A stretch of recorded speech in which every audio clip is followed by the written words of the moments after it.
You are watching Co-op for Two, broadcasting live from Champaign, Illinois, May 3rd, 2022, Tuesday night at around 11 p.m. Let me know in the chat if the audio and video is okay. Today we are playing a fan case made for Sherlock Holmes Consulting Detective. I've got it here printed out in a binder. And let's take a look. We're playing the case of the Chocolate Magnate. This was written in 2021, January 2021, by someone named Noomi L on Board Game Geek.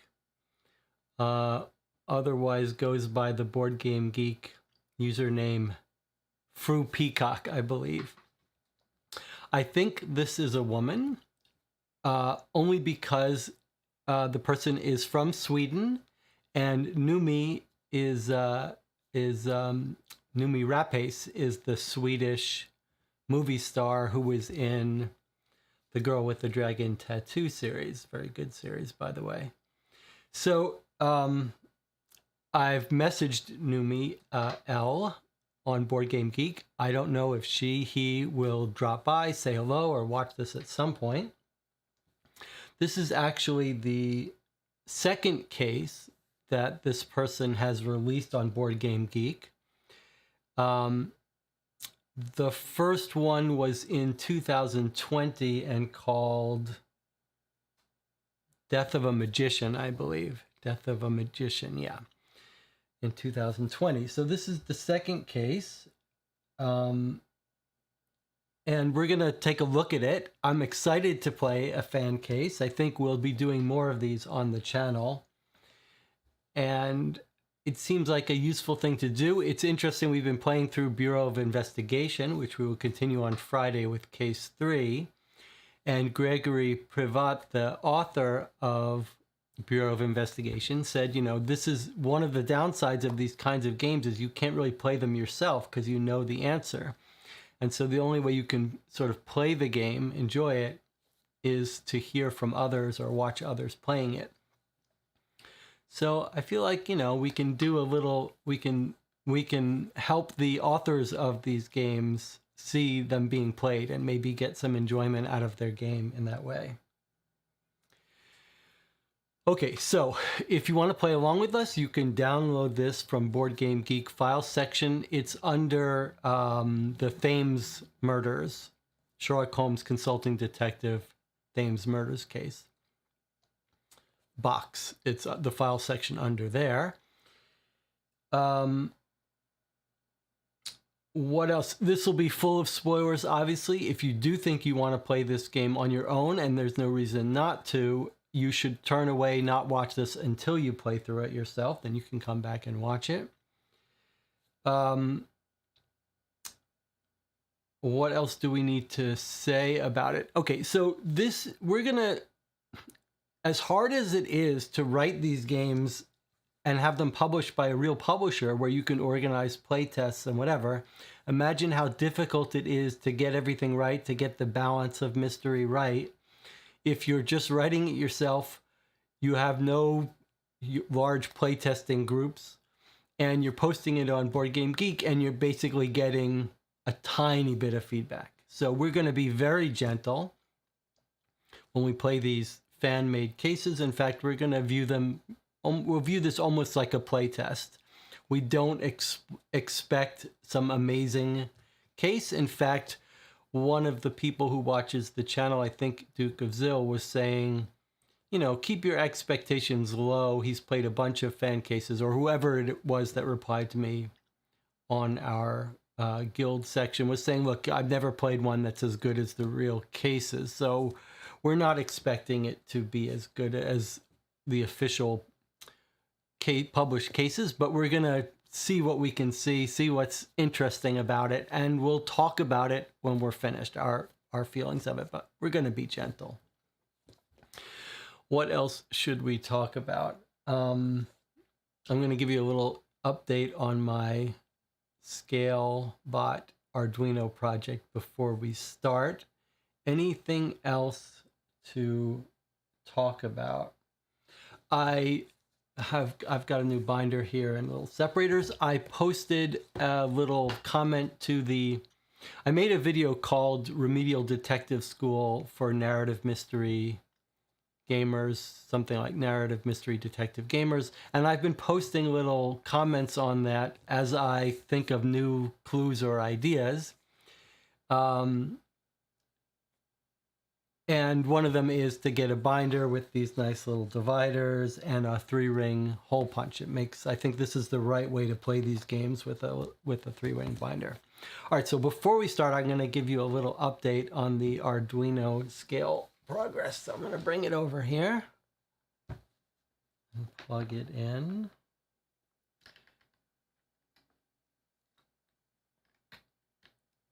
Let's see.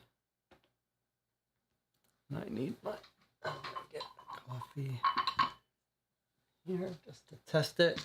So let's see. Let's talk about what's new here since you last see it, and the channel can chime in and talk about what's new with you guys as I'm demonstrating this. Okay, so I've replaced the Arduino with an Arduino Mega. This is, I guess, a little faster, but the main thing is it's got more memory. I was running out of space for the code, flash memory space for the code. The code's getting quite large. And the boards the code you write in Arduino IDE, and it just compiles for the different boards. It's really a joy. One of the things that's so enjoyable about programming for these boards is how simple it is to write code and upload it. All right, so let's turn it on here. So I've replaced the board. I've added a couple more buttons, but let's see what to show you. You remember the basic thing is it's a scale. It's got a nice set of menu system here. You can calibrate the scale. For example, it's calibrated now. We set the 0 weight. Okay. And then we can go and calibrate with 100 grams. Okay. And it's got a bunch of different options for sounds and everything else. Okay, so here we are with the scale. So I'll show you what's new since you last saw it. There's a timer now. A manual timer. I guess, let's see, can you see it better if I do like that? Okay, right. So it's just a timer.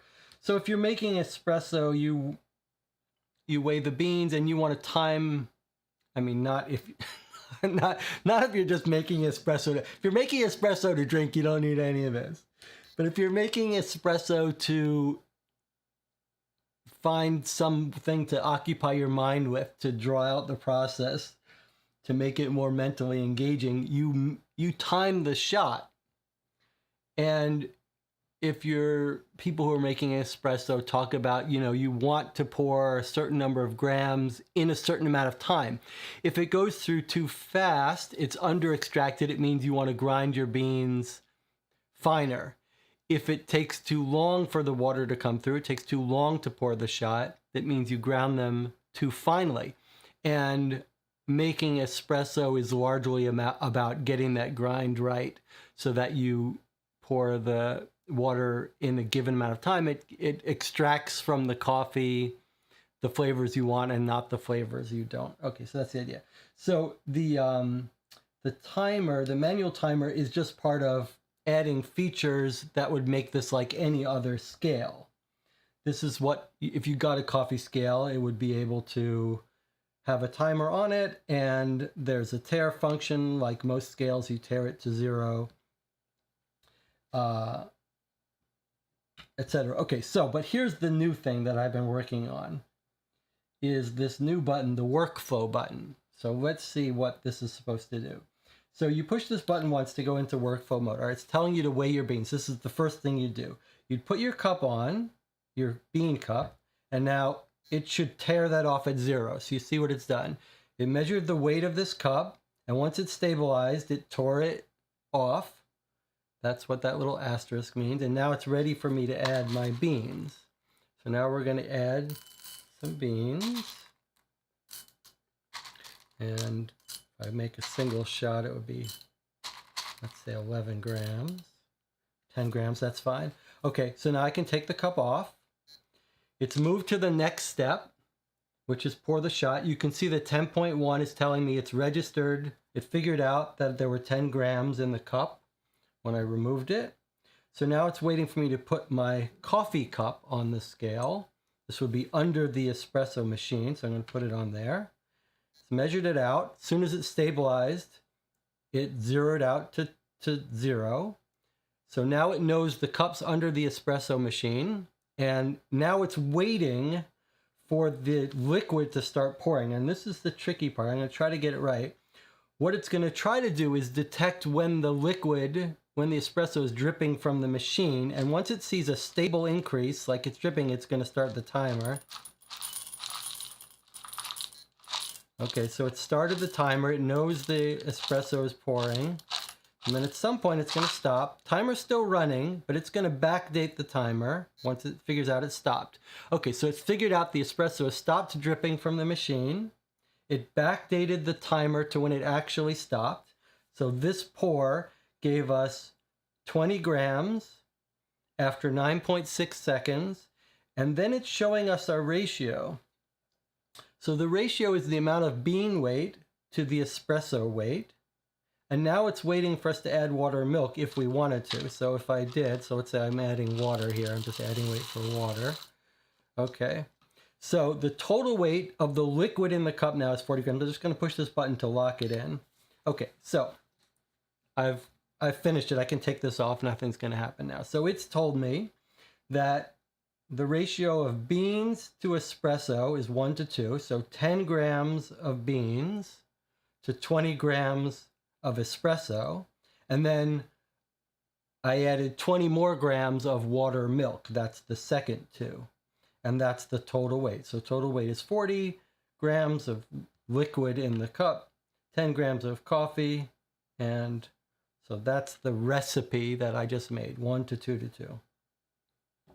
So there you go. So that's the update on the ScaleBot espresso scale. Still got a lot to do. I have to modify it so it can handle 2 scales, because I've got to get a scale on the espresso machine and next to it for the beans. It's a little complicated. Then I have to build it in a box that looks nice with nice buttons, etc. So there you go. Totally pointless and huge money and time sink. But there you have it. Okay, shall we actually get to playing this case? Let's read the introduction. All right, so Noomi L says that we don't need a newspaper for this game. You'll see that most of it is going to take place in a mansion, in a house, but it does have a couple locations or some locations outside in London that we can go. So it does say you do need the map from one of the base games to play. This is from the Jack the Ripper West End cases, the new edition. So I've got the directory for that. I don't know how much we'll actually use it. All right, let's take a look at this game and see what we're dealing with here.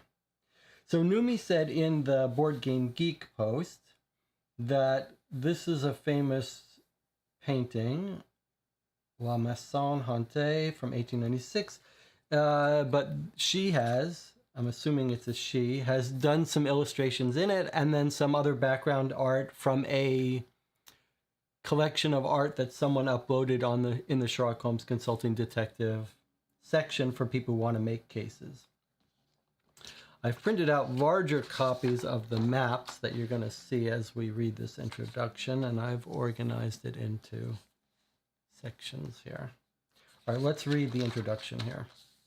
Oh, I should say, last thing before we start, that English is not the native language of this writer. This person is from Sweden, so we might expect some translation hiccups. In fact, I do think she did the translation into English.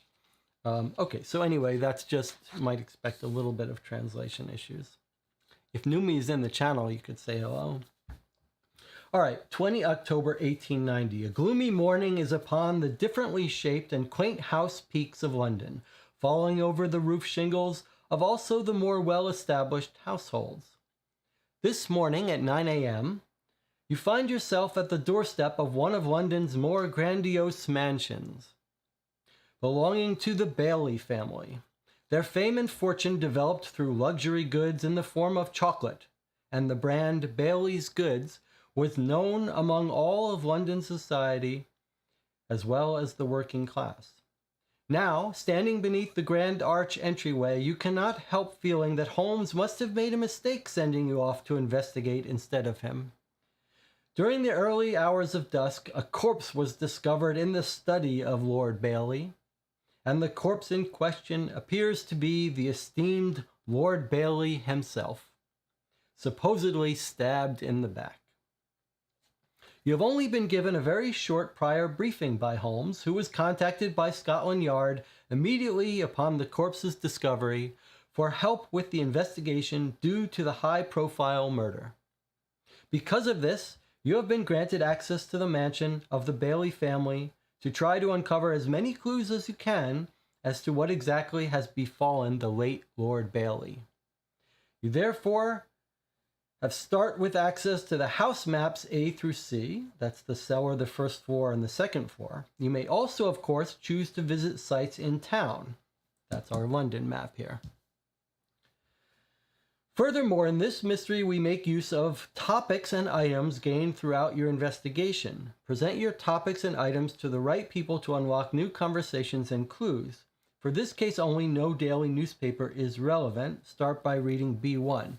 Okay, so this comment about topics and items is actually, surprising, not surprising, a new mechanic that we haven't seen in the Sherlock Holmes games. We've seen them in other similar games, but we're going to take a look at how that works in a second here. So I'll show you what it is. Here's the topics and items chart, a little small. I've printed it out larger here though, so let's take a look. So here are the different people we're going to meet on the top. Here's the where they can be found, in what room of the house. And on the left here are the different items. And the instructions say, you find an item or topic through searching the house and talking to people. These items and topics are given initials. The gray key would be GK. So that's over gray. If there was a gray key, it would be GK on our left here. Go to the row for the person you would like to ask about the gray key. Here you find the corresponding entry for asking that person about the gray key. You may also note what number belongs to which topic item, as this will always be the entry number. Be wary, however, all entries are not informative. Think carefully who to ask about its subject. So in other words, if there's an item WCD, we could ask Lestrade about WCD by going to B4.1. And the comment about all the numbers being the same is just that no matter who you want to ask about WCD, it's always 0.1, 0.1, 0.1, 0.1 going across. So if you ask someone about HD, you ask Lestrade B4.10, Mr. Laws B5.10, Lady C B9.10, and the B9 is going to be the B91 is the location of this person, which you'll see from these maps here. There's the B1 is the entrance. So Lestrade, who we're told is at B4, there's B4, the study, which is right here. And it looks like we've got the people indicated by little icons here.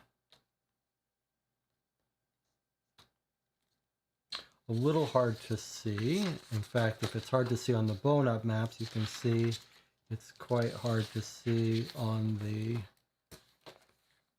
smaller maps. Okay, so I've organized the binder here into section A is the cellar, which we have a separate map here of, a little larger map here.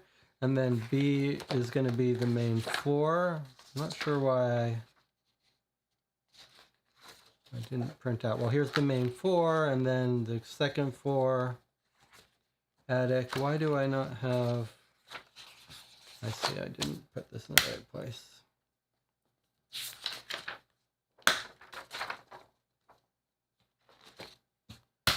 Okay, so there's the main floor. You can see how small it is. It would be nice if this was formatted differently, landscape maybe, but I've blown it up for us.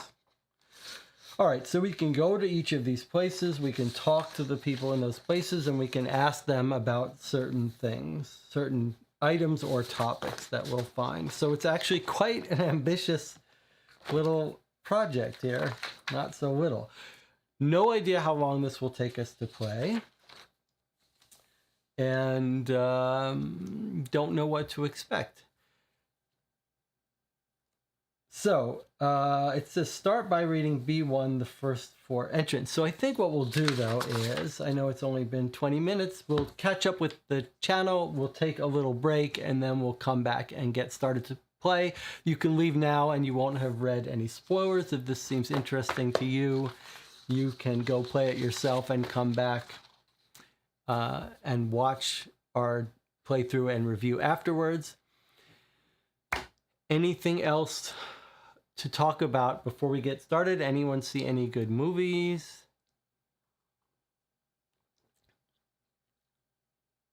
Has everyone seen The Girl with the Dragon Tattoo? There's the original series, then there's the remake, the American remake, which I'm not a big fan of. And the original series with Noomi Rapace has 3 movies. They're all pretty good. The first and second are really good. The American one, I can't remember if the Americans remade just the first one or the first 2.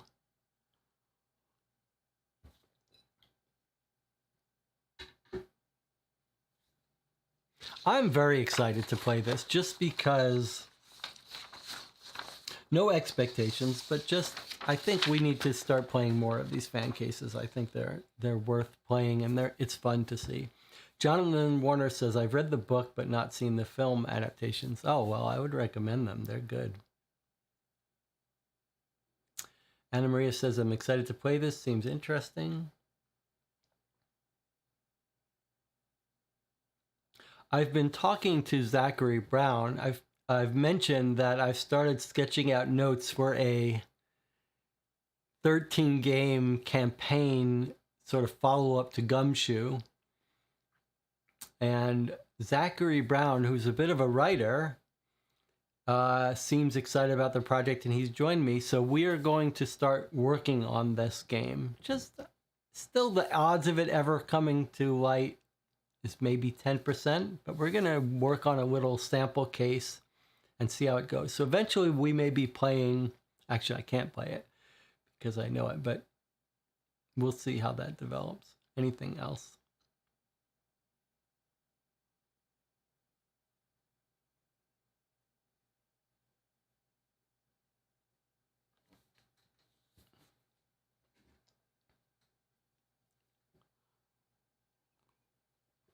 I said that we'll be playing Bureau of Investigation Case 3, Investigations into Arkham and Elsewhere. That's the game that's over there, behind me. Case 3 on Friday. The first 2 cases, the second case last week I quite enjoyed a lot, more than the first. The first was good too, but the second case just felt more engaging. But we spent these first 2 cases talking about this mechanic where you can investigate or interview, but everything switches up in case 3. Case 3 looks very different. No more investigate an interview, and in fact, it looks like it's set in a small house where you can visit rooms. So it's a little bit similar to this in a way. Jonathan says, I scanned some blogs for any hidden crime dossiers, but didn't get any other hidden crime dossiers, didn't get any other hits. Don't forget, we do have some more crime dossiers. We have a couple Sherlock Holmes crime dossiers. We have 2 more 1936 ones, if we ever get our hand on file on Fenton and Farr, and a couple others. So we do have some more to come back to at some point. Anna Maria says, you mean you're doing the Gumshoe fingerprinting? Okay, so I shouldn't say it's a sequel to Gumshoe. It's not a sequel to Gumshoe. The plan I've got is a campaign set in a film well, it's actually spanning from 1900 to 1970. So each game is going to be from a different year, continuing through a span of 40 to 70 years. I haven't figured out yet how much fingerprinting stuff is going to be in the case. I would like to figure out a good way to get stuff like that in, but we'll see. That's undetermined. I just meant basically that it's got that film noir, hard-boiled detective Gumshoe feel to it. That's the sort of mood.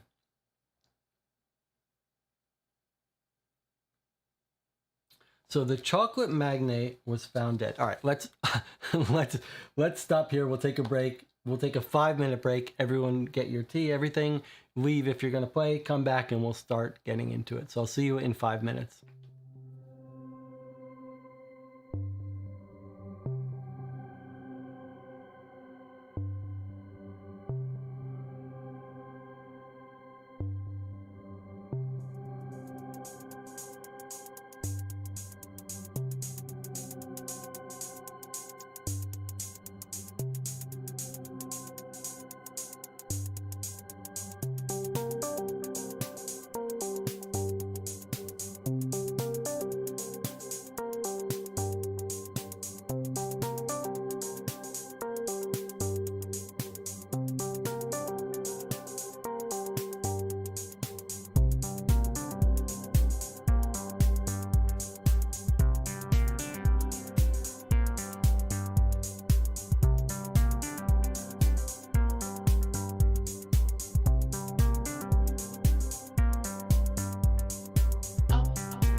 Okay, we're back. I was just making a little joke in the in the chat. Anna Maria says, I did a case for my history students a month ago. I used real newspapers from 1896. It was a lot of work, and I still want to work on it for future groups. Oh, really? You made a case, Anna Maria. That is quite cool. It does seem like this would be a great way to teach history. One of the most enjoyable parts about playing these games is learning a little bit of history along the way. And a little more engaging than maybe reading a straight book. It does seem like a great idea as a way to teach history. In fact, I wonder if you could make a whole set of history textbooks. Take a textbook and then try to figure out how to make it into a game like this. That seems pretty challenging. All right, here we go. So we read the introduction. We're told about the Grand Bailey family, and Lord Bailey himself is dead, stabbed in the back, supposedly. And Holmes sent us to take care of the case. It says, start by reading B1, the first 4 entrants. So here are the locations. Here are the locations on the main floor. Let's just take a, maybe before we start, we should take a look at what we've got here. So here's the first floor of the house. We've got the entrance, ballroom, laundry room, orangery. Guess that's where you have oranges. Very specific greenhouse here. They just grow oranges. Kitchen, dining hall. Look at that big fancy table. Drawing room with fireplace. Stairs up and down. Washing room. Trophy room. The study. Then the butler study, where there's a phone and a calendar, it looks like. And a card room. And then here there's the front house garden, which is, we've got a back house garden and a front house garden. Those are locations. In fact, it feels like we should probably write on them the numbers, but we'll do that in a second. If we go downstairs, we get to the cellar. There we've got the gardener's room and the servants' quarters. It looks like there's 3 beds in the servants' quarters. The gardener gets his own little room here, although no door connecting them, seems. Then we've got a cellar landing. There's the stairs up, I guess. The butler gets his own room, nice large room with a door. Workshops, a little toilet here, and a wine cellar. And then that's it. So then we've got our topics. So there's no second floor, or there is a second floor that I didn't print out? Oh, there's an attic. Okay, I didn't print out an attic. I guess it's simple enough that I didn't print it out. Oh, I didn't print out the second floor. Okay. That's a little strange. Why wouldn't I do that?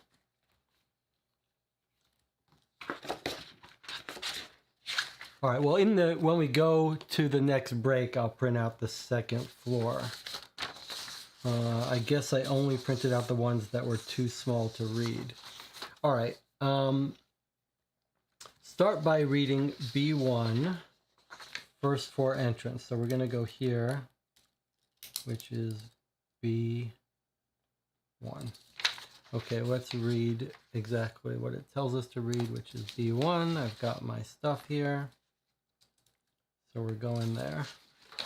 All right, here we go. B1.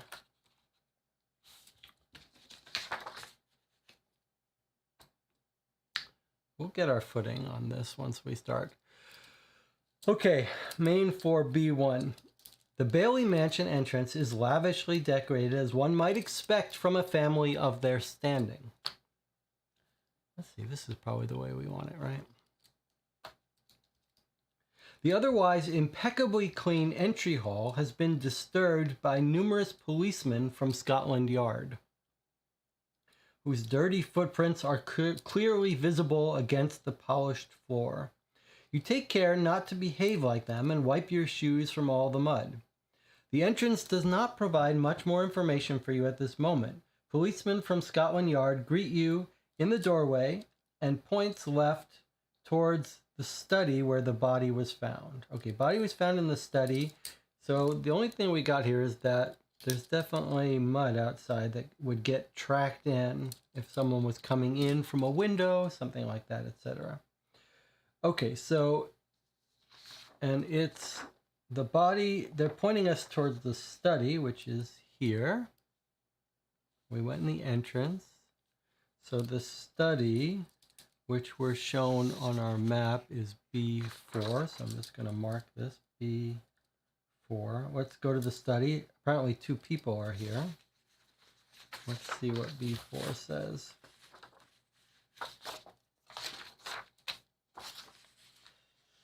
Okay, B4. I don't know if this picture is for us or for the one above it. So I'm going to go through here until I decide whether it's above it.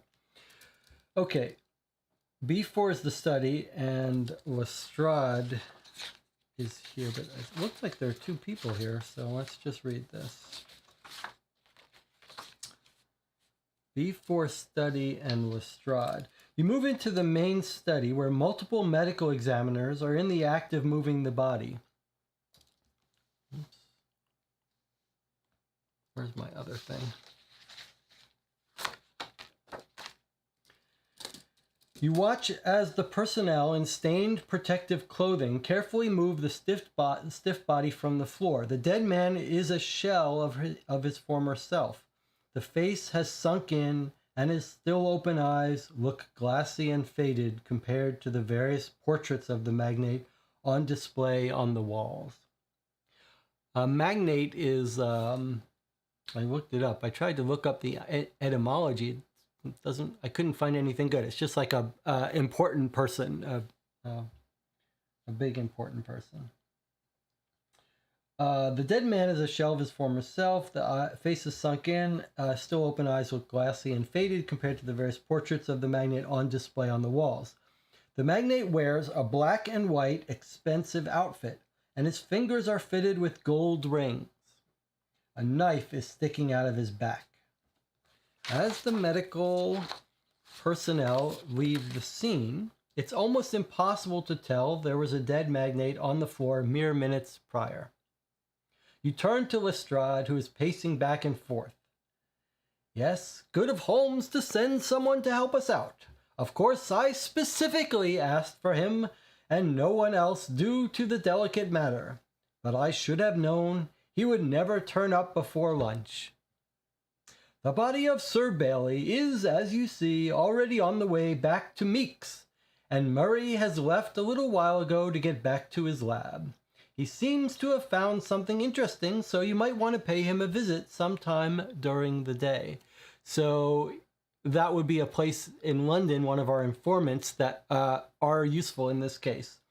I have forgotten to get that out. I'll get the informant list on the next break, but we could also locate them here. They're the medical examiner and the autopsy guy. Okay. So you might want to pay him a visit sometime during the day. Have you found anything of notice in the room, you ask? Apart from the body, not much. The window was open when we came, and not much of the books were disturbed. The door did not have any signs of forced entry. Also, the one who found the body was Mrs. Croft, the gardener. You can come back and ask me for directions if you find anything of interest. Okay, so Lestrade is in the study. Oh, okay, so here are the 2 people in the study. This is going to be the dead body, I believe. And that's going to be Lestrade. I'm not sure if the icons are just meant to distinguish each different person. I believe so. So let's just mark that in the study is Lestrade. Which we know because if we look up Lestrade, we know he's in B4, which is the study.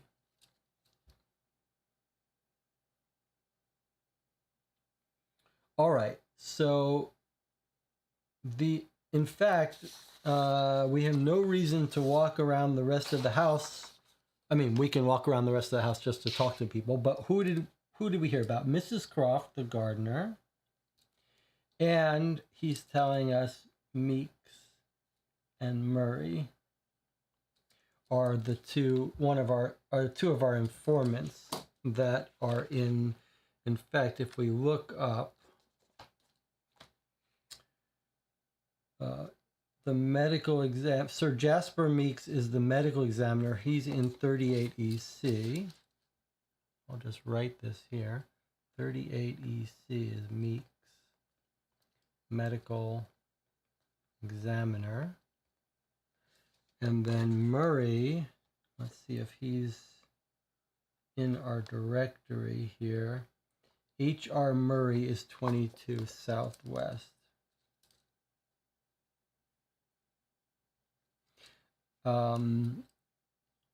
He's going to be the crime labs person. They're both kind of similar. And let's see, what's the best way to take notes from this game? So we've got our intro that we read, and then we're going to use a page for each place we go to. Then we went to B4, which is the study. We met Lestrade. And the intro, what we learned is mud outside. The other thing we learned from here is Ms. Croft, the gardener, found the body. I'm still not sure how I feel about these tiny notebooks. It makes it easier to use one page for each thing, but I think probably a bigger notebook would be better. She found the body. We also learned that the window was open, right? And no forced entry. And then Murray and Meeks.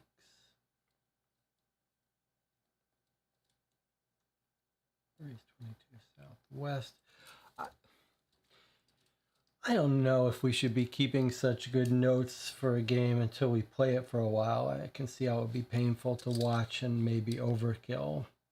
Sometimes you play a game and then you decide later, okay, we need to start keeping better notes. Sometimes you start keeping notes ahead of time.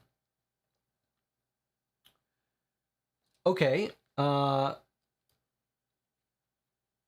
one with the exclamation, I'm just catching up on the chat here. The one with the exclamation part is the body, that's right. Someone in the garden, maybe the gardener. Tiny notebook, you feel like a real detective. I actually have a little police notebook that's a little bit better, but it's much bigger. Okay. So, shall we go talk to the gardener who found the body? Let's do that. And the nice thing about having a print and play is you can mark on it. That really is quite an advantage. Okay, so the gardener, well, we know there's a back house garden and a front house garden. It looks like this might be her in the back house garden. Miss Croft, we can see from here, is at B14. Oh, it looks like she's in the orangery. All right, let's go visit her in the orangery. I don't know if we're supposed to know. We're supposed to be able to look up where we can find them. But here she is at B14. Okay, let's go to B14. So a huge part of this game is obviously, I think we were supposed to look at that that illustration. These are illustrations by Noomi. So this is the one we read. So here, let's take a look at this so we don't miss flavor. So here's where we talked to Lestrade. Here's Lestrade. These are all illustrations Noomi drew. There's the body with the knife coming out of it. Let's see, can you get even closer? Okay, there's the body with the knife coming out of it. What is this big giant thing here? I don't know. And there's the open window, it looks like. All right, let's remember, illustration above the item is probably referring to that. I think we're supposed to read that one. I think we're supposed to. I mean, I think this picture goes with our paragraph. Okay, so now we're going to B14.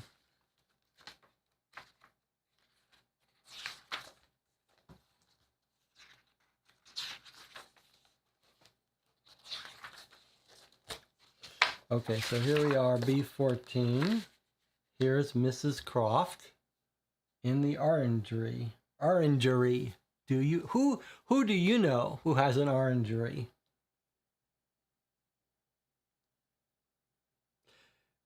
John says, since the window was open, it might be worth looking in the front and rear garden. Well, that's a good point. Well, we were here. So which window do we think was open? Do we know? It might be useful to know. Let's take another look at that. It's good to get off to it's nice to get off to a good start.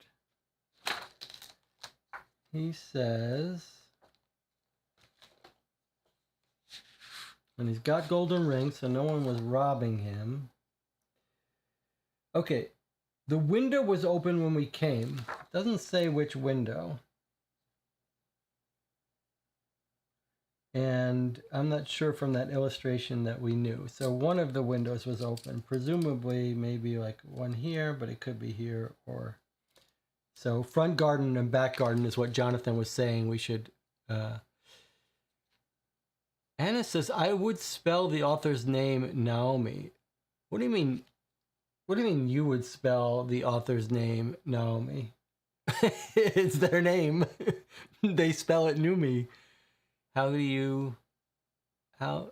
are you choosing a different way to spell it? There's something I'm missing there. Okay, let's read what the orangery Miss Croft says. You find the gardener, Miss Croft, pruning impressively large orange trees in identical pots in a row along the orangery wall.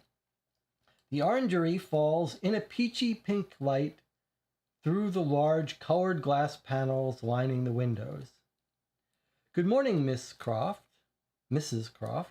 Is it correct that you found the body this morning? Yes, Inspector, it is so. I woke up this morning, as usual, and found the master stabbed right in the back in the study.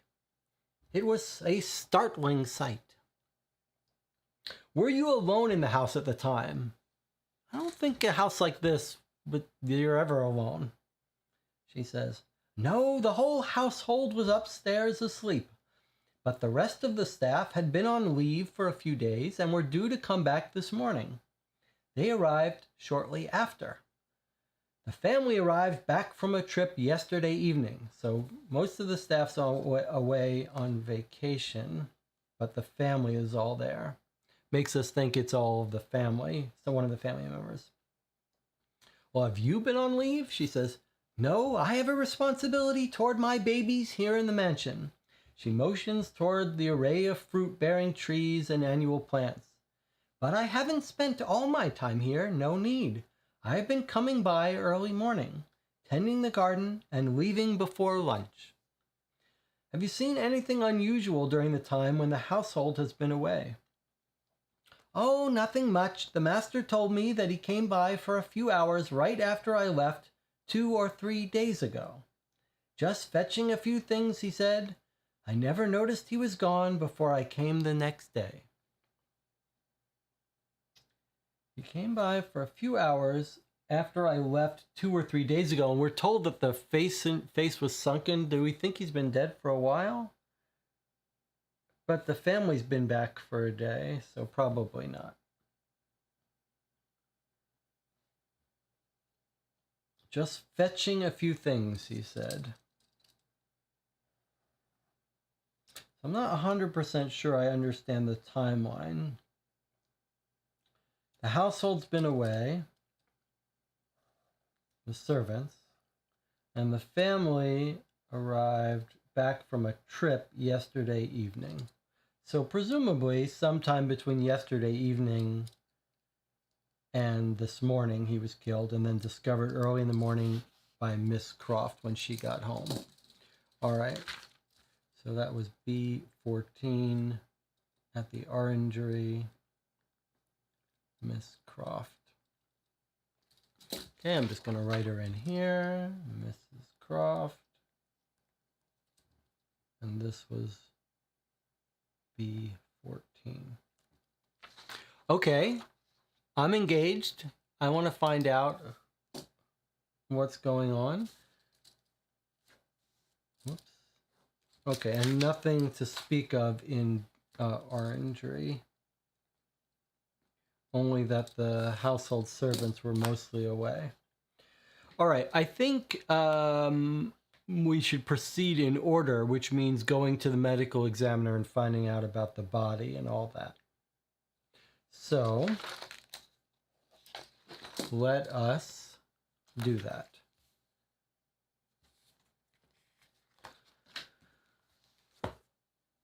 Okay, so I'm just going to write in here that we found Miss Croft in the Orangery.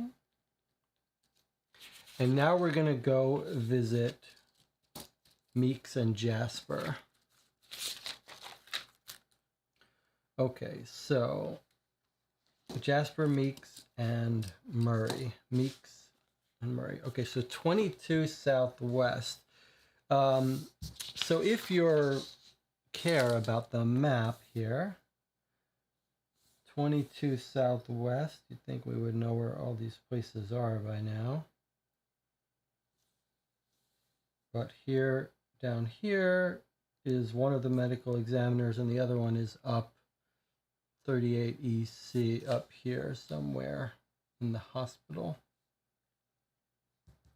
St. Bartholomew's Hospital. All right, so let's visit these two places. So we've got a London tab here. So let's go to Murray first, 22 Southwest. So you can see there's not many entries for London. There's only a couple pages of it. 22 Southwest. Murray is in a hurry when we arrive at his office, scribbling away at tinier and tinier pieces of paper as his supply runs dry.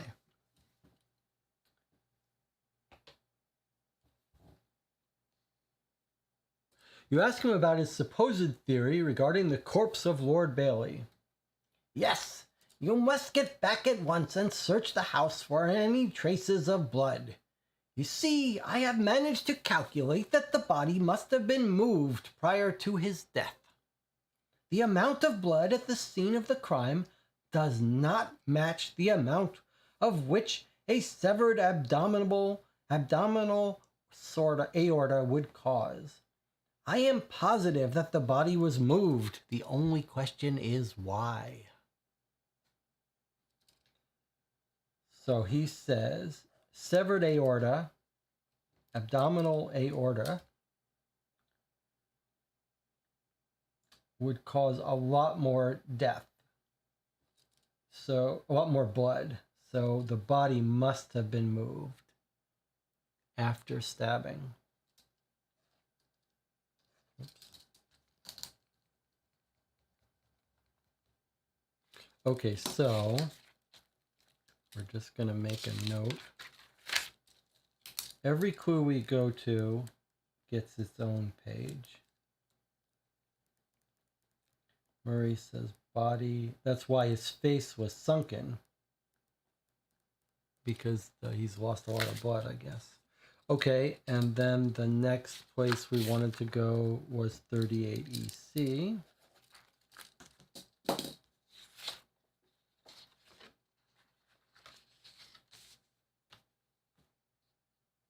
You arrive at the chief medical examiner, Sir Meeks's office, to receive the official report on the body. 38 EC is Meeks. Good morning, little detective. I have a fresh report for you about the late Sir Bailey. The cause of death was indeed a punctuation stab wound to the lower back. A very painful death, I would say. It takes a while to die. I have placed the death between midnight tonight and early yesterday evening, based on the onset of rigor mortis in room temperature as he was found. Other than that, the family has confirmed the identity of the corpse, and it appears to be a close and shut case of homicide by weapon. So close and shut, open and shut. A little translation difference here in Sweden. You call it a close and shut case or something. Okay, so time of death. Between midnight tonight and early yesterday evening.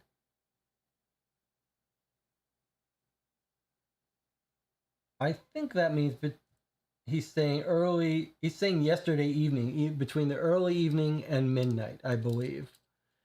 So I believe he's saying last night sometime before midnight. I believe that's what it's saying. Let's just write this down. Time of death last night before midnight. That's how I'm reading that. You let me know in the chat if you disagree.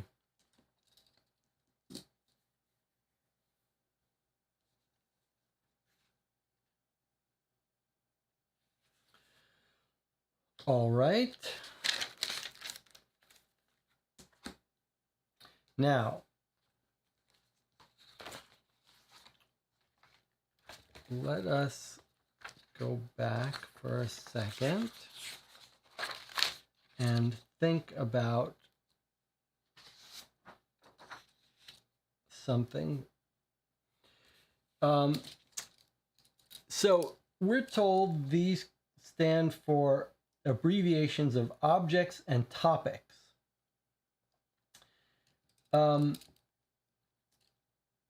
It's not clear to me, however, from the rules, whether the game is going to tell us, hey, you found a knife, it's object A. And so now you can ask about A, or if we're meant to figure out that MB is Master Bailey, and we can ask about it. I think for now, we're going to assume that we'll be told when there's an abbreviation we should use. So we're not going to start asking people about things until we get confirmation that it's up to us, or yeah, here's MB in D2. So MB is here. So we're going to wait until we're told that there's something to ask someone about. So right now, there's no one we can ask about stuff because we don't know about any of the things that we can ask about. I think if you just want to think about what places could we go next, we could just wander around the house and talk to people. That would be reasonable. I'm not sure if that's a good way to do it. It's nice to pursue things based on some logic. I do think Jonathan's idea of looking outside the windows, that would mean the front house garden. It looks like the back house garden isn't near this window. So, but let's take a look at the front house garden first. Let me know if you can think of other locations, not that would be interesting. I agree, there's lots of places that are interesting. But are there any places that we've read something suggesting? And it says we have to search the house for traces of blood and also talk to people there. So maybe start with the rooms with people in them. Yes, we could. But I do want to, I think it's nice to proceed. It's reasonable to just start canvassing the house. That's completely reasonable. But if we've got some other reason to go someplace, I'd rather do that first. And I do like Jonathan's idea that we might want to look outside this window here. So B2 is the front house garden. So let's go there first.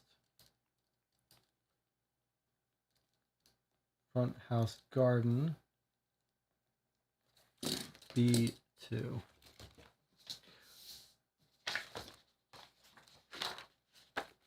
Okay, B2, the front house garden. The garden is well cared for and kept with elaborately cut... This is not for this. The garden is well cared for and kept with elaborately cut hedges and flower beds. Deep footprints are clearly visible in the mud. The size matches that of an adult man. They start below the open study window. The tracks lead away from the house and toward the main road, where they disappear along a few recent carriage tracks.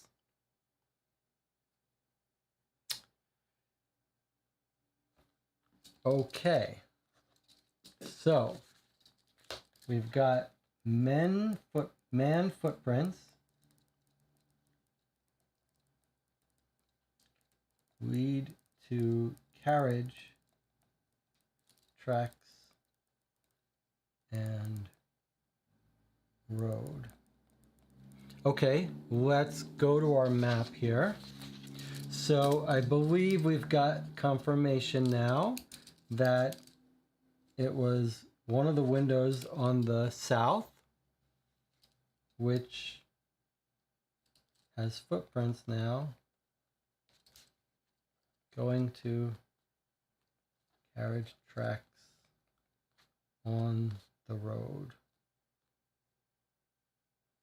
So, did someone bring his body in and throw it through the window? It didn't say, well, in fact it did say, in a way. It says, footprints are visible in the mud.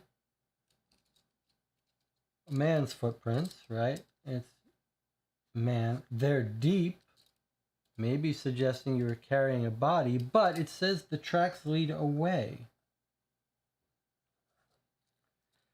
So we're not seeing footprints approaching the window, is how I'm reading that. If we're to believe, this is exactly one of these cases where you have to ask yourself, is the author forgetting to say that there were tracks leading up to it? Or should we be perceptive and say they're only footprints leading away? It's quite significant if they're only leading away.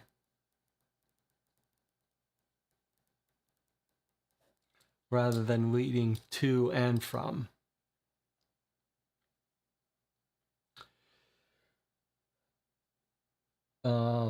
Jonathan was saying garden in UK may mean just yard, so this might be the whole of the backyard. Well, let's go to the back house garden and see. There's someone there, it looks like. We'll make sure that there's no window open there that we've missed. Okay, so we went to the front house garden, we went to the study, and we went to the orangery. All right, let's go to the back garden now. Back house garden is B3.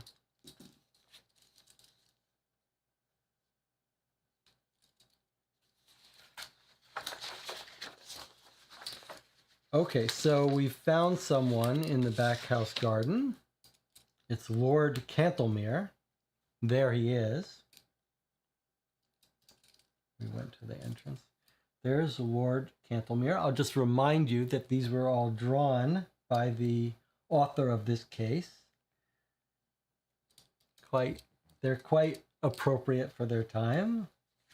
They're compelling. I like having a illustration to put to the character.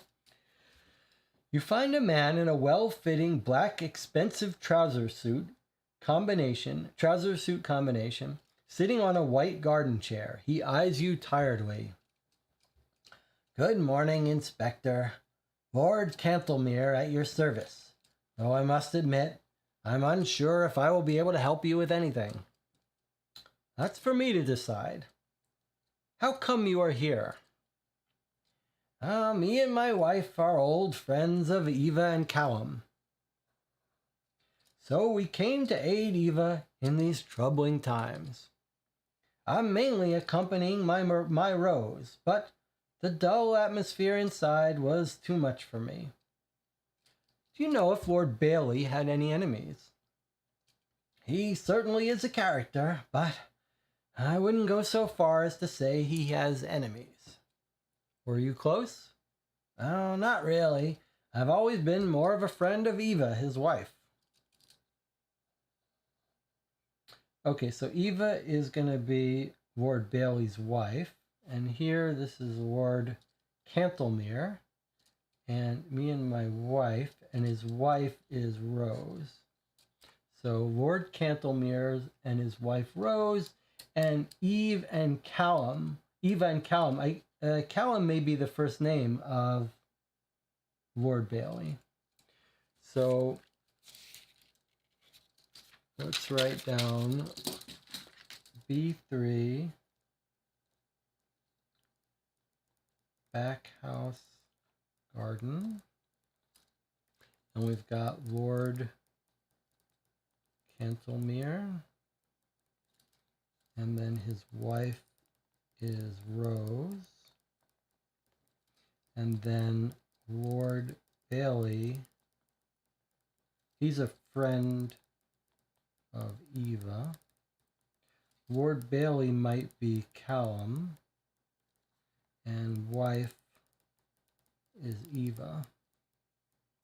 Okay, did he tell us anything else? He's come there specifically to aid the wife in her hard times. In these troubling times, I don't know if he's referring to the murder or if he got there yesterday because something else is going on. All right. And do we need to mark here that this is... Who did we meet in the study? That was Lestrade, right? And then Miss Croft we met in the orangery, and in the back house garden we met Lord Cantlemere. Okay. And Lord Cantlemere.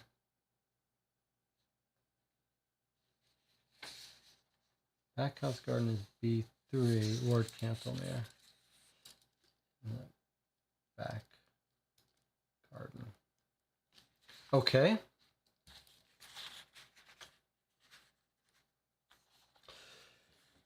So Eva and Callum.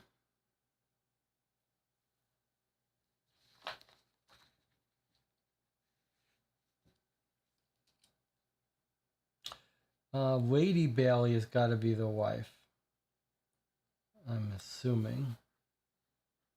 Any preferences about where... Should we follow up with the carriage taxi companies? That's an interesting idea. Jonathan says, what if we look at the taxi companies? The cab depot is what it is in Sherlock Holmes. So let's take a look at the...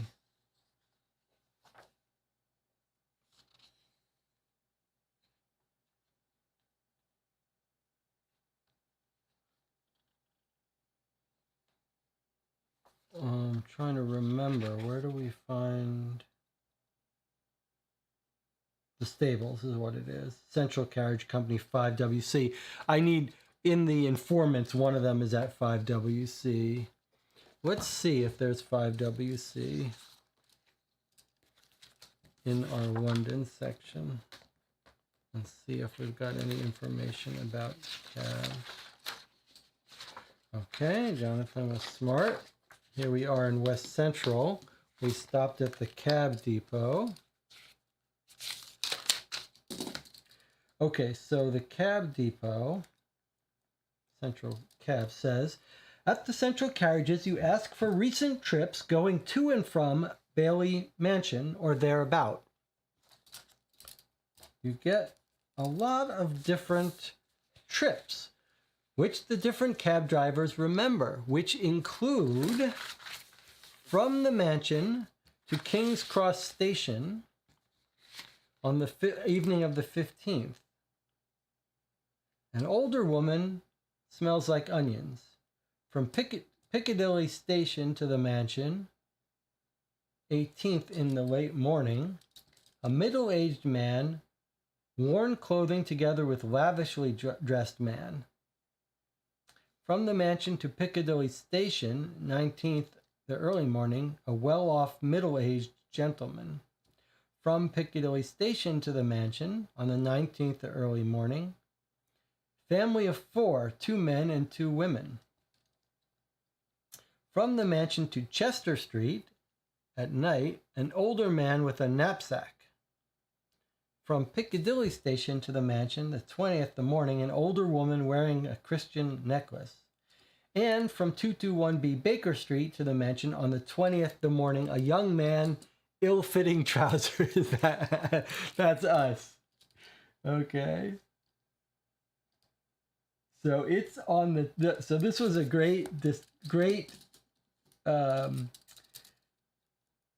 decision to go here, Jonathan. Trip timeline. Important. Okay, so let's see what we've got. So there's us on the morning of the 20th, which is what today is. So if he was killed last night, then we're looking for stuff on the 19th. So 15th was a long time ago. This is maybe one of the servants leaving. An older woman, Onion, that may be Mrs. Croft leaving. And then we've got these are all on the 19th. On the 18th, a middle-aged man, worn clothing together with a lavishly dressed man. This is maybe our Lord Bailey coming early from Piccadilly Station. Okay, then leaving the mansion on the morning, a well-off middle-aged gentleman. I guess these are the same person. Did he come and leave? Arrive and leave. And then people arrive at the mansion, a family of 4, 2 men and 2 women. And then we've got someone leaving the mansion at night, an older man with a knapsack. Is that our killer? Chester Street, 55. So let's find out where on the map that is. And then someone coming to the mansion in the same morning as us. This is going to be Croft. Right? This is going to be Miss Croft. Christian necklace. I bet we could find her just for the fun of it, since we know that the author of this did write these things out, did draw these. I think we should go check out Miss Croft at the Orangery to see if she is wearing that necklace.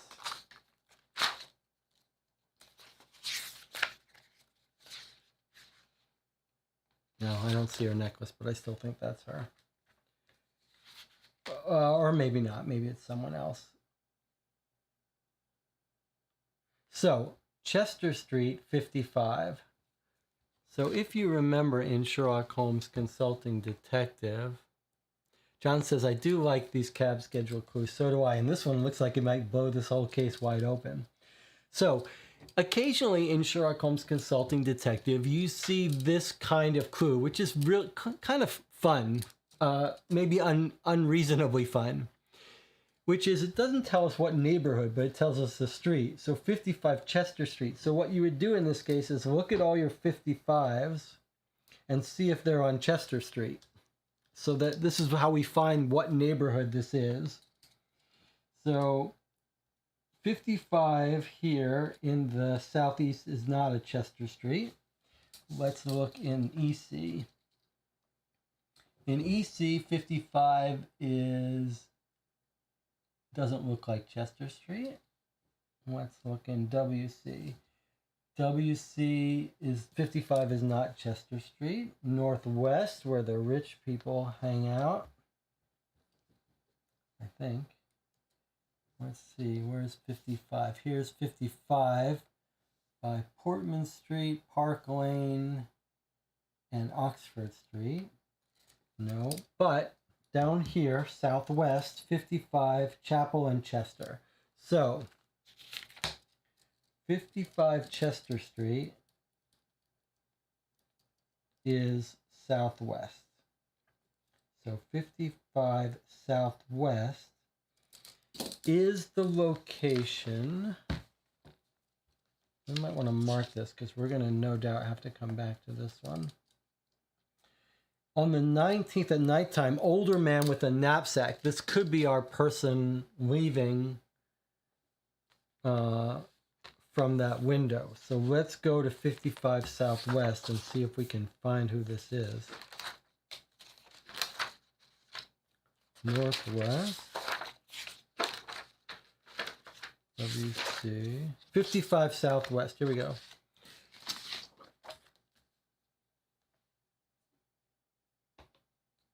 In the Cantlemere residence, you are greeted by the head maid of the house. She informs you you are not permitted inside. Since the Cantlemere lord and lady are both out at the moment, and the lordship has a guest from abroad at home who does not like to be disturbed.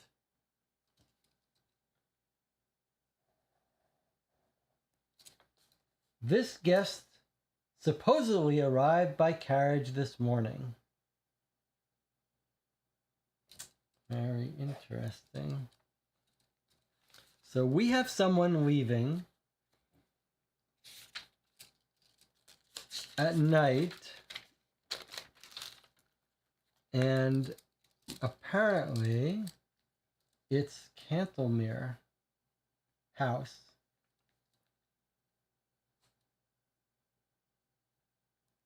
So we don't know who this guest is.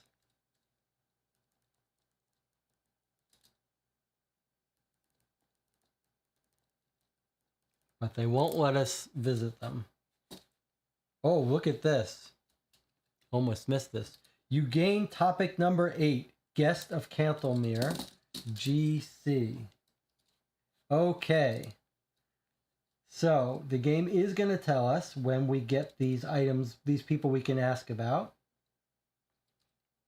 And we just got one, the guest of Cantlemere. So now we can go back and ask Lord Cantlemere about his guest, who we think escaped last night after the murder. I mean, I think we've got our murderer right here. I think we happen to have gotten the right clues that we're going to solve this one early. But okay. Well, that was a great idea of Jonathan to go to the cab company and to look at the back, to look at for the window. Okay, so now let's go back to Lord Cantlemere in the back garden and ask him about GC. So let's write down, let's make our notes here. GC equals guest of Cantlemere. I'd like to ask his wife about it too. Okay, so GC, we know what this is. All right, so to ask Lord Cantlemere about his guest, we would go to B 3.8. So let us do that. B. What do you think about this stuff to cover it up? Does it make it a little easier to not get distracted? I stole this from that other channel. Gaming Rules, is that what it is? Was that? I'm trying to remember the name of the channel I stole this idea from. Okay. You ask Lord Cantlemere about the guest over at his house. He shakes his head in disbelief. You have been prying into our lives, detective. We are merely here as company for poor Eva. Still, I'd like to know about your guest. Very well. It's an acquaintance of Rose from abroad. I know very little about him. He arrived yesterday by night train. I believe they know each other from her school days. Acquaintance of Rose from abroad. Have you left your guest all alone while you are both here? He seemed to be able to manage just fine. If anything, I think he likes the quiet. Okay, so he doesn't tell us much about him.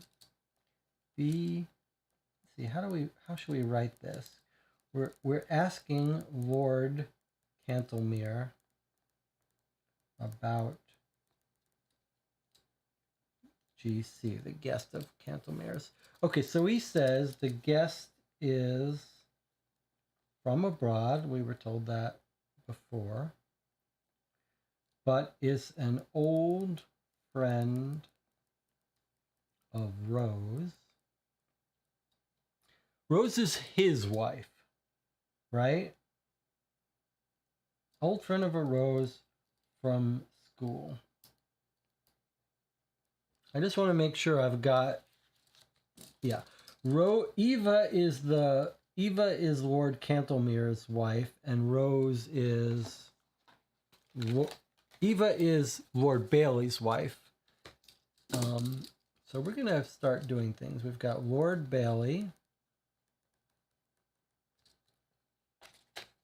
and then we've got Miss Croft. Then we've ran into Lestrade. Okay. Then we've got Lord Cantlemere. We'll use these to fill in if we've got information we want to track on these people. Then we've got the guest of the Cantlemeres, GC. And then we've got Rose Cantlemere, the wife of Lord Cantlemere. And then we've got Eva, who we think is Eva Bailey. Okay, so I've got these new index cards that are perforated so we can keep them in this book until we want to tear them off. Jonathan says we could try to find Rose, or we could look around the area close to the study for a blood trail of the moved body. Those both sound good to me. I have to remember to print off the second floor map.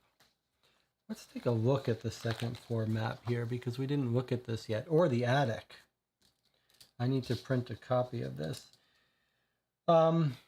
Okay, so what have we got on the upper floor? Master bedroom, master bathroom, master dressing room. Presumably that's where the Baileys live. They've got a writing room. Then Michael's bedroom. Maybe they've got a son, Michael. Catherine. Michael and Catherine. Who are Michael and Catherine? We don't know. Maybe the son and daughter. A hobby room. A guest bedroom and a dressing room. And then if we look at the attic without reading anything, we've just got an old attic room and an old attic landing. This section of the house must be unlocked. I see, so we don't have access to that without good reason. All right. So we've got a cellar, a main floor, a second floor, and an attic.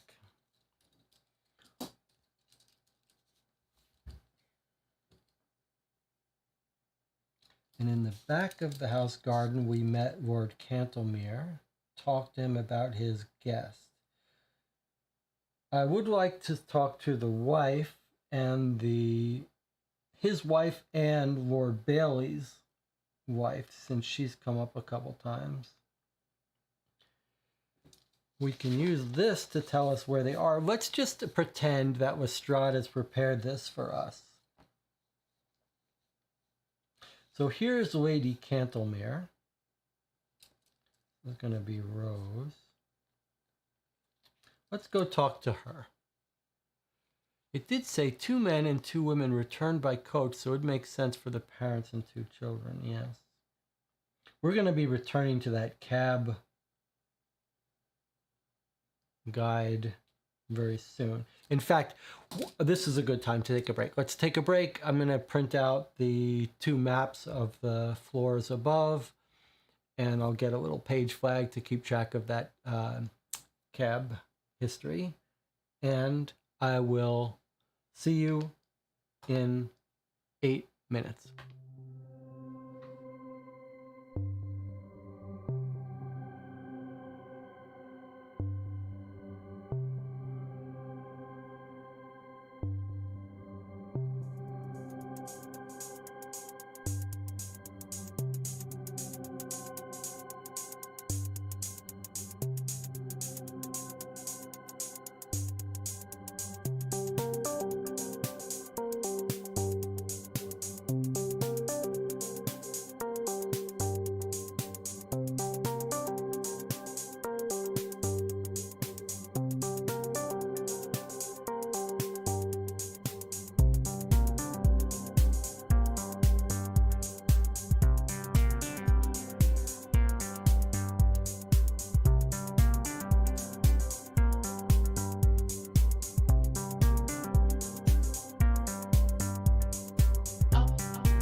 Okay, we're back here watching Co-op for Two.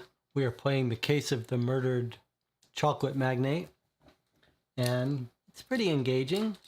Anna Maria was saying how she doesn't think this Lord Cantlemere would be referring to these ladies by first name. Yes, although they're good friends with Eva, don't forget. All right, in the meantime, I've put a little marker page flag so we can easily go back to our cab information about who came and went from the mansion. I've also printed out a scan of the second floor, which is here. I might try to print out another copy without these so large here. Here's second floor, which we looked at, and then there's the attic that we're not allowed to go to yet. All right, so where did we leave off? We left off wondering where to go next. And I would like to talk to Miss Bailey and Miss Cantlemere, Mrs. Lady Cantlemere, and I think Lady Bailey. So let's talk to Rose, the wife, first. According to this, she's in B9.1, so she's on the main floor in the drawing room here. There's two people in there. So let's go to the drawing room and by the fire and find out who is in that room. So B9, let's just go to that room and see what the description is of the drawing room.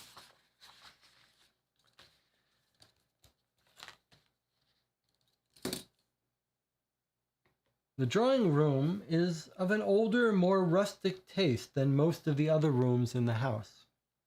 With a cozy fireplace lit in the hearth and a matching set of lounge furniture overlooking the back garden. In the drawing room you find two ladies. The apparent lady of the house, Lady Eva Bailey, and a companion of hers stroking her left shoulder in comfort. You may speak with them individually. Lady Rose Cantlemere and Lady Eva Bailey. Okay, so we found the two ladies, and they are indeed good friends. And we probably want to annotate our thing. So, Rose Cantlemere and Eva Bailey. Okay. So, let's talk to Rose and Eva, and then let's ask Rose about her guest, who's a friend of hers. Remember, the husband says, I don't know him very well. He's a friend of my wife's from school. All right, so we can let's talk to Eva first, then we'll come and talk to Rose and ask her about stuff. So Eva is 9.2. Oh, that's very useful. Okay, so Eva is 9.2, and she's this is the drawing room. All right, so 9.2, let me talk to her first.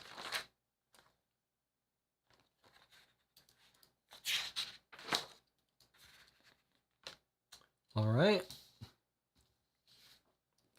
So there she is.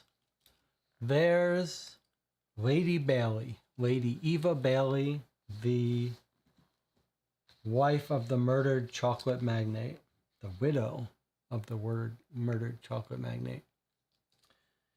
Lady Eva Bailey is dressed in all black with bold makeup to match. Her features are wrinkled around the edges and her eyes are sharp. She eyes you suspiciously through the thin layer of smoke encompassing the room she's smoking. Lady Bailey, you have all my condolences. May I hear your account of these past 24 hours? Of course, officer, she sighs deeply and begins. We came back from an extended family vacation stay at our dear friend's cottage yesterday evening, a little after supper. I went to bed as usual around 10:30, while Callum stayed up to work a little bit, and he never came to bed. So Callum is Lord Bailey's first name, we know. She takes a few deep breaths. He doesn't work late quite often, so he does work late quite often, so it wasn't surprising, and I didn't think much of it. I was awoken in the early morning by our gardener, Miss Croft, who discovered poor Callum when she arrived. I hadn't heard a thing.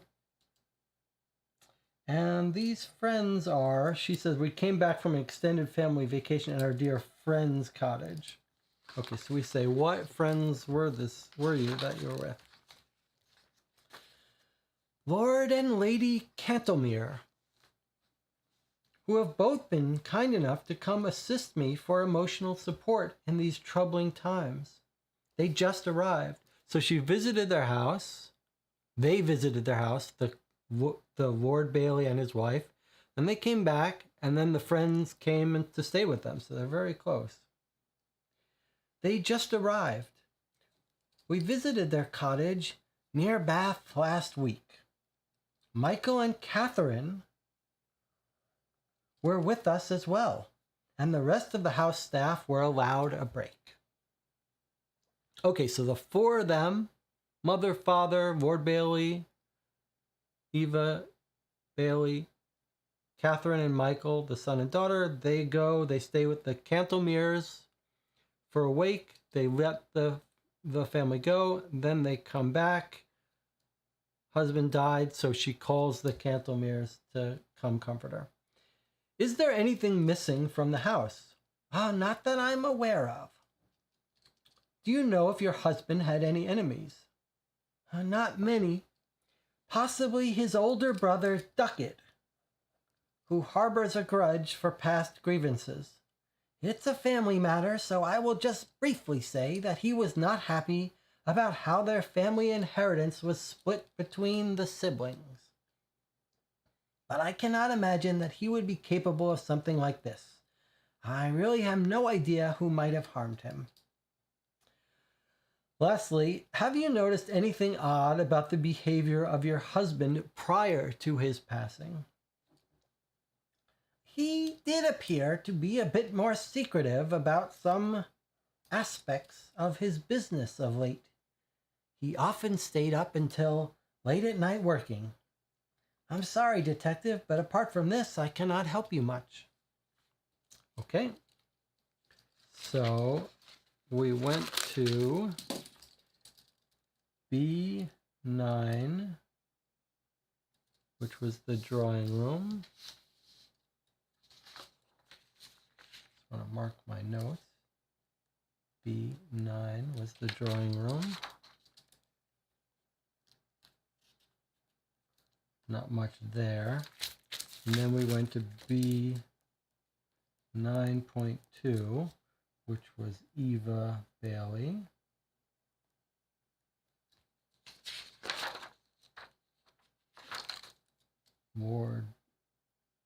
Lord's wife, Miss Bailey. Lady Bailey. Okay. And she basically told us that the Bailey family spent week with the Cantlemeres. And then she says the husband is secretive lately. And she says he went to work that night.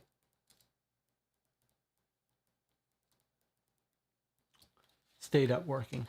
Okay, the person leaving did have a knapsack, so they were carrying something from the house away. I think that's a good idea. Good theory. Okay, let's go talk to Rose now. Okay, there's Rose Cantlemere. Lady Cantlemere. Good morning, Detective. Lady Cantlemere at your service.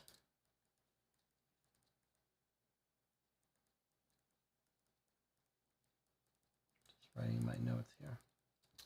Lady Rose Cantlemere fans herself with a small hand fan, despite the chilly weather. Her hair is tightly woven into an intricate hairdo on top of her head. Oh, my dear detective, how awful this is. We have been closely acquainted with the Baileys for decades, both me and my husband. The news of Callum's passing is truly troubling. Please tell me about yourself. How come you're here today? I have come to assist Eva in her times of need, as we are dear friends. The Baileys spent this week together with us at our cottage in Bath, and we all came back to London yesterday evening. We came home and went almost straight to bed after dinner. We heard the news as soon as we woke up and rushed over. Were you and Lord Bailey close? Lady Cantlemere glances over briefly at Lady Bailey on the sofa before she answers. Oh, we have known each other for a long time. He is, as I stated, a dear friend. Do you know of anyone with a motive to murder the late Lord Bailey? Oh, no, not any that I'm aware of. Okay, so she does not give us anything useful. She claims to be good friends. She confirms that they spent the weekend. So now it's time to ask about that guest. So let's look at our sheet here. We asked Lord Cantlemere about the guest. Now we're going to ask Lady Cantlemere about the guest, which is B9.18.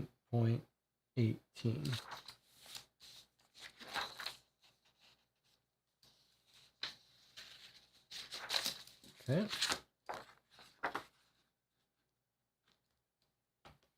Where's my...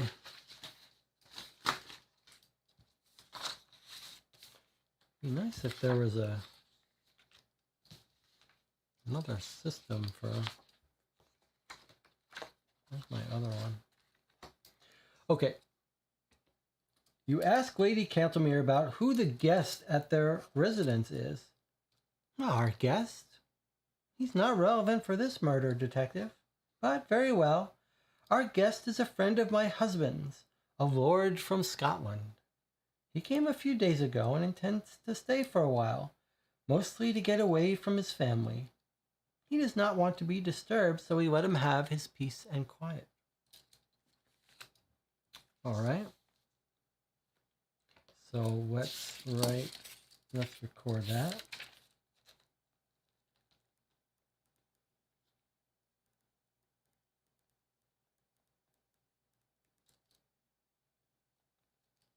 He's a lord from Scotland. Is he the brother? What do we know about the brother? We should have written that down. We talked to it was the Lady Bailey who told us, right? We say, who could have done this? And she says, older brother Duckett. We should have written that down. She says, older brother Duckett. So we should keep an ear open if he happens to turn out to be from Scotland. She did give a look at Lord Bailey, so when asked about her relationship with Lord Bailey, says Jonathan. So maybe he and Lady Cantlemere had some sort of secret. Yes, it did occur to me that she looked at him for that way, but I'm not sure. Said person was his wife, guess, when she said husbands. That's interesting. Is that true? Let's see. The husband definitely said he's more her friend. What does she say about the guest? She says, our guest is a friend of my husband's. That's a very good point that Jonathan picked up on. The husband says, the guest, I barely know him. He's a friend of my wife's from her school days. When we ask her about it, she says, he's a friend of my husband's. So, yeah, this guest is absolutely fishy. I wonder if he's going to turn out to be the brother. I want to make sure I'm circling all the...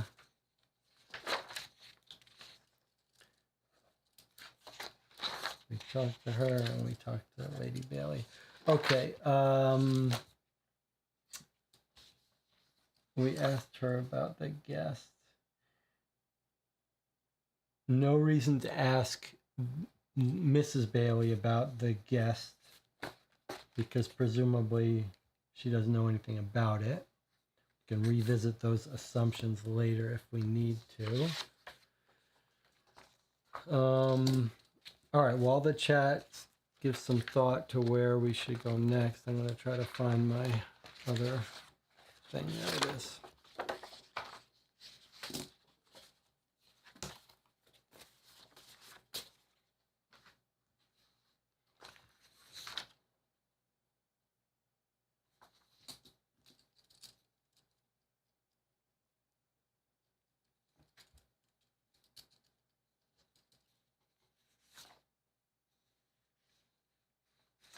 So I'm going to make a new card here. So for the guest of Cantlemere, he's a lord from Scotland, so says the wife. I'll just put a question mark there. And then I'm going to make a note about Michael.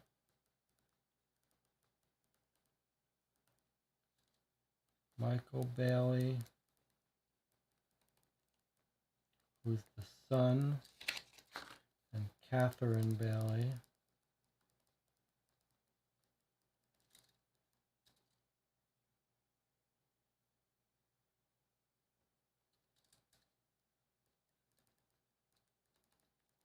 who's the daughter.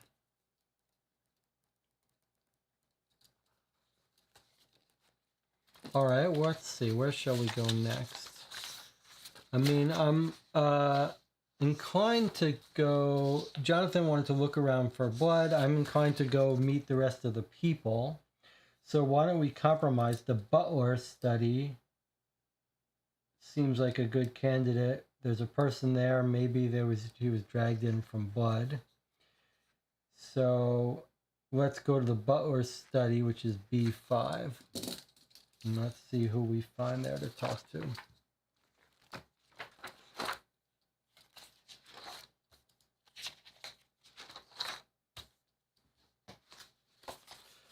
So there's the butler.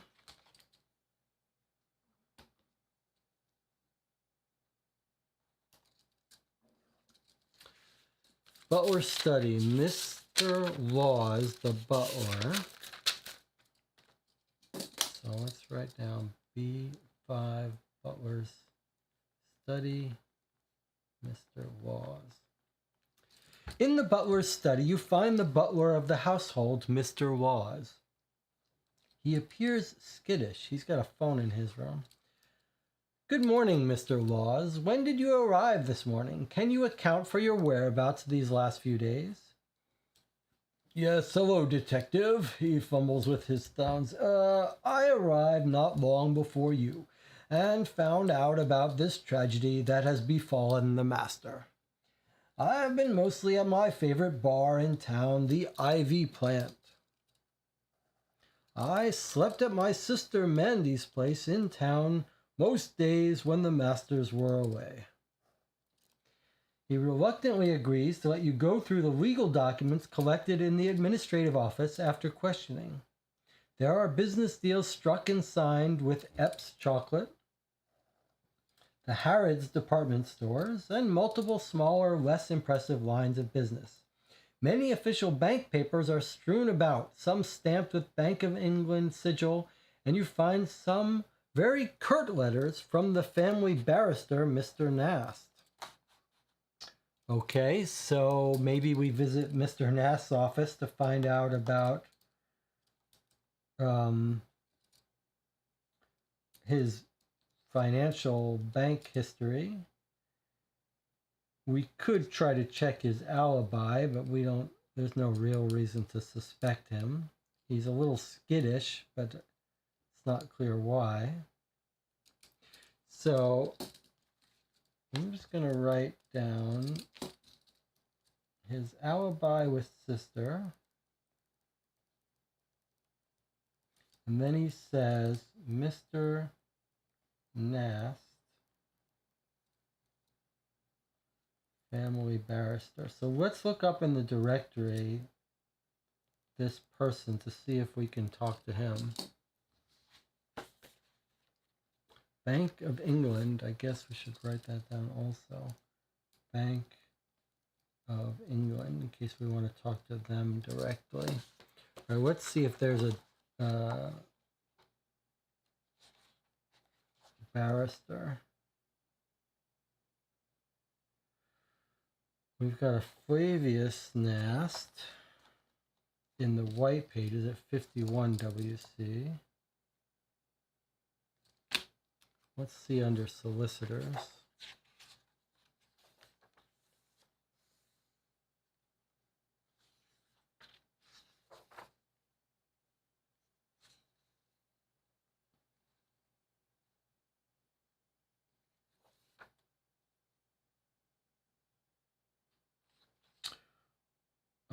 Solicitors.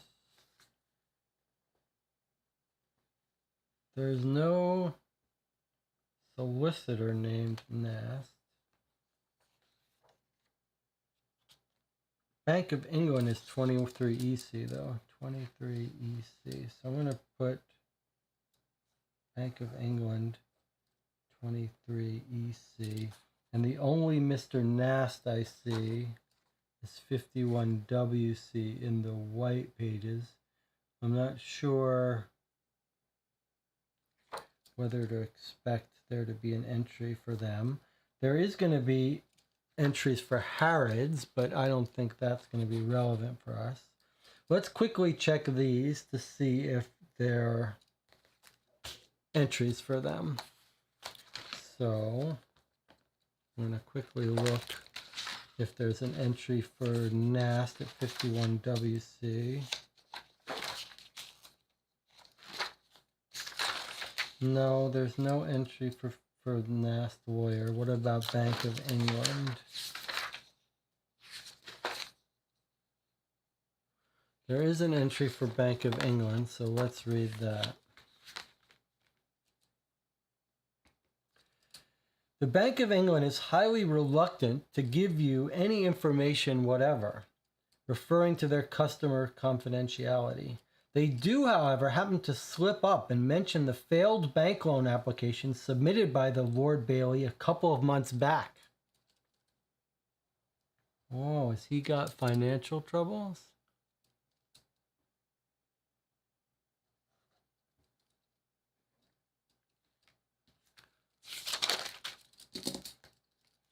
'23 EC Bank, London. And look at that, we got a new topic. Failed bank loan. We've unlocked FT, financial trouble. It's kind of cool, right? All right, so FT.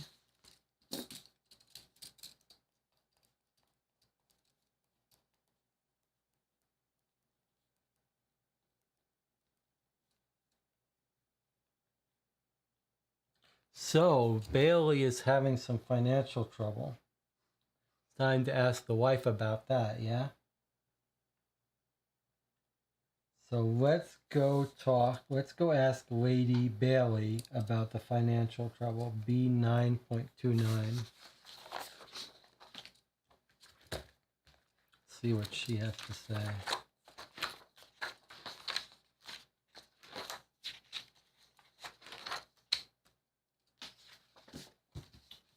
Here we go. Lady Bailey puffs a perfect smoke ring before her and shakes her head. My husband may have had his faults, but I did love him. I do hope that his taste for cards did not cause his ultimate downfall. My failure as his wife to put an end to this will forever haunt me if this is the case. Okay, so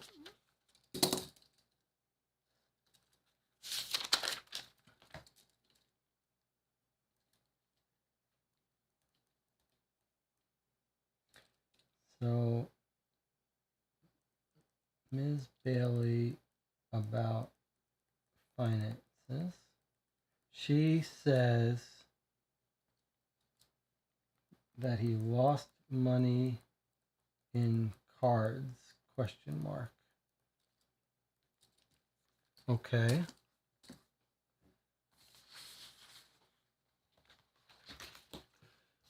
I'm a little concerned about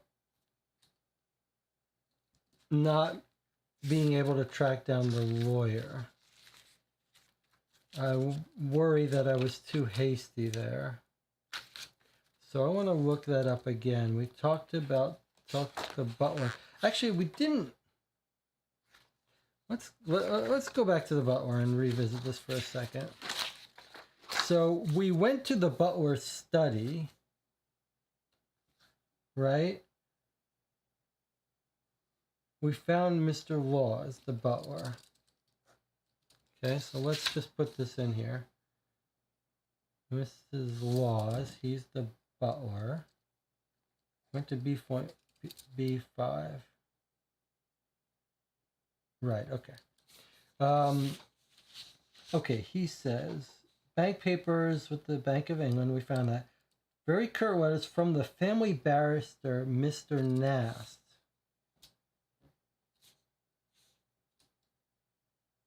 I'm a little... Let's ask him about the finances. So if we ask Mr. Laws about the finances, we get B5.9. Let's see what he says. This is tricky. You got to remember to ask them about things. He says, "It is indeed so. The paperwork I have had to do to keep the family afloat. It never ends. Somehow the estate is still in one piece, but it would not be for long. Not under Callum. The young master will most likely do honor to his family name and turn the tide. Master Bailey, may he rest in peace, has made many enemies through his financial decisions. I know that he slighted a man called Samuel Sneal, who has been pestering for us for months to get his money back." Okay. B5.9. We asked Mr. Laws about financial trouble, and he says Samuel Sneal is owed money. But we didn't get a new thing to ask about. Okay, so let me add a new entry here for Mr. Laws is the butler. And now we have Samuel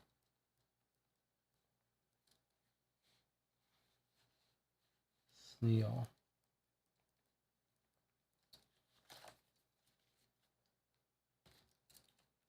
He's owed money, maybe gambling money.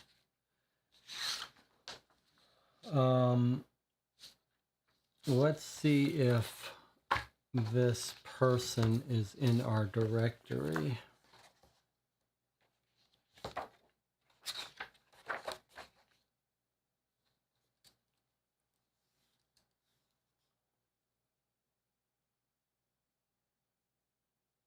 There's no Samuel Sneal in our directory.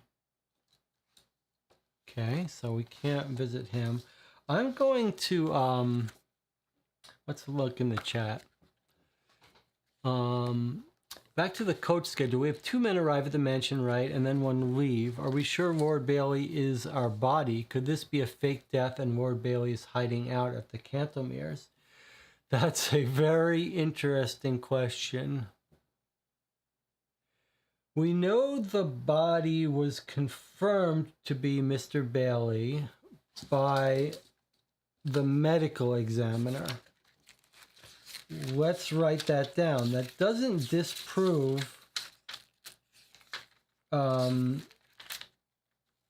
Jonathan's idea if the wife is in on it, but let's just write the wife confirmed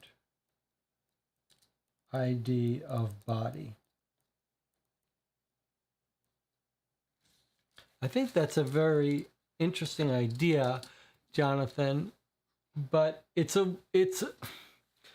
I mean, if you're the lord of the manor, it's hard to see faking your death. Like, the people who fake the death are the people who are like, they own nothing.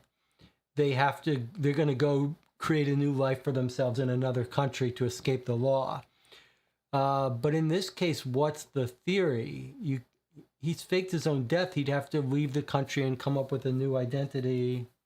It's an interesting theory, but it's a little, I'm just saying it's like hard for him. He'd be giving up his title. He owns land. It seems like an odd thing to do, to fake your own death if you're a lord. You find other ways to get the money. Maybe you pay to get the guy killed. You don't fake your death to get out of owing money to a bookie, to a gambling person. You've got your house. You're not going to give up your whole identity to pay off money, to avoid paying off money. That doesn't make sense. So I don't think that's, now that I think about it, it seems implausible. I was a little concerned that we can't find the lawyer. If I look up solicitors, there's a whole bunch of them.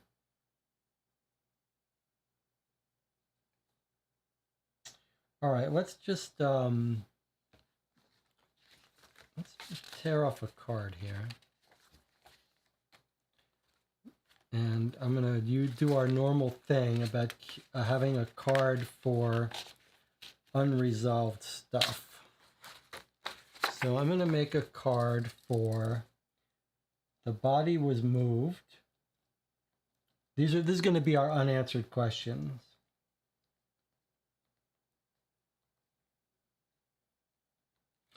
The body was moved, so we need to find out where that was, whatever. We don't want to forget, is the brother involved here? And then this one is going to be talk to lawyer. I'm a little suspicious that the lawyer was mentioned. We can't talk to them. I'm just going to put that aside. All right. Shall we continue going through the house? Where would you like to go next? We went to the butler study. B5. No one in the card room. Doesn't mean you still can't go there. Trophy room, washing room. How about washing room if you have to wash up a body? Let's go to the washing room just for the fun of it. B8. Let's see if there's any sign of anyone washing up blood. Meanwhile, feel free in the chat to come up with suggestions of places you want to go. Okay, the washing room sink, you find newly used soap and toiletries. Nothing else catches your eye. Okay, so B8 washing is nothing interesting. I'm going to start using NI for nothing interesting, and NA will be not available. Anyway, says we need to talk to more people in the mansion. I feel like we don't know enough yet to make theories, so we should find the bloodstains and the people. Okay, so let's do that. So We went to B8, the washing room. Let's work our way through this main floor from left to right. So let's go to the trophy room. Let's look for signs of blood. B6. B6 is the trophy room. It says, the trophy room is lined with achievements gained throughout multiple generations in the Bailey family. Multiple awards from cricket and rowing competitions are proudly presented, belonging mostly to Duckett and Henry Bailey. Multiple horse racing competitions have been won by Duckett Bailey. A newer addition appears to be the Most Esteemed Partner Award, given by the Epps cocoa manufacturer to Bailey Goods. Okay, so that's the second mention of Epps cocoa. So I'm going to revise my thoughts of not visiting them. And we've got mention of the brother. So B6 trophy room. We've got Duckett, the brother, and Henry Bailey. Is that going to be the father? Who is Henry Bailey? Let's make a new card for him.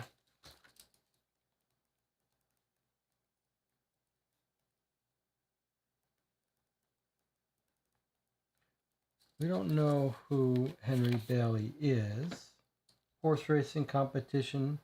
And then we've got mention of Epps cocoa. I guess he's a chocolate magnate. Maybe we should care about that. So, let's look up Epps chocolate and see, and Harrods, and see if the people he had business deals with can tell us.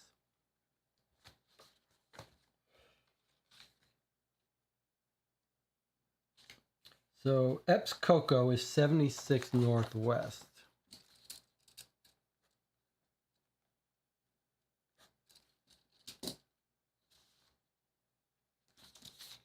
Let's see if there's an entry in London for 76 Northwest. There is, okay. The Epps Cocoa Manufacturer's Office confirm that Bailey's Goods brand is a customer of theirs, the largest one at that. When you mention the untimely departure of Sir Bailey, the cocoa manufacturer's face turns white.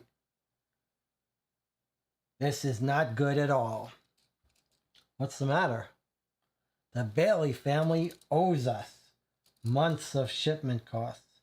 We have let it slide since they're our largest customer, but the contracts promising payment in full are now void since they are all signed to Lord Bailey himself and not the company. It's not standard practice, but we do it sometimes with our most important customers to elevate trust. How long have the Bailey family been in debt to you? A couple months at least. Okay, so 76 Northwest is Epps Cocoa. He owes, Bailey owes money personally. So if he dies, the debts are no good. You can't collect it from the family. All right. Let us go back to laws.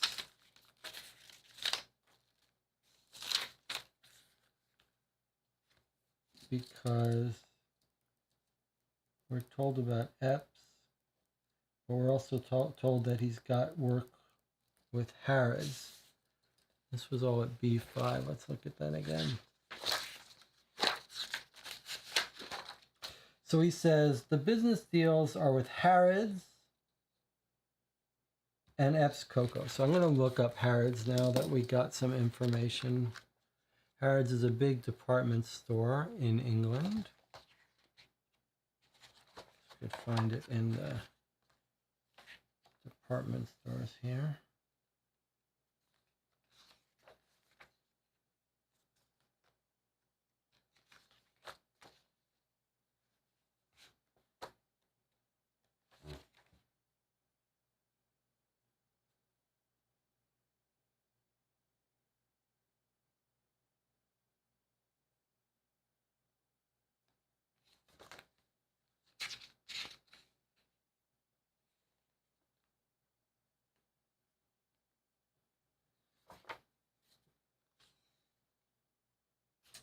department store. Huh, there's no entry for Harrods. Why is that? Is it not famous yet?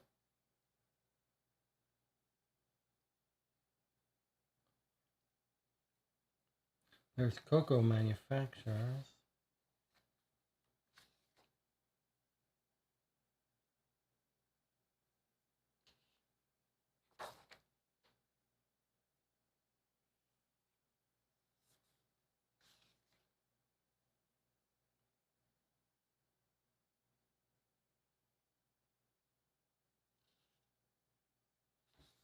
All right. I'll just make a note here about Harrods. It doesn't seem like important. He's just going to have owed money. I did find a Nast. I don't think he has an entry, though. I found a person named Nast. Flavius Nast, 51WC, but he didn't have an entry. This is the lawyer we're talking about. Yeah, 51WC doesn't have an entry, so we couldn't find his lawyer to talk to. Maybe the only thing that's relevant with the lawyer stuff is it's not relevant. The only thing we're supposed to take away from that is he owes money. He owes money to lots of people. All right, that was the trophy room to tell us about people. Let's go to the card room, B7. We'll work our way from left to right.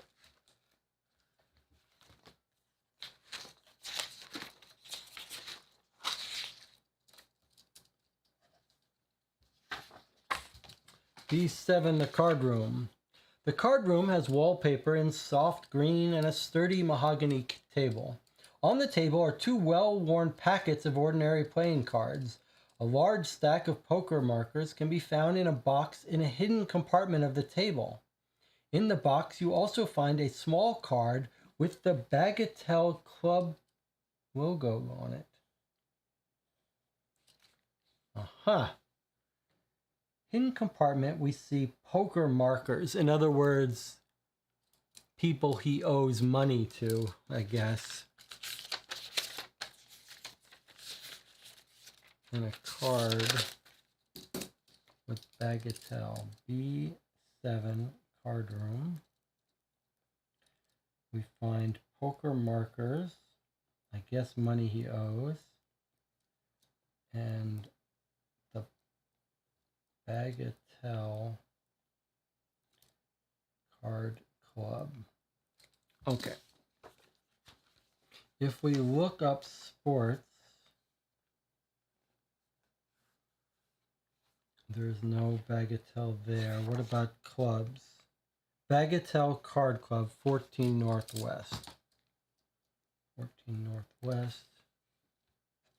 14 Northwest. I love being able to mark up this stuff.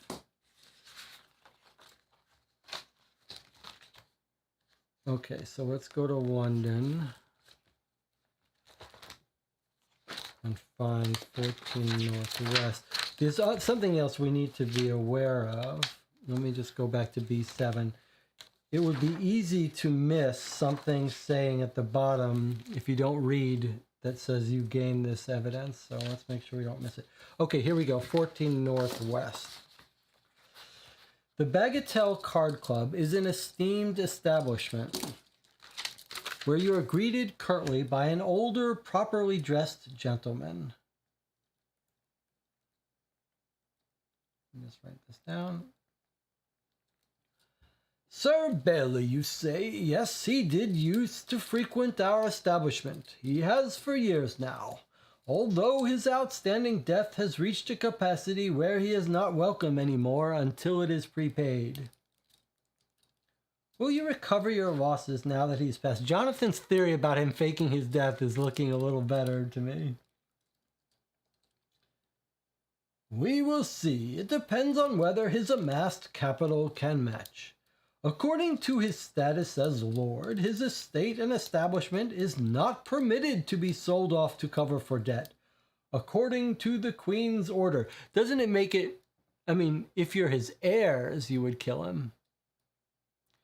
Anna Maria says there is a Nast A nest under barristers. We're going to check that. We're going to see if it's nest instead of nast. That's a very good theory. We're going to check that in a second, Anna Maria. So he's saying you can't sue his estate for his money. Look at that. According to status of lord. So that's what you get when you're a lord. The law says you can't get the money from the estate anymore. That's one of the privileges of being a lord. Look at these royalty crooks. It will merely pass to his next of kin. This is a frequent issue we have among our clients. The outstanding debt to us could potentially be repaid since we have forged proper documentation and contracts over it, permitting it to be passed on to the next of kin. However, the late Sir Bailey does also, I believe, have much larger outstanding debt to much harsher debtors in the underworld. These will absolutely not be deemed valid and will not be passed on to next of kin. I believe that the late Sir Bailey may have been in deep trouble. But this is a good reason for his heirs to kill him. Look at this. You gain topic number 9, financial trouble. Oh, look, another way to get financial trouble. Kind of cool. Okay, so, but we just learned he owes debt. Regain FT. Okay, so Anna Maria says actually in solicitors there is a nast, which I looked for and missed. So let's see.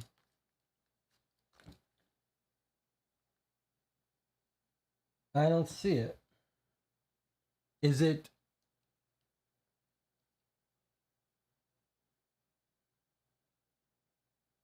Not under my solicitors, there isn't. In my, this is sort of important.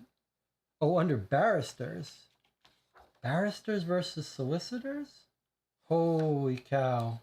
Solicitors is not barristers. Barristers is what I should have been looking for. Wow, you saved me. That was close.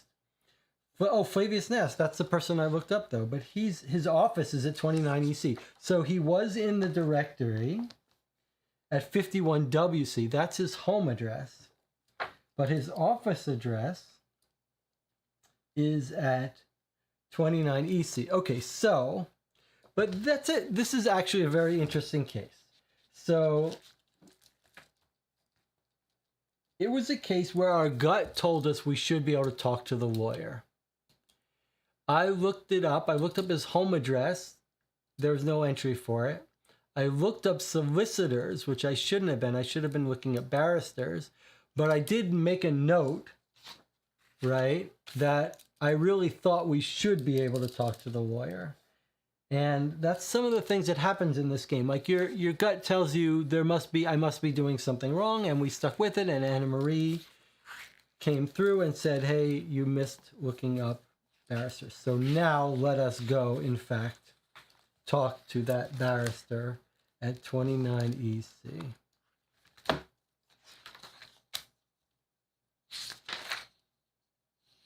And indeed, there is an entry. Let's read it. Good teamwork.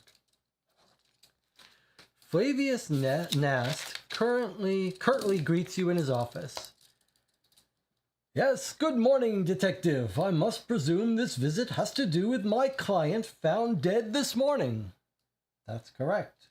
I must warn you that any dealing I have had with my client falls under what you may refer to as confidential. However, I can tell you that the content of my client's will, which I will be presenting tomorrow morning to the family of the deceased. The lordship came in the morning of the 18th to change his will. Day before he's murdered, he changed his will. The new will states that the estate and business establishments go to his brother, Henry Bailey. And any leftover properties of monetary sums will be divided among the widow Eva Bailey, the daughter Catherine, and son Michael Bailey. In the prior will, my client had his estate and business go to his only son, and the rest of the assets be divided among Eva and Catherine. Well, that's a little interesting. Okay, so on the 18th, he had a new will. And what did he change? He said everything in the new will goes to his brother. The estate and business. Estate and business go to Henry Bailey. Leftover money goes to the widow and the daughter and the son. The prior will, everything to son.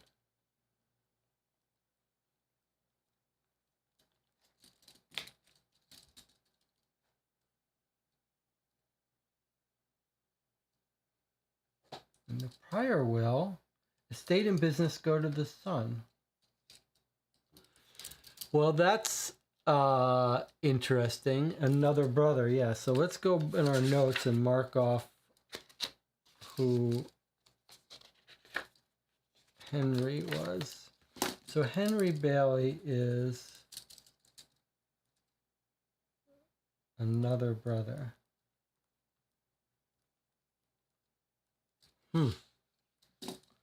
Very interesting. Let us see if the Baileys live in London. Another of the Baileys. There's Duckett and now Henry, yeah. So there is a Francis Bailey, 43 Northwest. Doesn't seem like it's going to be relevant to our guy. Let's knock on the door at 43 Northwest just in case.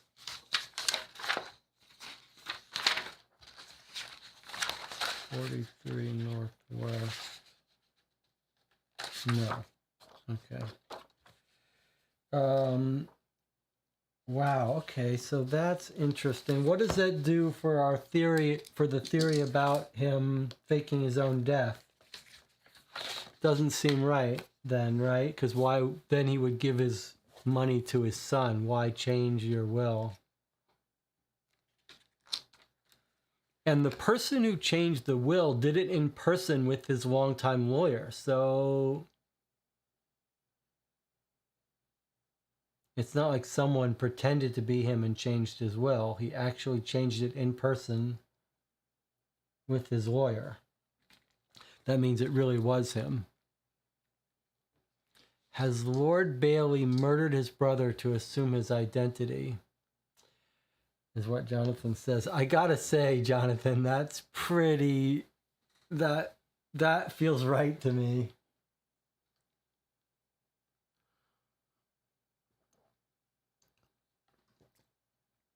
So you're saying he's coming under personal debt. He's arranged it all so that... I think Jonathan's figured it out. So this is pretty early to have this theory that feels right to me, but it does feel right. So Lord Bailey's taking on all this debt. He realizes he can't get out of it. So he makes sure all the debt is something that won't get passed on to his estate. And now he's going to fake his own death he changes the will to give it to his brother Henry. Then he's going to kill Henry and take his place. I think that's quite believable. Now, I want to go back to the trophy room for a second. I think Jonathan sussed it out. And since he's brother, he would look like him and all that. So I just wanted to look at the trophies again. There's Awards for cricket and rowing to Duckett and Henry. Horse racing for Duckett. Okay. So, and B1 we went to.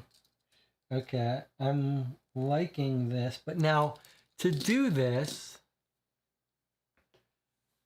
Anna Marie says, maybe twin brother, could we look up at Somerset House about the brother? If we don't hear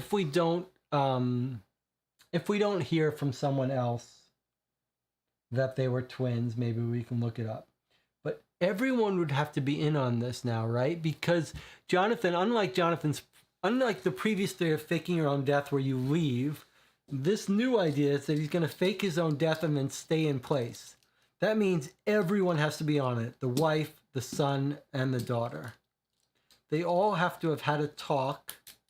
Maybe that's where they went to the Cantlemeres to come up with a plan. But everyone would have to be in on it, right? The servants, anyone that would recognize him, unless he's identical twin. So that's going to be an open question. Were they identical twins? And where do they live and everything? Let's see. If we wanted to pursue this thing, where would we want to go next? Michael and Catherine. We could talk to them.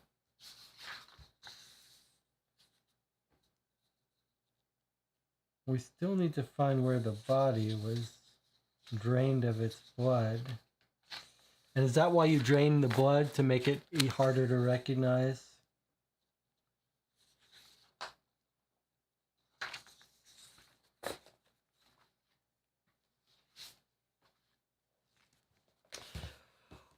All right. And then what, we think he's hiding out with the Cantlemeres?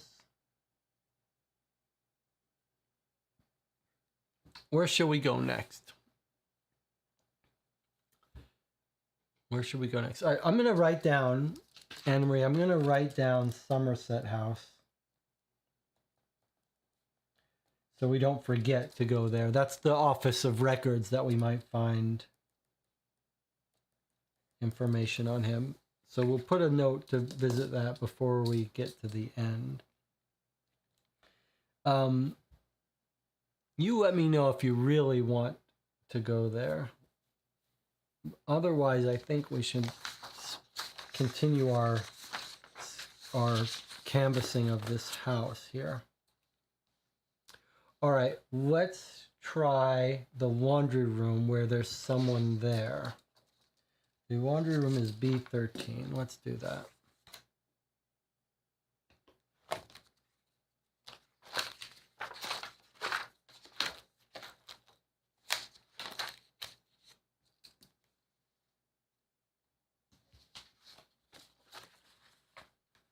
So we've met someone else. B13, the laundry room, and June White.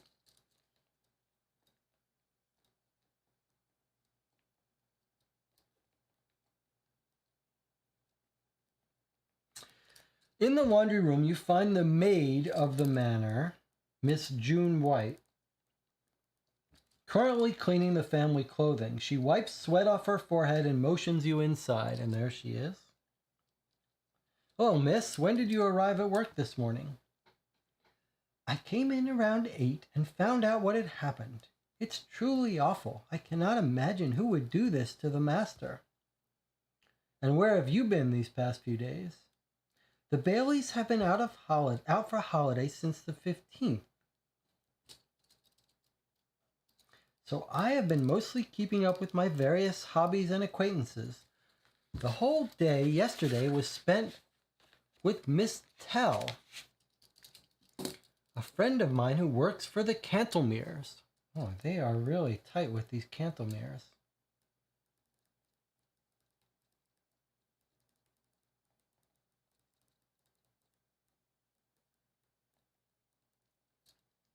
And I slept at her place most of the day. We actually spent a night here in the mansion from the 16th to the 17th as well, but please refrain from telling the mistress that, as we were instructed to stay elsewhere. She stayed 16th and 17th at house with friends. So we might check the cab log to see if those people are there. Don't tell the mistress. We were instructed to stay elsewhere. And then we say, did you see anything suspicious? No. How long have you worked for the family? Well, a couple months, not long. Are you the only maid of the household? At the moment, there used to be 2 other girls and a stable boy when I started, but they were let go. So there's a lot to take care of. It's a big house. So financial troubles again. Do you know why they were fired? The lady of the house has her reasonings, which I do not pry into.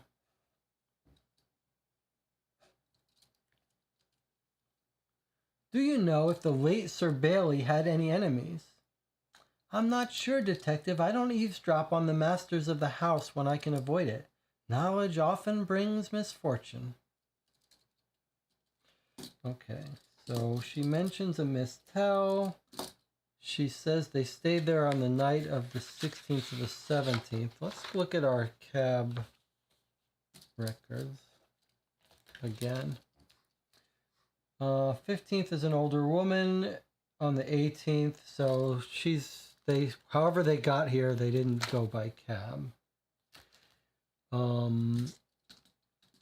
It doesn't seem like that's very relevant for us. Let's put her down here, though. She's the maid.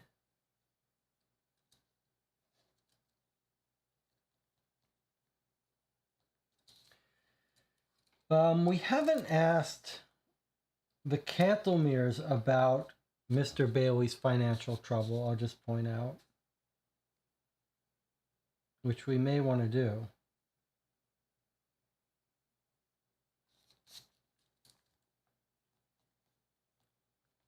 Just making my further notes here. But I think we don't have good reason to yet. Anna Maria says, a maid with hobbies in the 1800s? Come on now. In other words, she's too busy. She's not allowed to have hobbies. And she's staying at the house when she shouldn't have to. She shouldn't when she was asked not to.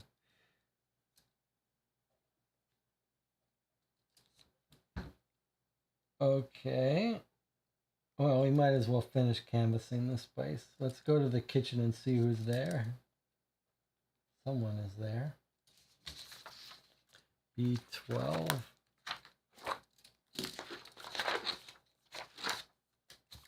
B12 is the kitchen and Mrs. Brown. Now, someone did mention to us, someone with a Christian woman. I wonder if this is the Christian woman they're talking about. Was that our cab that had the Christian woman mentioned? Kitchen. Let's just quickly look at this. We've got an older woman with an onion, and we've got Christian necklace. So I don't think that was Miss Croft. I think this was our Miss Brown.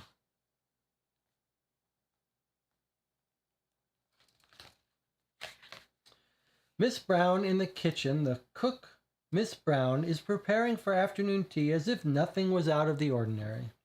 The kitchen walls are lined with well-used pots and pans and kitchen cabinets. The cook, Miss Brown, greets you as if it would also just be another day, unfazed. Good morning, Inspector. Care for a morning scone? You ask your questions as you spread rose marmalade on a buttered, freshly baked scone. So we're gonna have something to eat, a little snack. We're tired from our work. Hello, Miss Brown.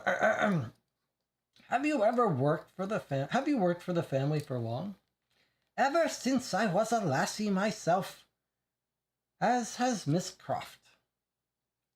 And when did you arrive this morning, and where have you been those last few days? I arrived about 2 hours ago, and I learned the fate of the master. It's a shame, of course. When the family were out these last few days, I was allowed to go home for a few days to meet with my sister up near Galloway. It is lovely this time of year. She whisks the butter in a carefree manner. She couldn't care less. Do you know of any enemies that Lord Bailey might have had? Apart from his older brother, you mean? Aha.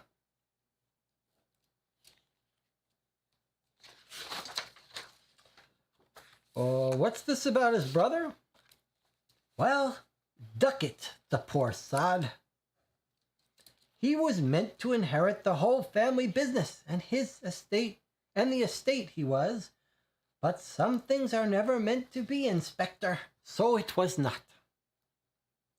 Do you believe he would have had a motive enough to harm his brother? And do you know where I can find him for questioning? Who knows? Oh, well, the mistress wouldn't want me to go gossiping. Let the past rest. I doubt the mistress would tell you much about him either. The family ties were cut many years ago. Okay, so this is Miss Brown. Does she not care because she knows he's not really dead? She's worked for how many? She says she's worked for she's worked since a baby, right? Worked many years. I wonder if she's not upset because Jonathan's theory is right, that he's not really dead and she's in on it. Otherwise, you'd think she would care. Okay, so we know the older brother, Ducat, is estranged. And then we might want to go fill in that entry on Ducat.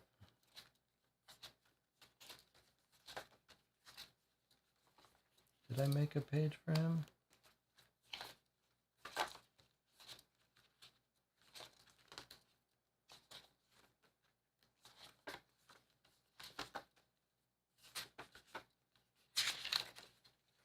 Seems I didn't. So Ducat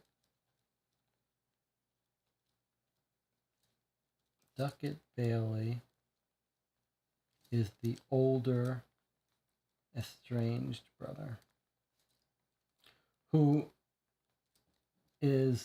should have inherited instead of our Lord Bailey. At least he thinks. So maybe he's an enemy. He's not going to let his brother create a new identity, right?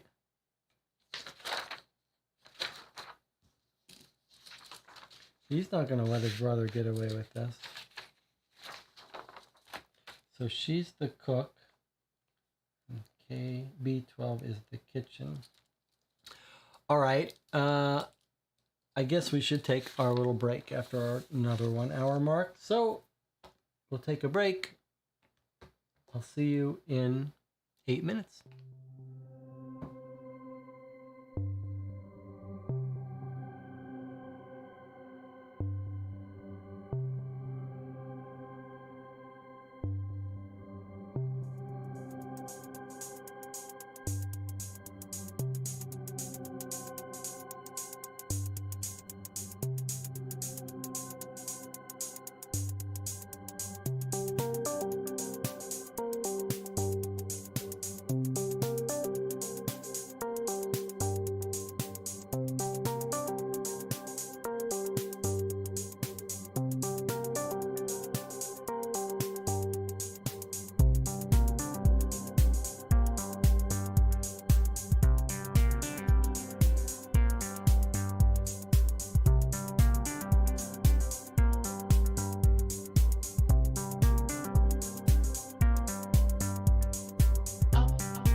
Okay, we're back. We're just talking in the chat.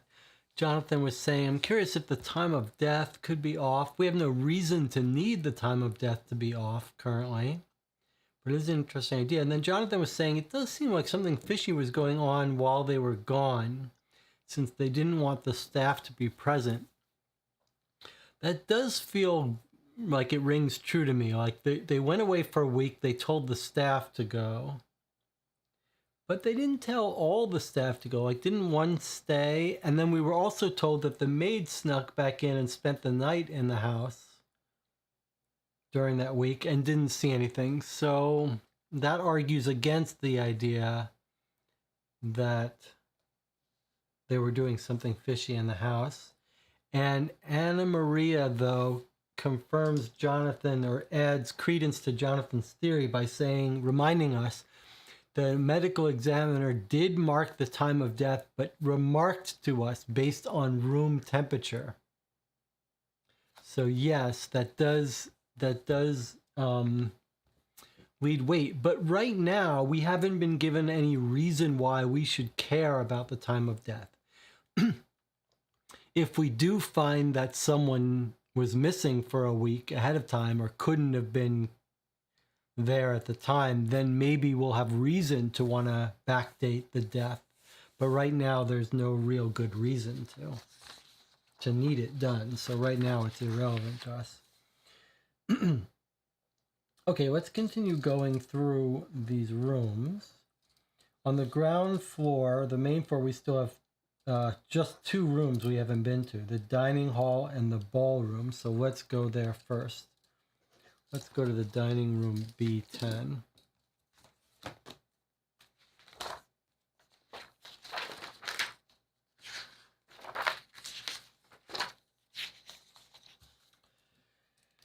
Dining hall just says, in the dining hall, some dishes from breakfast are still waiting to be carted off for the washing by the cook, Miss Brown. Some dishes of breakfast are still waiting. That's totally useless. B10 NI, nothing interesting. And then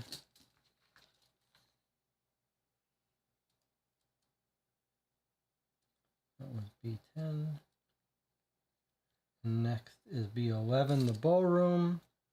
A fine layer of dust has settled on the ballroom floor. It is evident the room has seen little use in recent years. Okay, so B11.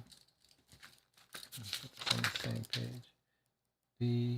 B11 and nothing interesting there. Okay, so that's the first floor, main floor done. We've been to all the rooms. We discovered the different people. We should mark maybe Miss Croft was there. In the laundry room, we saw Miss Brown. In the kitchen, we saw the cook. Sorry, the cook is Miss Brown.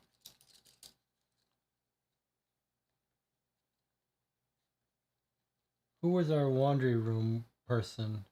Miss White, the maid. Okay, and in the drawing room, we find Rose and Eva, Lady Cantemir and Lady Bailey. And the butler is Mr. Laws. Okay. There's our fully annotated main floor map. It's almost like we're getting practice doing this. Like we don't need it for this case, but in future cases. What is the motto of this channel? Other than tell no one about it. The motto is, and I feel a little like maybe we need a gender neutral version of this, but I mean this in the most general sense.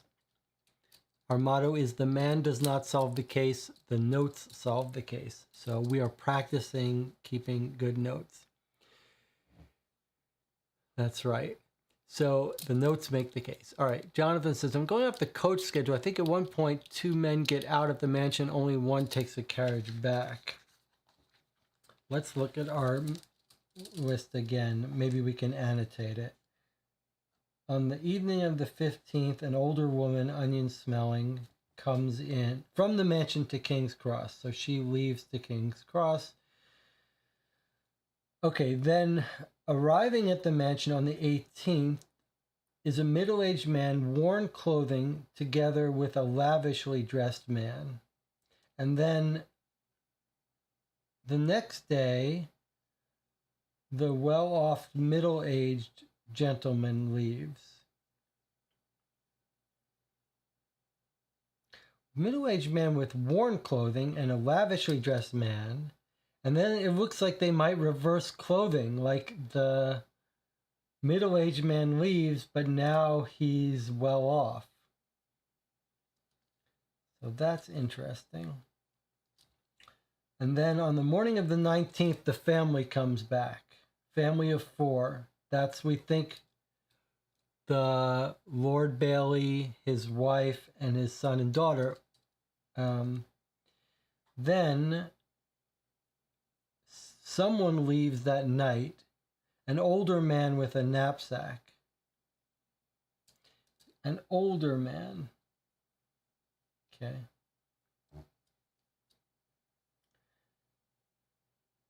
And then someone arrives at the mansion, the Christian necklace, that's the Mrs. Brown, the cook, possibly, or Miss Croft. And then we arrive.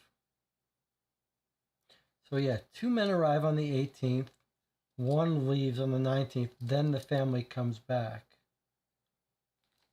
I don't know what to make of the rest of that. All right, let's look. We've got second floor and we've got the cellar. Should we work on the cellar a bit? There's no one there, presumably. Let's go check out the cellar and see if we find evidence of a body being kept down there. All right, any notes we didn't fill in here?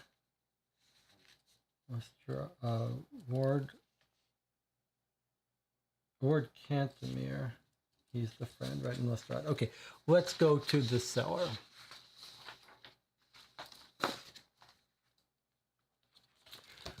Having no reason to prefer one over the other, let's start at the cellar landing, A1.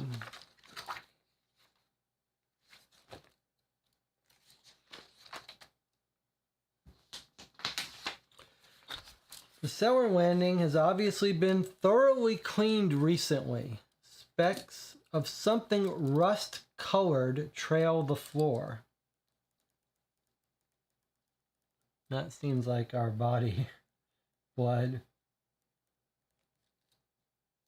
So we heard it's been cleaned, and then rust-colored specks.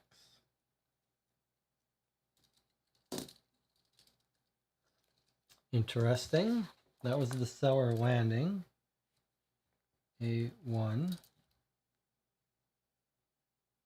Let's go to the workshop. That seems like where you would kill a body, maybe. Or the wine cellar, temperature controlled. Wine cellar. Let's try wine cellar. A6.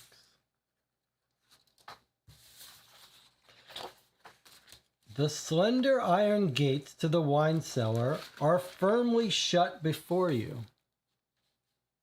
You gain a topic, the wine cellar door, WCD. A6 wine cellar, so it's kept locked.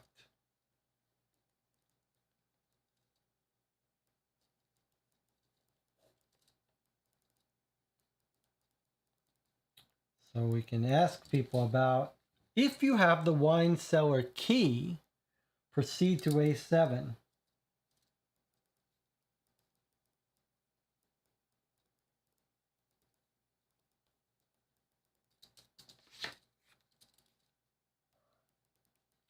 So we need the wine cellar key, which presumably we might be able to get from someone.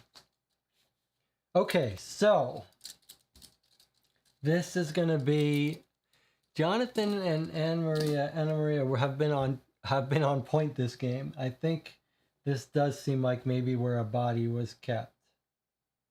Okay, so let's go to our topics and write in that WCD is the wine cellar door. And you might ask, who would we ask? Where would we find the key? Who would we ask for the key? Who would have the key to the wine cellar door? Or maybe we're going to find it in one of these rooms down here.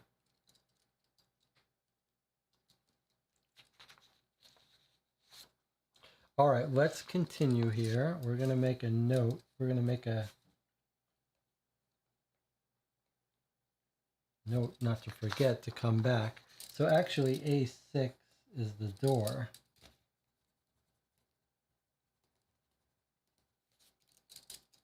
And A7 is the thing. All right, let's go to the workshop now. A5, we'll continue canvassing down here. The workshop is in obvious disrepair. The walls are lined with tools of different kinds, from building and repair kinds to rarely used kitchen utensils, leftover green wallpaper, and tool sharpening contraptions. A small hand-sized sharp tool, akin to a hunting knife, has been removed from the wall recently, leaving behind a faint, slightly lighter spot on the wall. Sounds like we found our murder weapon. So A5, workshop. Source of murder weapon.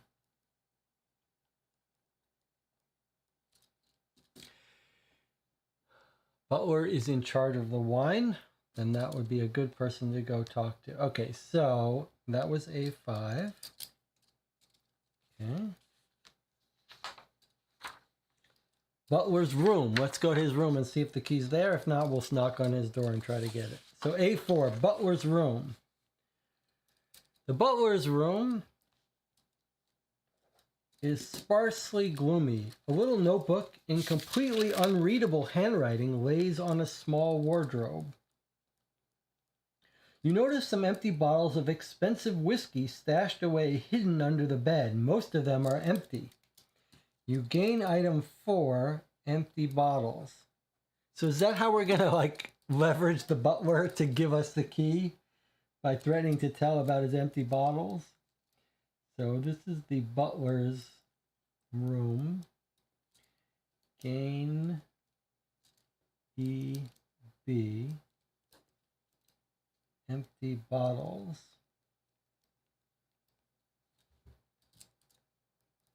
Of whiskey.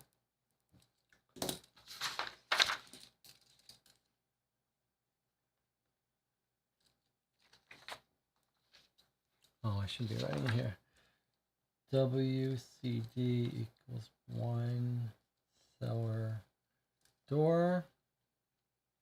And then EB is the butler's alcoholism.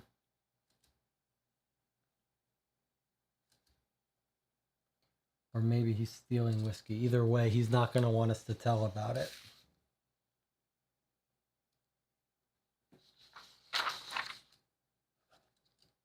All right, let's finish canvassing and then we'll go talk to people. Servants' quarters A3.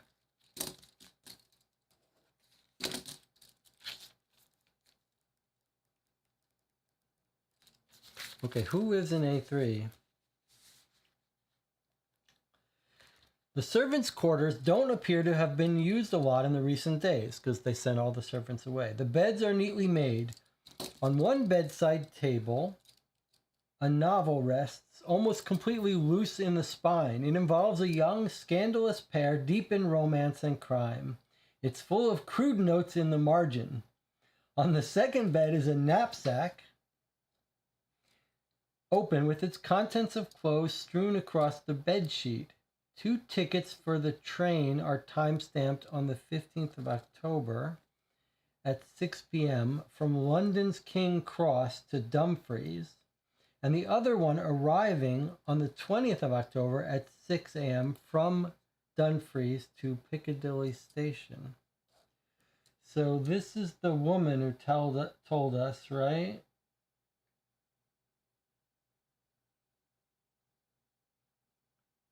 Or I don't know, but I think we have the cab for this. 15th October at 6 p.m. from London, King's Cross to Dumfries, from London Station out to outside of London, and then coming back to Piccadilly Station. I suppose I'm going to write down train tickets here in case we want to check on this later. I'm just inclined to think that's not important for us, but maybe it is.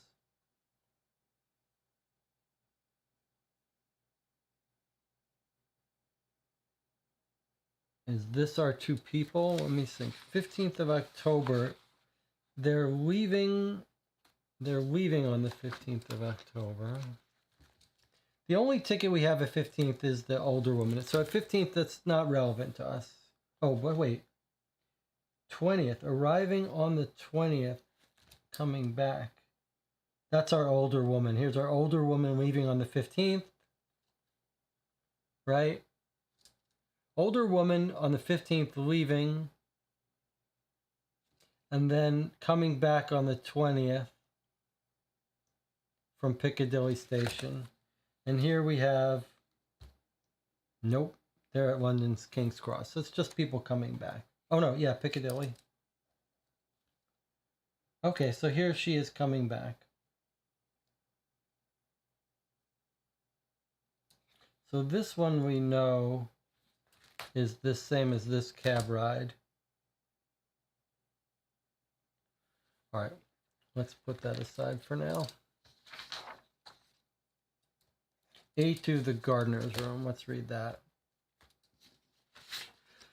The gardener's room contains one bed, quite generous in size. On the bedside table, a vase of freshly picked flowers are placed. On the floor is a music box, one which you can wind up. Inside, a dancer springs up, and an array of colorful small pebbles and dried flowers are stored. You gain item number 3, the music box. MB. Okay.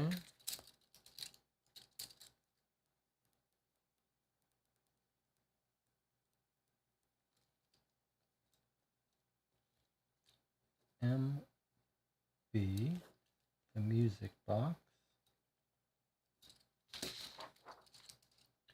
So MB is the gardener's music box. It pays to know where we found them because that suggests who to ask, who to show it to, or something. I don't know why we would make use of that. All right, so we finished up here. We would like the wine cellar key.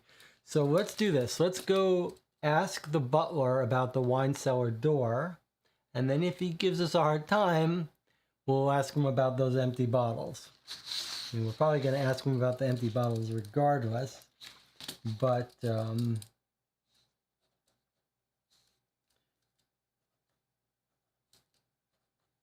okay, well, we've completed the downstairs except for the wine cellar. Okay, so let's go over here. So we're going to ask about the wine cellar door. Mr. Laws, the butler. That's B 5.1.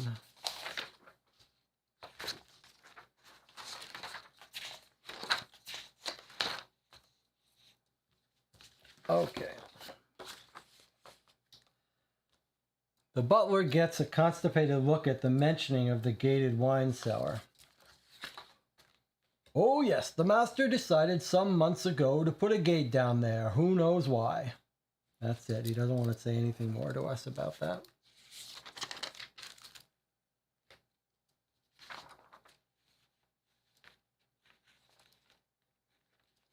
Okay.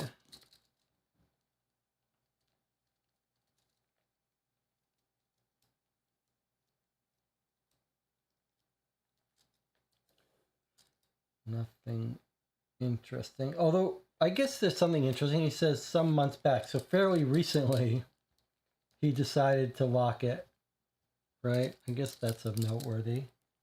Recently, lock was installed. All right, so now while we're talking to him, we're going to say, hey, what about the empty bottles? So 5.4 is your empty bottles. Maybe that'll tell him to give us his keys. The butler's stern expression gives way to sheer panic. Please don't tell Lady Bailey. She would certainly not approve of it. Please, if you let this slide, I will tell you about a phone call I overheard the master place. Once he saw me, he promised me to never utter a word about it to the rest of the family. He called an insurance company to set up life insurance for himself on £10,000 to be collected by the heir of his estate. It's almost as if he knew someone was after him. Okay, well, this is just more clear evidence that the theory of him faking his own death is more and more real. Lord Bailey got insurance. I think, like, it feels, do we have any doubt now that he's faked his death? Phone call. So I'm going to put on our unresolved questions list, check insurance companies, but there might be an entry for one of them, but it's not going to have any valid information other than he took out insurance. So he's faking his own death, but we still don't know the manner of everything. All right, well, he didn't give us the wine cellar key. Who is going to give us the wine cellar key? The wife is in on it, right? If we think the wife's in on it, she's not going to give us the key.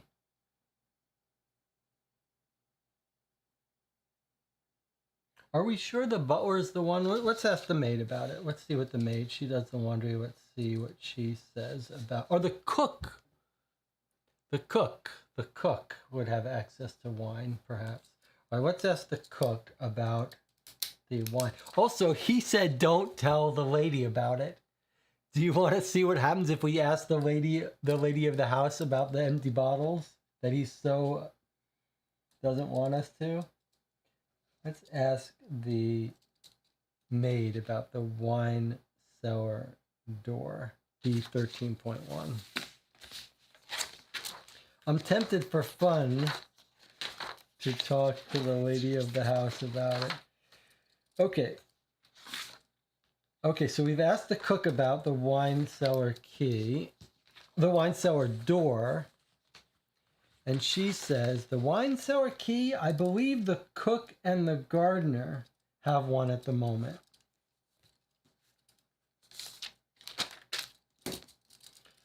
So B13.1, ask cook about WCD. She says C. I thought I was asking the cook. Oh, I asked the maid, but we were right in thinking it was the cook. Gardener. Okay, let's now ask the cook, which is what I thought we were doing. I thought we were smartly asking the cook. 12.1. 12.1. Ask cook about WCD. And the previous one was not asking the cook, was asking the maid. Okay, let's ask the cook. B12.1. The cook woman says, The wine cellar. I recently had to give my key to Miss Croft after hers got misplaced. She fetches me sacks of vegetables daily, so I don't have to go down there. It's a bit cold and dark for my taste. This is again, the theory of keeping the body down there where it's cold. So she says, gardener has key and cold in wine cellar. I wonder if the one of them that was called back to help dispose of body and stuff. Okay, so now we know we're going to ask the gardener about the wine cellar door. She's supposed to have the key. So that's 14.1. Gardener about the wine cellar door. Let's see if she'll give us the key. The wine cellar key, yes, I have it as a matter of fact. I suppose for police business you might borrow it, but please return it soon. It's the only one we have since my key disappeared from my keychain a week ago.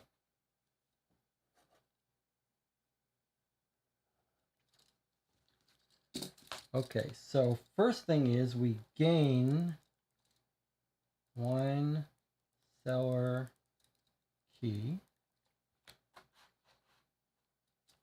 which is not a thing. We don't ask people about it, but it's something we can use. You acquire the wine cellar key. But she also tells us gardener key disappeared. It's like they've been planning this one for a week. Okay, now that we have the wine cellar key, we can come back and go to A7, the wine cellar. Proper. All right, here we go. We should mark that about which items we asked who. Yes, I'm circling all the things we asked. So we asked the wine cellar door, to Mr. Laws, to the cook, to the maid, and the gardener. And then she gave us here the key. Okay, so we're about to go to find where the body was. Maybe the murder, maybe this is the scene. This could very well be the scene of the murder. The metal frame blocking the wine cellar opens with a clunk, and you can freely explore the damp and icy cold room, which you find beneath some stairs. The floor is dirty and mud-colored with a large rust-brown spot in the center. There are multiple caskets of wood unopened, presumably containing expensive liquor of different gold-labeled brands. The cellar is also used as a makeshift food storage with vegetables and grain in bags and meat hanging from the ceiling. However, what catches your eye is the content of the previously emptied boxes. In one of the boxes, further down in the pile, you find a neatly folded set of quite ordinary but well cared for clothing. It has been used with smudges of food on the collar. Upon close inspection, the clothes have no name but have a manufacturer tag from Switzerland. Aside from the clothing, the box contains essential toiletries and a packet of cigarettes. You get item number 5, Swiss clothing. Okay, so they lure him down. He's going to be from this brother that he killed is going to be Henry is going to be flown over from Switzerland. He kills him, takes off his clothing, dresses him in Lord Bailey's. So murder scene. I'm not sure why. I see. So he's killed during the week, and then he's kept here for when they come back. Gain Swiss clothing. SC. There's also cigarettes. Might turn out that he smokes cigarettes. Toiletries. Or someone's hiding out down here.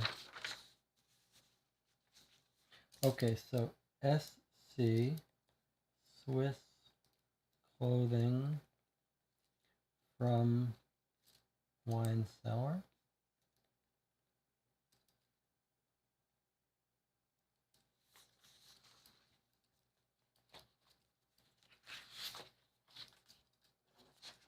Okay. Well, kind of fun. Jonathan says, I think this is what corresponds to the 2 men arriving and 1 leaving in the coach log. Yes, I think you're right. 2 men arrive, 1 is either killed and left there or is hiding out in the cellar or something. Okay, so we finished with the cellar and the main floor.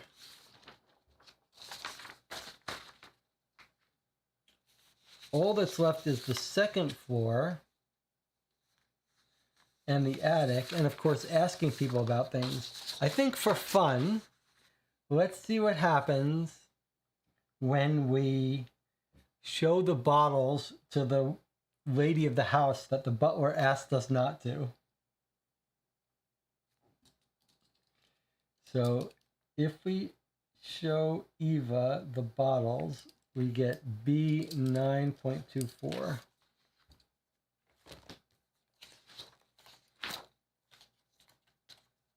He's like, please don't tell her that I've been drinking. She says, well, you say you found stolen bottles in Mr. Law's room. I will, of course, have him terminated from his contract. I have already given him plenty of warnings already. We got him fired. Yikes. I didn't think he was going to get fired. I feel a little bad now, but she has given him plenty of warnings. Not only has she given him plenty of warnings, can I just point out that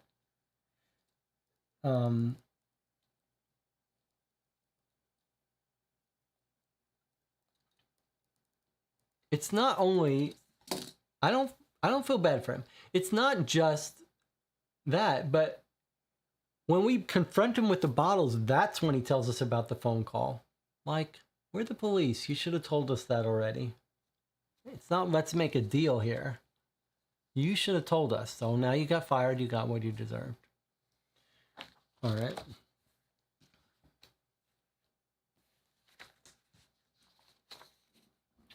I'm going to mark here that we're probably, well, we might not be done with the wine cellar. I mean, once we want to confront someone with them hiding the body there, we might ask more about the wine cellar. We have the music box, but we're probably done with the bottles from the butler.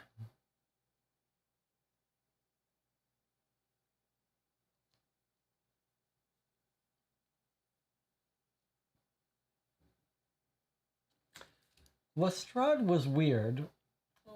I want to read what Lestrade says to come back to us with again, because he seems silly, like maybe this is a clue thing. He says, the dead man is a shell of his former self. This is more evidence that this is not his real body. He's a black and white expensive outfit. So they've dressed him in something nice.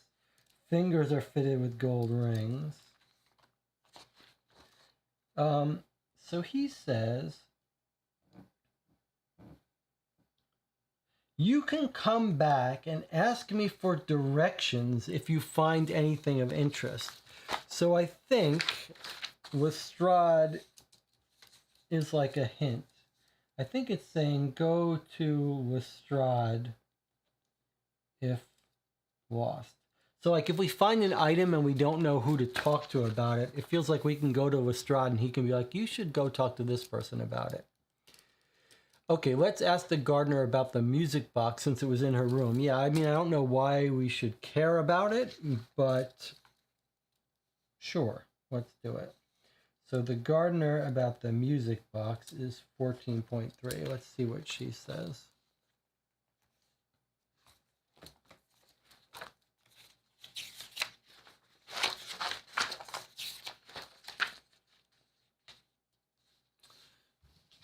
You present the music box to the gardener, Mrs. Croft. She softens in her otherwise stern expression.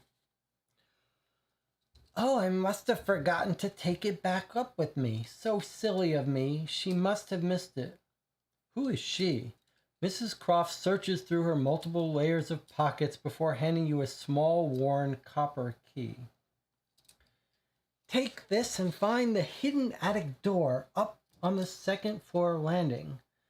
The lady would surely disapprove of me giving this to you, but I believe the young lady deserves to have her own testimony. All I ask is you treat her with respect. She does not always get that. You gain the copper key.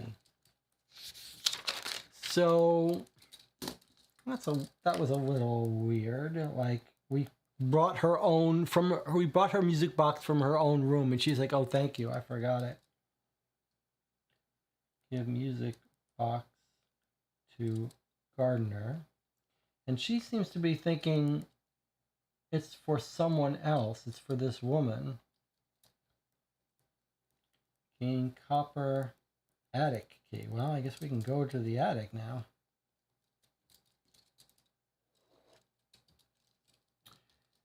Treat her with respect. Okay.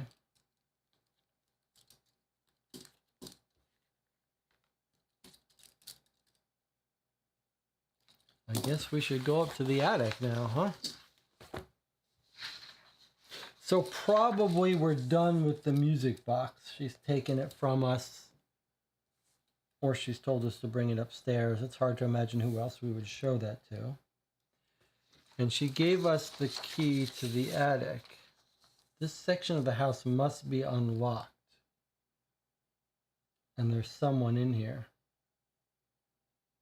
All right, you ready to go to the attic? The young lady in the attic is hidden away. Yeah. Okay, let's go to the attic.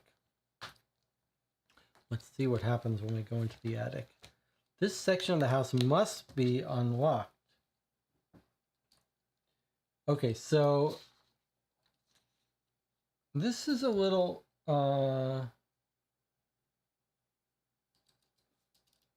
it's a little unusual because it doesn't have numbers. D1, D2.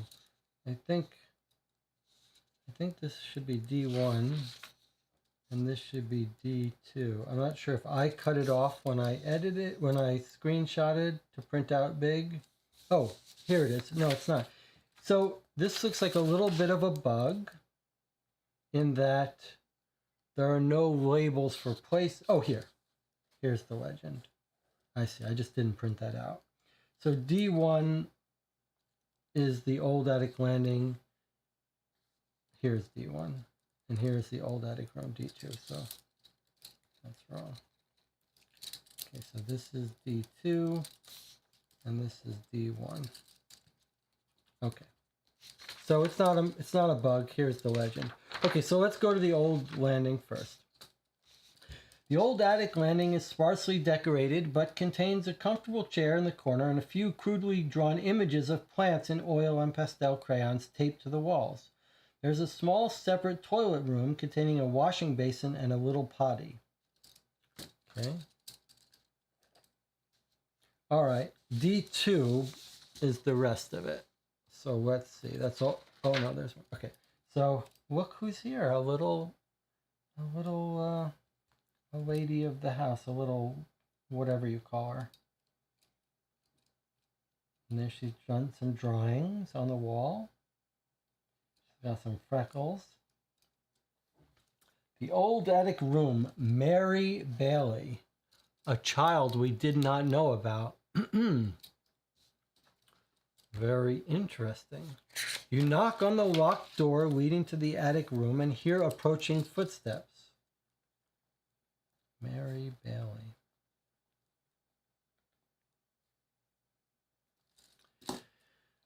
The door swings open, revealing a young woman around the age of 15 with a freshly picked flower in her hair.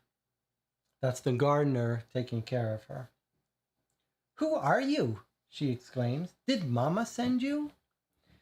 "I'm a detective investigating the murder of Lord Bailey. May I ask you some questions?" "Yes, you may. Please come in. I am terribly sad about Papa." "Are you a daughter of Lord Bailey? Do you live up here?" The room behind her is filled with paintings and dried flowers in differently shaped vases. The dim gray sky is visible through two small rectangular windows close to the ceiling. The girl herself is dressed modestly. "Yes, I live here. Mama says I should not meet guests. But if you are police, that must be okay." Mama says I should not meet guests. What's going on here?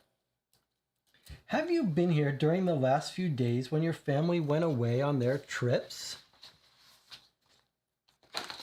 "Yes, I'm always here. One day, Miss Croft let me out to play in the garden. So when the family left, the gardener let her out." "Did you notice anything unusual during the last few days?" Oh, we're like not concerned about this. We're like, "Hey, you notice anything? Did you notice anything unusual?" She says, "Oh, yes. There was a guest in the house 2 days ago while the family was away. But Mama says I can't meet guests. I heard him through the floor. He snored a lot, but only slept during the day in the guest room. Then I heard water running, and after that a dreadful scream from somewhere on the upper floor that lasted an awful long time before it went quiet. But Miss Croft says I made the guest up in my head since no one left the building that I saw." "Did you get a look at this guest?" "No, I only heard him through the floorboards." "Do you know of anyone who might want to hurt your father?" "Only Mama sometimes when they fight, but they always make up." "Thank you." You gain topic number 7, the recent guest, and number 10, the hidden daughter. That's creepy, huh?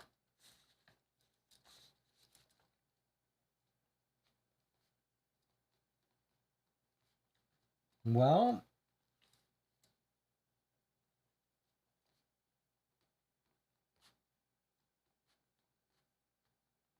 let us write down the information we discovered on this page, because it's quite interesting. It seems to be she told us about the murder.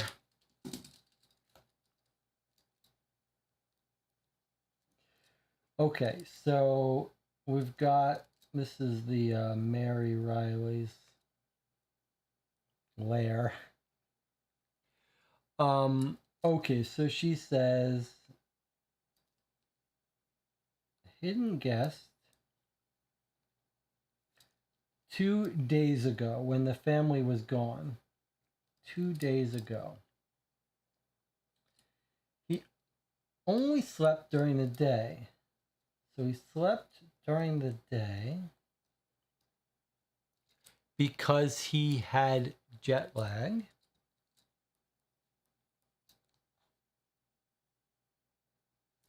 Then she hears water running. Maybe he's going to take a bath and he's murdered. He snored a lot.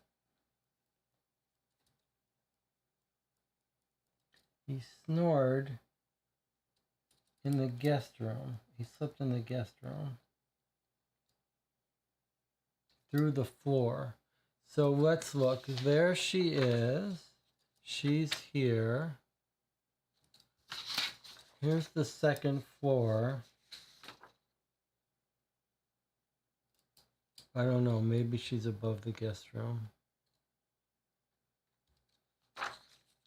Regardless, she says it was above the guest room. Water running, scream for a long time, at least to her ears, on the upper floor.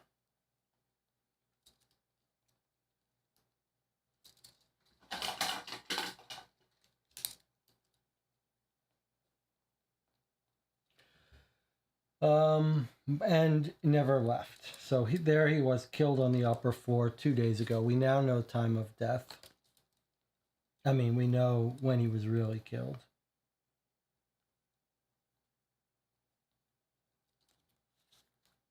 I wonder what the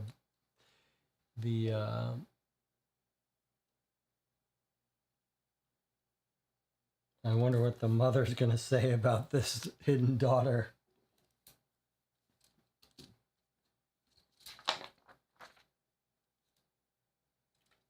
RG is going to be the guest, and HD is the daughter. So we've just got 2 more things to find. A and LH. And we've done the attic. All right, let's put this up here for a second. Let's just reorganize. So we finished the attic. I mean, except when we want to ask her questions about things. Let's ask her about the music box. Just for fun. Music box. Let's see. Well, Mary Bailey. That's MB, Mary. Okay, so, yes, this is in the attic. So if I ask her about the music box, D2.3, let's see if she, just for fun. And actually, that reminds me of something I wanted to talk about. 2.3 says, my music box, where did you find it? I've been looking for it everywhere. Thank you, mister. Sometimes Miss Croft lets me out of my room to play, and I must have dropped it. I see. Okay, so it was her music box, and we brought it to her. So let me circle that. We gave her her music box, and now we're definitely done with the music box.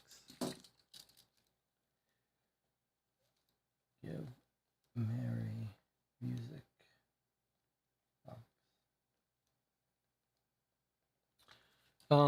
I think as a general rule, this is something we haven't discussed, but it probably makes sense to sprinkle some of the sort of fun, or, you know, if you're a completionist, if you want to see everything, there's a cost if you save all the silly stuff for the end. You sort of get really tired and rush through it.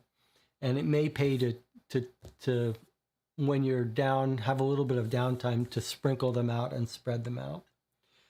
So she says Mary says she heard a sound from the guest bedroom. So I think maybe we should go to the guest bedroom.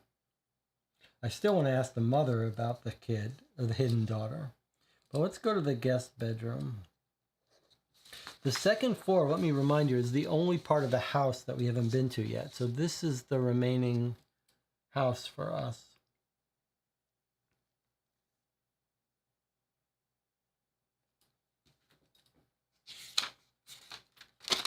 So let's go to C11.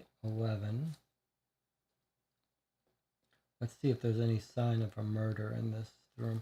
She was in the bathroom. It doesn't have a bathroom, though. She heard running water.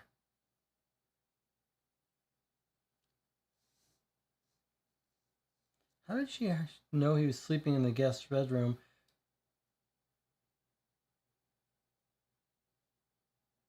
Yeah. I'm not sure if she was just saying, well, he sleeps in the guest bedroom, but I heard the running water here. So I'm not sure about that. But we'll find out. First, let's go to the guest bedroom, C11.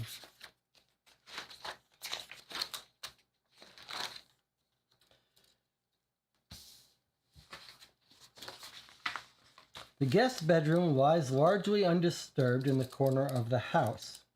However, it appears to have been in use recently. Evidence for this can be seen in a half-full glass of water on the nightstand, the half-full ashtray sitting on the windowsill, and the slight creases in the bedding. You now gain topic 7, recent guess, which we already had. Regain RG. So here's cigarettes ashtray again. So this is the guest was a smoker. That makes sense.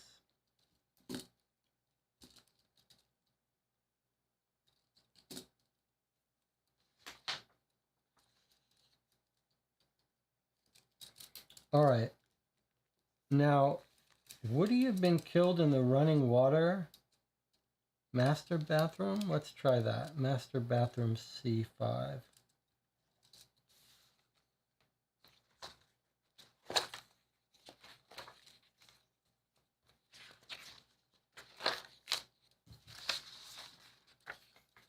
The master bathroom is fully tiled with turquoise and gold inlay and a lion-footed tub overlooking the garden. The room is thoroughly cleaned, but you do notice faint traces of copper-red smudges in between the floor tiles just beneath the tub. That looks like where he was killed.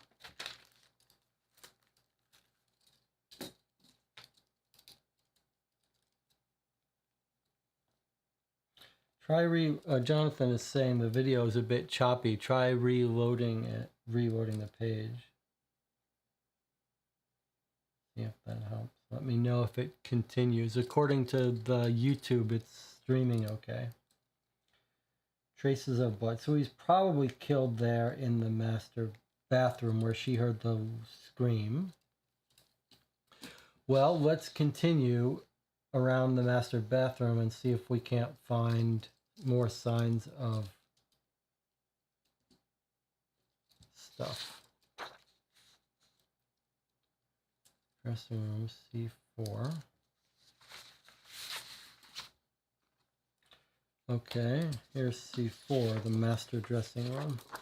Antique vases line the walls of the master dressing room. The floor is heavy wood with impeccable finish. A smudge of red is faintly visible on the door frame towards the upper landing in knee height. So dragging the body, I guess.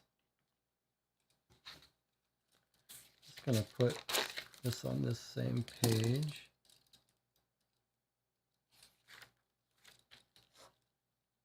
C4 traces of blood. It does feel like we're putting all the pieces together. Okay, near the upper landing, so that makes sense that that'd be the next place we go. Upper landing is C2, so let's do that. Upper landing. The magnificent upper landing has a slightly ajar glass door leading out to a small balcony with a small table with an ashtray and thin cigarette butts, and an otherwise undisturbed interior. Everything is positively sparkling. If you have the copper key, proceed to D1. So this was how we got up to the attic. So no sign of blood, but at C2 at the landing, we see cigarette butts.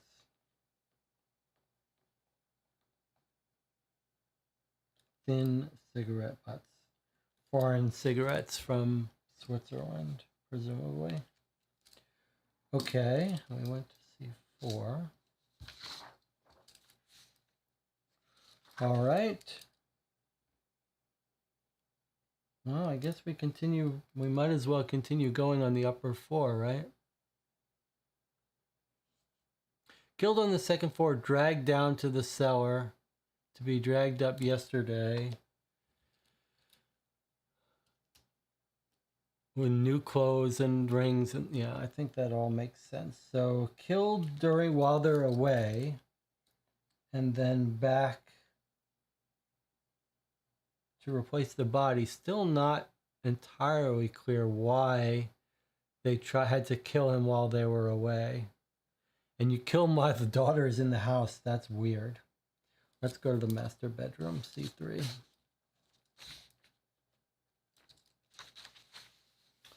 I can't wait to talk to the kids. C3 says the master bedroom is neatly made. Since this morning, nothing catches your interest. C3, master bedroom, nothing of interest.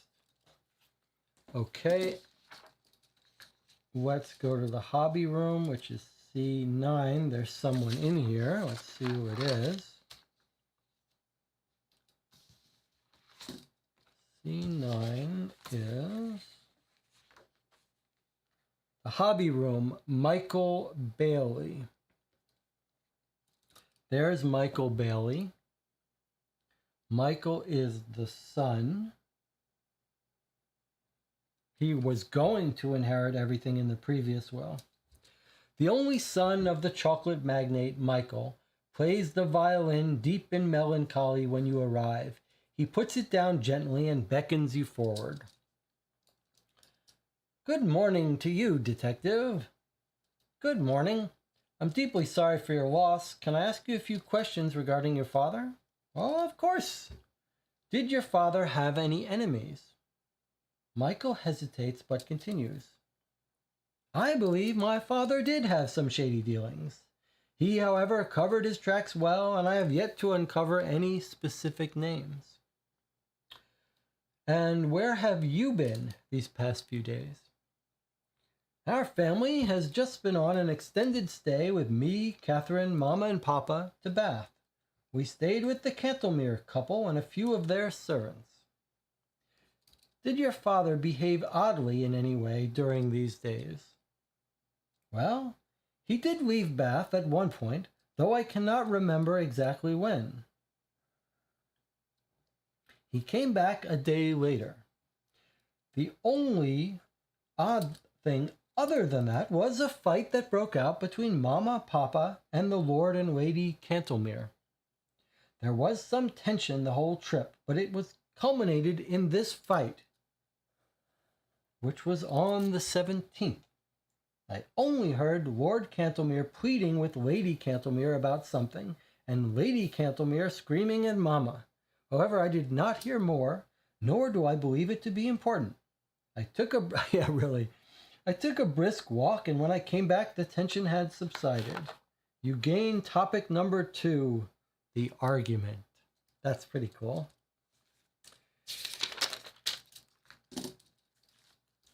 C9 is hobby room.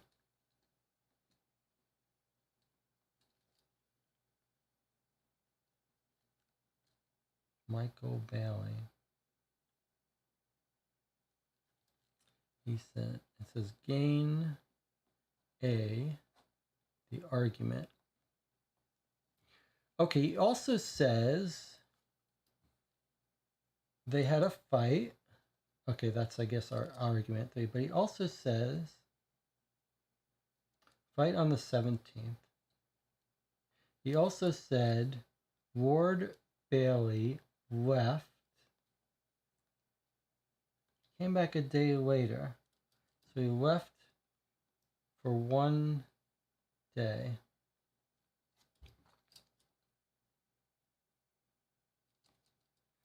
Which we were told earlier that he came to the house for one day.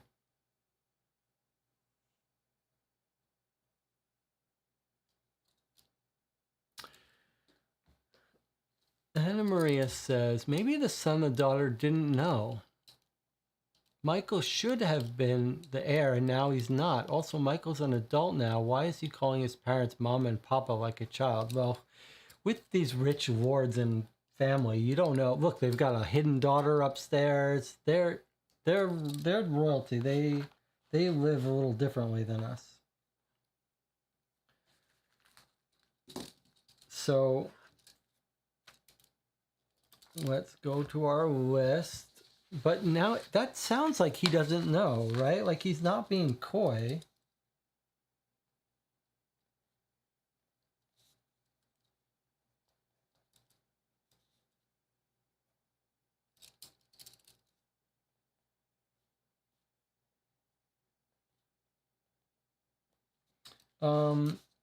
The argument is with who?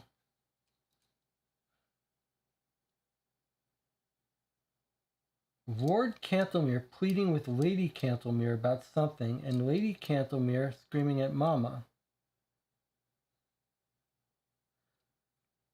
Okay, it was an argument with all four. So that's something we'll want to ask all of these three people about.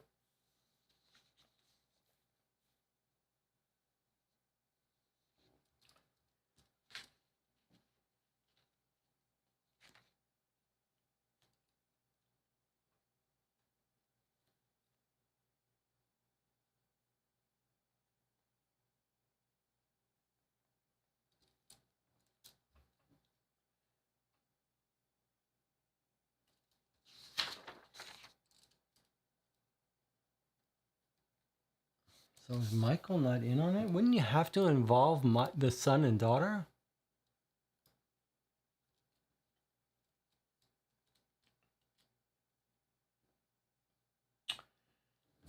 Catherine is here getting undressed. Let's go talk to her.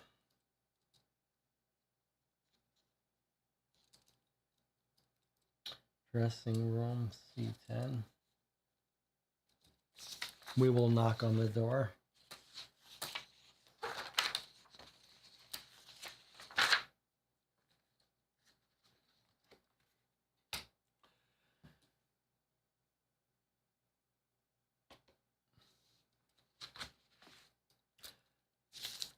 The dressing room, Catherine Bailey, multiple rows of extravagant dresses.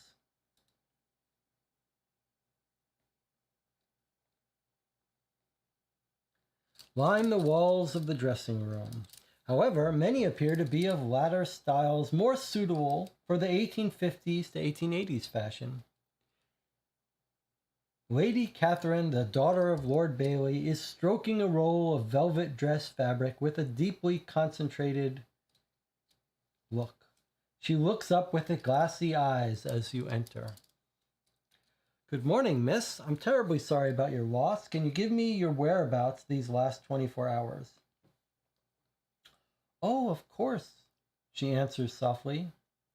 We came home from a family trip to Bath yesterday evening. We resided in a cottage belonging to our family friends, Lady and Lord Cantlemere. We headed back from the trip yesterday evening, and nothing was out of the ordinary. Papa was his usual cheerful self. Then I awoke when Miss Croft screamed earlier this morning. And how was the trip? Did your father seem odd in any way, or did anything strange happen? There was one thing, actually. On the morning of the 18th, Papa left town for a business errand and came back the morning of the 19th. He didn't want to talk about the specifics of this trip, except he went back to London for the day, but I brushed it off as him not wanting to involve his family in whatever business he had. Yeah, the murder of his brother. Can you think of any enemies your father may have had? No, not at the moment. So again, she just tells us the same thing. 18th, Papa left. So I guess we should think about this. We're thinking like the kids have to be in on this fake death. But in fact, they may have to be let in on it later. But at this point, if Lord Bailey's hiding out, the kids don't have to be told yet. They may have to be told eventually when he assumes the identity. But as of now, they don't have to be let in on it.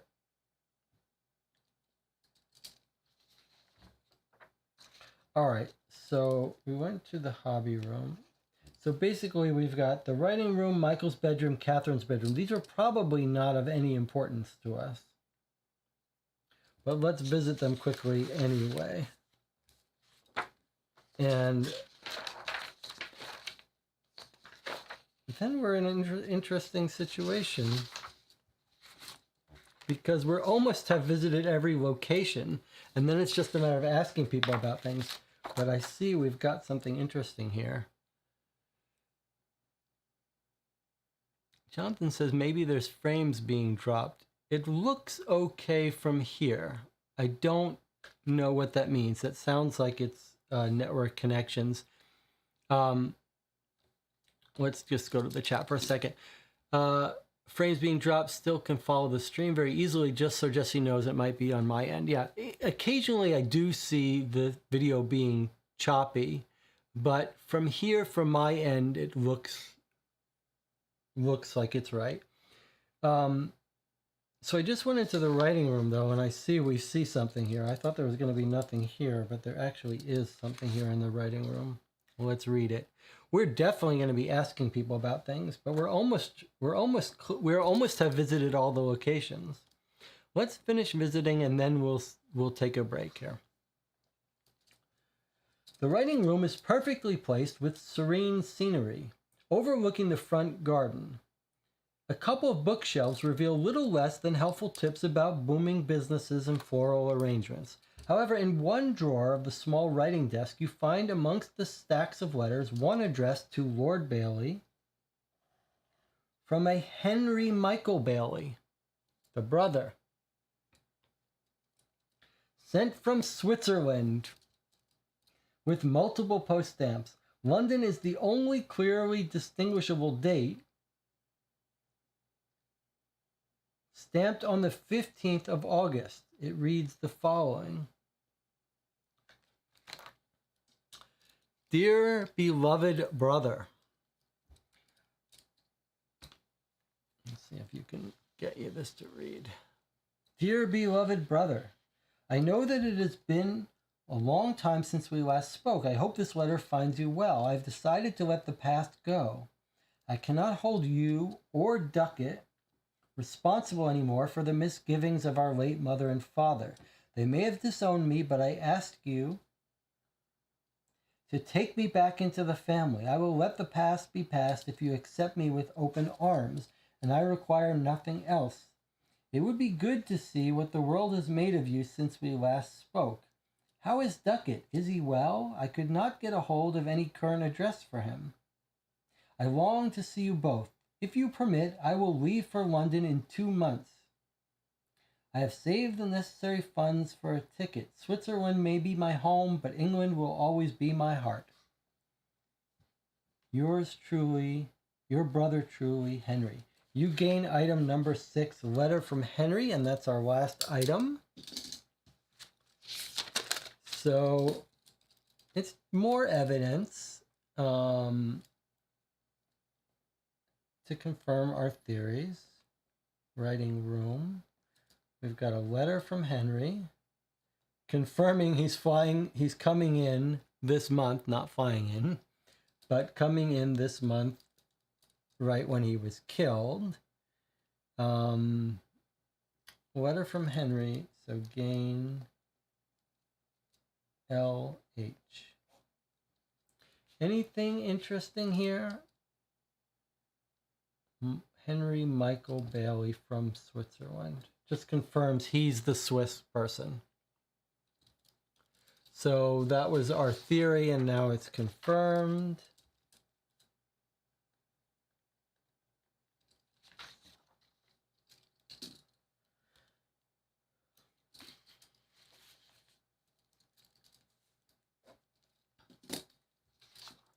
So LH equals letter from Henry, which we got in C6.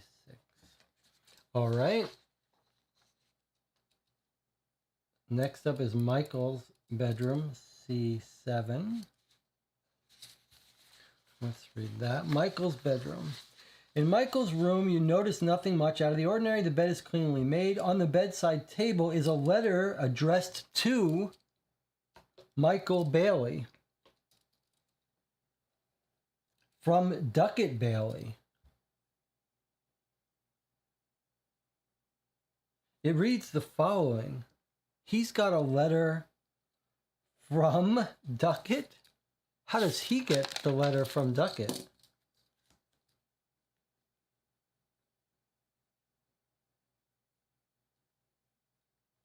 That's odd.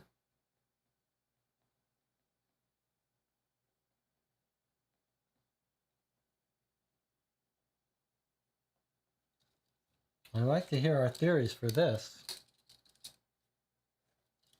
Bedside table is a letter to Michael Bailey. Remember, Michael Bailey, is he the brother, not the son? Letter from Henry Michael Bailey. Henry's middle name is Michael. Oh, but this, I guess it's the son. I see. All right, sorry. Letter to Michael Bailey. That's Michael. All right, sorry. I got, yeah, sorry. I got confused because Henry's middle name is Michael. Henry Michael Bailey. But the son's Michael. So it's just Duckett is writing Michael, the son, not writing Henry. I thought Duckett was writing Henry, and I was wondering how did he get it. But Michael is the son's name. Okay, here we go. We got another letter. Dear nephew, it burdens me to send you a letter like this, but believe me when I say I would not if my situation were not so destitute. Your father will not permit me on the premises of your estate, nor answer my countless letters, and my funds are regrettably at an all-time low. If you would find it in your heart to speak with your father about reinstating some financial help, I would be forever in your debt. Signed, your Uncle Duckett. The letter is signed with a return address at 7WC, Kent's boarding house. Aha!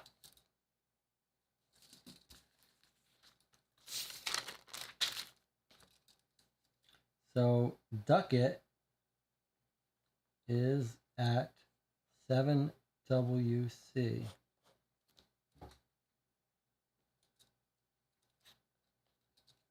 All right, so it looks like we're going to go visit Duckett. Before we do, however, let's finish up going to Catherine's bedroom and see what we find there. Catherine's room has a neatly made bed and a bedside table with a small vase of flowers. Belongings from the recent trip are piled on the floor. She is currently reading a historical novel regarding the ancient Egyptian empire featuring Cleopatra. Okay. So, CA...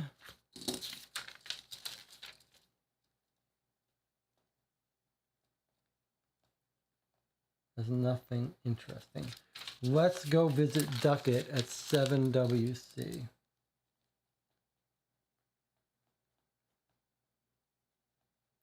And then I think we'll take a little break. I'm very curious to see what Duckett has to say. Hey, look! There's Duckett. Duckett Bailey, the brother that didn't get his inheritance. At the Kent House of Boarding, you easily get the room number for Duckett Bailey through the cleaning lady in the entryway. Luckily, he appears to be at home and greets you cautiously. Duckett Bailey is a bleak version of the young man you have seen throughout the mansion photographs.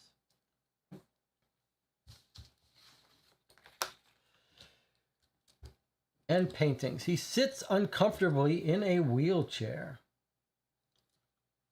A white mustache rests above his upper lip. Duckett Bailey?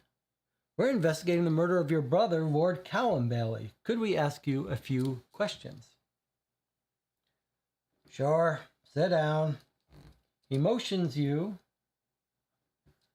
toward a chair in the back of the cramped room. I heard about the murder from a messenger boy Michael sent just now. We understand that there were some issues between you and Callum. Could you tell us some about it? I'll tell you, I was the eldest and in line to inherit the whole estate and business, as is the tradition in our line of aristocracy. In turn, Henry and Callum would receive a smaller sum of monetary compensation the day our father died. What instead happened is that I was out riding with my horse one afternoon and she was spooked by something. I fell off abruptly, and before I could get up, something struck me from behind by a heavy blow to my spine, and as you can see, I'm now crippled for life. Did the horse hit him in the back of the head, or did Lord Bailey hit him in the back of his head? Well, what does this have to do with your brother, we ask. Well, I have no proof, of course, but I believe Callum knew well enough that he would be named next in line if Father found out his heir had gotten himself crippled. Father did not look kindly upon the weak or deviant, and so I was in principle disowned around the same time as our brother Henry. Father agreed to give me a meager sum on his deathbed. The money barely kept me afloat for a few years, and since then my life is a disgrace to my noble birth. I believe Callum arranged for my accident. But to my father it mattered little whether I was brought down by stupidity or my own kin. The matter of my capability as heir remained the same. But as you probably understand, I have no reason to get rid of my brother at the moment. Doing so would only lessen my chances of receiving any financial aid at all from my family. What happened with your brother Henry? Was he disowned? Why was he disowned? I won't sully his name. He left for Central Europe some 20 years ago, and I will respect his decision to remain out of London society. If you have item number 6, the letter from Henry, then we can continue. So we're showing him the letter saying Henry's going to come in to London, and he wants to make up with Duckett and Callum Bailey. Duckett stares for a solid minute at the letter, his hands trembling. He was coming back? He should have already arrived. Oh, brother, the times have changed since you left. I can only imagine meeting you now. Wait. Duckett's face pales like a sheet. Oh, no, no, Lord, please, God, no, it cannot be. That bastard. Duckett bursts into tears and incoherently pushes you out the door. So he knows what we know. He's figured it out. Anne Maria says, Callum is a real sinister figure. Definitely murdered his own brother. Yeah. And look here. Duckett realizes it. He knows exactly what's happened. He knows that he's gotten crippled by Callum Bailey, and now Callum has killed his brother. This is a pretty big clue that we're understanding it correctly. Not that we needed it. He knows we killed Henry. Not we. Callum. Okay, so let's take our 8-minute break. I'll see you when we come back.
Okay, we're back. You're watching Co-op for Two. We are finishing up the case of the murdered chocolate magnate. We think we understand it pretty well here. We were just talking on the chat about how I think we're basically some of these games we like to be completionists. We go to every single place and see everything. This one, I feel like because it's on the easier side, and the nature of the case, we probably won't do that now. We'll just quickly tie up some loose ends and then jump to the questions. We've been to every room in the house now. The main things that would be left to be done would be if there are any other places in London we want to go. For example, if we wanted to talk to our informants, we could go visit Sherlock Holmes, see what he has to say. We could go to the National Archives to see when Henry was born. We might do that just for fun because Anna Maria was curious if we could find that they were born. But then the main thing we wanted to do was ask some questions about some remaining stuff just to see if there are any fun things, like this daughter. Let's just see what these people say about the daughter and the argument. So I guess you could say the one thing we don't fully understand is how much other people knew about this. Presumably, though, the Cantlemere people knew because we think that Lord Bailey is hiding out at their house. So let's ask some people about some stuff and see what happens. And then we'll read the answer and talk a little bit about our experience. So well, look, we've discovered everything, right? So we could, for each person, just like quickly scan what their things are. So let's talk to Lady Bailey and ask her about the daughter and the argument and stuff. So she's B9. So if we go to B9, no, she's B9-2. So if we go to B9-2, okay, so if we go to B9-2, if we ask her about the daughter, let me just write some notes here. The daughter is 10. The argument is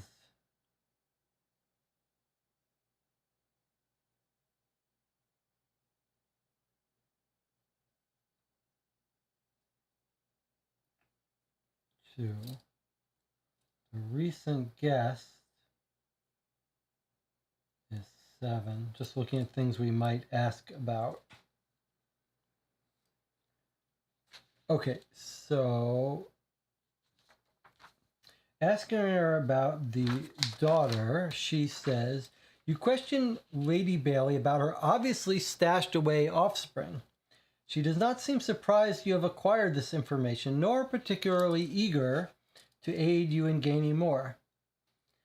I see you have met my youngest Mary. She can be quite much at times, you see, and is not fit for higher society. As a mother, I only want what is best for my child, of course, and what is best for Mary is a life in solitude. Please do not question my daughter unnecessarily. It would only confuse her, and I am afraid you would not get any useful information out of the girl. Her head is usually somewhere else. Anna Marie, you tell us, is this how people behaved in the 1900s? That's pretty weird. Okay, let's ask her about the argument. She says,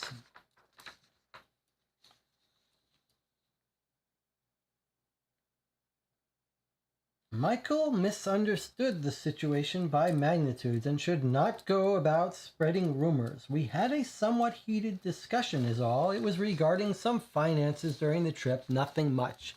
This is the argument that the 4 adults had, probably about the murder plan.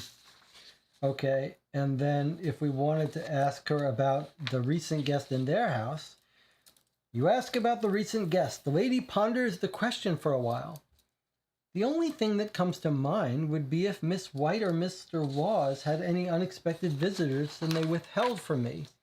I instructed them clearly to not bring over any company during our extended stay with the Cantlemeres, but I have little trust for these things.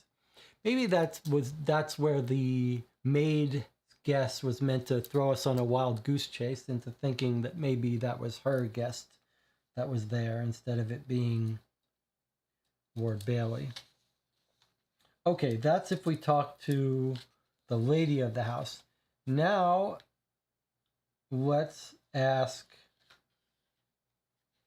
Cantlemere about what he thinks of the argument. See if he admits anything. So he is 3.2. Lord Cantlemere is displeased at you bringing up the argument. This is a private matter, Inspector. I do not wish to discuss it with anyone else aside from the involved parts. Okay? Now let's ask him about the daughter. Mr. Cantlemere flinches at the mention of Mary. He seems uneasy in regard to the subject. So, you've met Eva's daughter. How is she? Is she doing all right? She seemed fine. Do you know her? No, absolutely not. I was just close to her mother around the time of her birth is all. Is that really all? Well, no, not really. Promise me you won't discuss this with my wife, Rose. It's very sensitive for her. I may be Mary's father. I've tried for years to convince Eva into getting her proper help and education, but she is so stubborn. I have high hopes for her future. So we found the little side story. That was that, remember in the beginning, he looked at her, or she looked at her and was weirded out. So I may be her father. So Cantlemere could be Mary's father, and that's why she's not allowed out. It's more evidence that Callum Bailey is a son of a bitch, is a horrible person. Like he forces Mary up in the attic, but the wife goes along with that. Okay, we could ask him about the recent guest in the house, but he says I don't know anything about it. Okay, now let's talk to Rose about the little Mary and see what she has to say. I guess I should mark that we asked about the daughter.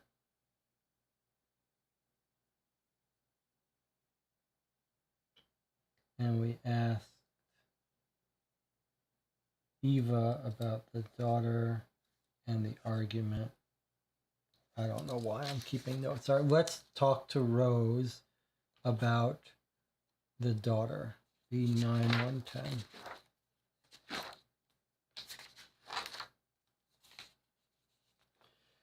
She says, Lady Cantlemere does seem slightly fazed by the subject, her fingers tapping against the table.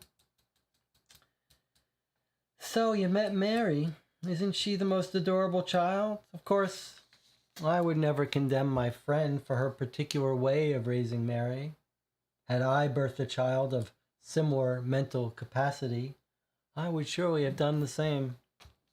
Ugh, these are horrible people. Let's ask about the argument. That's 912. You bring up the argument mentioned by Michael and quickly detect hostility blossoming in Lady Cantlemere. Well, Michael should have known better than to involve the police in our private matters concerning our families only. Slandering our family name will not bring Callum back. Lady Cantlemere sighs and fans herself briskly.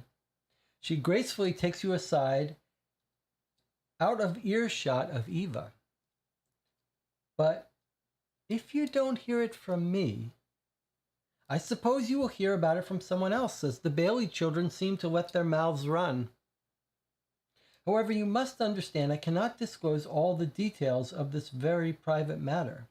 I got hold of a very sensitive information regarding my husband, which involves Eva. Eva put me in a very tough spot with a demand I may not have wanted to follow through on. And that is what the argument was about. What was the demand? I'm afraid I cannot disclose that, Detective. And did you follow through on the demand? Lady Cantlemere takes a moment before she answers. It's not important, detective. Now, if you excuse me, I will attend to my grieving friend. It's a little confusing to me. She's saying she knows about the daughter. It put me in a tough spot with a demand. Maybe she's somehow threatening to say that Cantlemere is the father unless she helps them with this murder thing.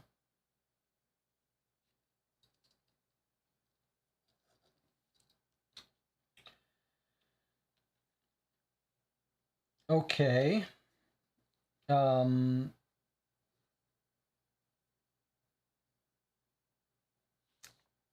We can ask other people about the daughter. Look, you can ask people about themselves. Let's ask Mary about herself. D210. You ask Mary about herself. She is puzzled by your inquiry. Don't you wish to leave this attic? Yes, I would like to go live with Miss Croft and bring her cats. She has one with dark stripes and one that is all white. They come by to get milk sometimes. I would like to go play in the woods and by the seashore. Maybe Miss Croft will take me sometime if Mama permits it. Okay, let's ask Miss Croft about Mary and see if she wants to adopt her once we put the rest of these crooks away. So, this is Miss Croft, the gardener, talking. So, you've gone up to see Mary. That's great. She enjoys company. The doctors confirmed when she was 3 years of age that her mental capacity would not match that of her peers. Lord and Lady Bailey then decided it was for the best to move her away from the public eye so the young lady would not bring shame to herself. I do love the girl to bits. She is magnificent. I believe that the doctors may have made a mistake, but being locked away does not do good for her mental state. I have hopes the lady will change her mind one day. Yeah, we're going to lock her up. You're going to get to adopt this girl. All right, so we could ask more people about Mary, but it feels like we've asked. Oh, let's talk to Lestrade about Mary. Maybe he'll start the process going to get her moved out. Lestrade says, "This is very juicy gossip. No wonder the Bailey family did not want us police up in the attic. I didn't think much of it at the time. Lady Bailey told us they only kept junk up there. You should make sure to interview Mary to see if she has seen or heard something which the rest of the family hasn't. She may be the key to cracking this case." All right. Call Protective Services. Get this kid removed. Okay. We haven't asked anyone about the Swift clothing from the wine cellar. I'm tempted to ask. Let's see, just for fun, if Lestrade gives us a hint when we asked about the clothing. 4.5. This piece of clothing could just belong to the servants or something. You better ask someone in the household about it. Who takes care of the clothing? So that is a little hint system. You can go to Lestrade if you're not sure to ask about it. He's suggesting that we talk to the maid about the clothing. So let's do that. So if you talk to the maid about the clothing, this is 13.5. This is not stuff we need to do. We're just sort of getting a little bit of feel.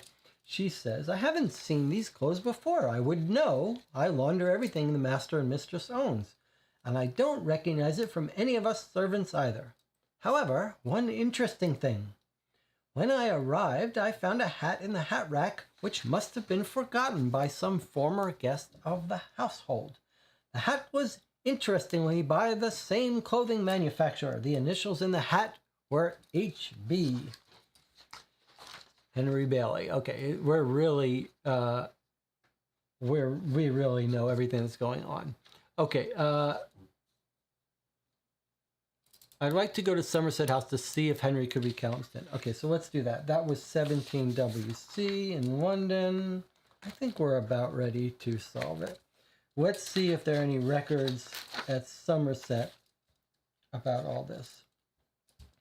You asked the clerk in Somerset House for births, deaths, and marriage registrations for information regarding the Bailey family and received the following. Emmanuel Bailey, 1802 to 1878, married Elizabeth. He had children, Ducat Bailey, 1827, Emma Bailey, 1829, Henry Bailey, 1831, Callum Bailey, 1831. So Henry and Callum born the same year, same age. So if not twins, very close.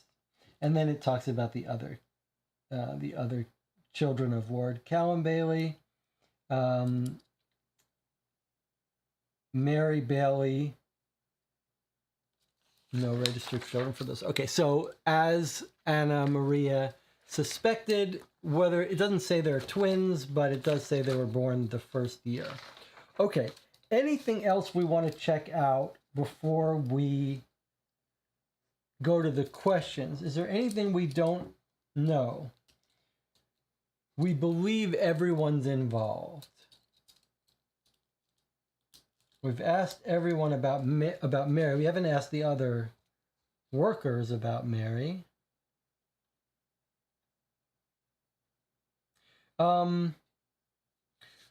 What about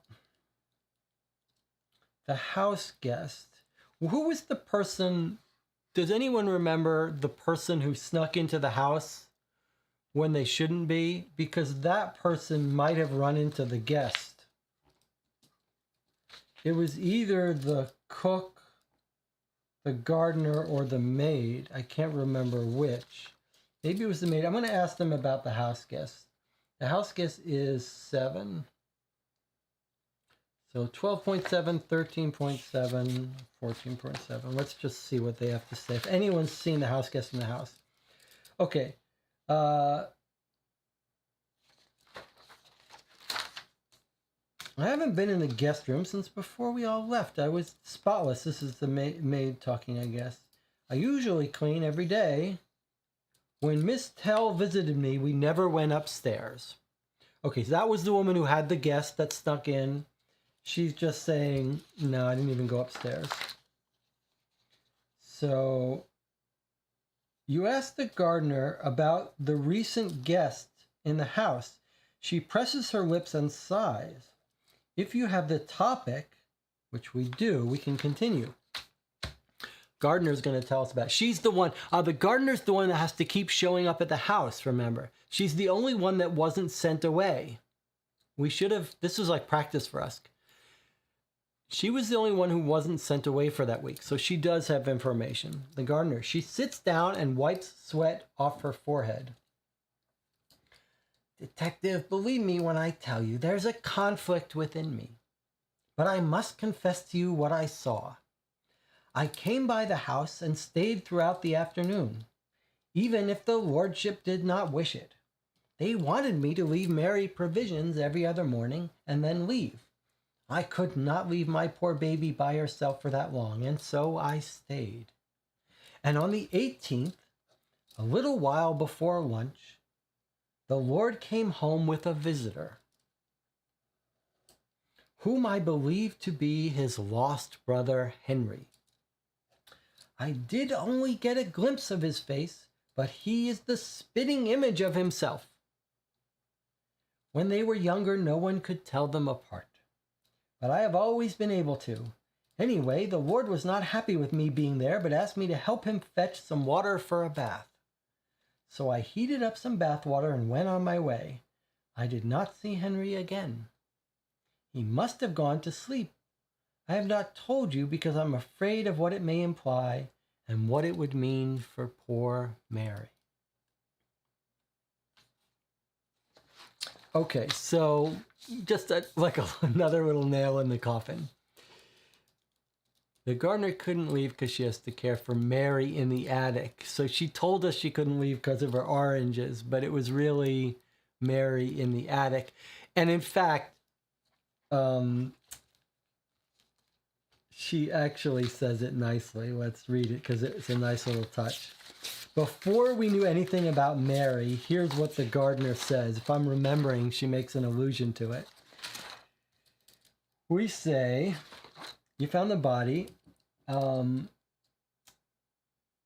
you been on leave? She says, no, I have a responsibility towards my babies here in the mansion. She motions towards the array of fruit-bearing trees and annual plants. So that's a little thing. She's really had to take care of the baby upstairs, Mary, but she says the baby's in the mansion, pointing to the trees, but it's really the baby upstairs. All right, so have we asked the brother and sister? I want to see if these brother and sister are as cold-hearted as the rest of the family. Okay, so if we ask Michael about Mary, he says, you met Mary? I suppose Mama couldn't keep the police from questioning her after all. I don't condone how Mary has been raised, but neither do I condemn it. Mary must, after all, be protected from prying eyes and mockery. Mary has been kept a secret generally ever since her birth. I think there are some circumstances surrounding her which I am not aware of. And asked the daughter, so you got the key from Mrs. Croft and went up to the attic. Miss Croft must really believe in you. She's very protective of Mary. I am so sorry for not telling you about her. Mama always says that it's for the best that no one knows about her, and I sort of internalize that, even though I know it's likely not the best for her. When did Mary move up to the attic? When she grew out of her nursery room at age 5 or so. Instead of getting her own room on the second floor, Mama prepared the attic for her and said that it was better for her to be isolated, so that no one could abuse her trusting nature. Also, I think it was to keep her away from prying eyes of the guests at the frequent parties Mama and Papa used to host. I do believe Mama intends to move her out sometime, maybe to her own little cottage by the seaside. I believe it would do her better than this. Okay, so I think we are all done.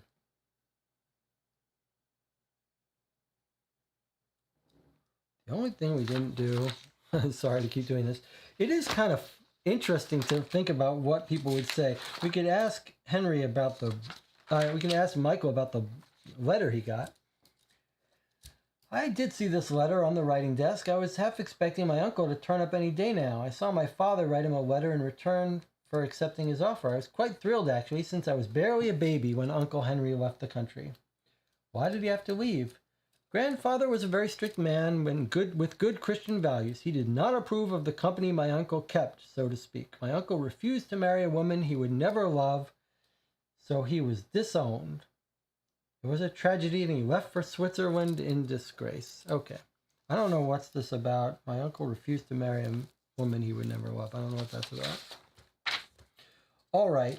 Unless we think there's some relationship with Rose and Henry. What if I ask Rose about the letter from Henry? B916.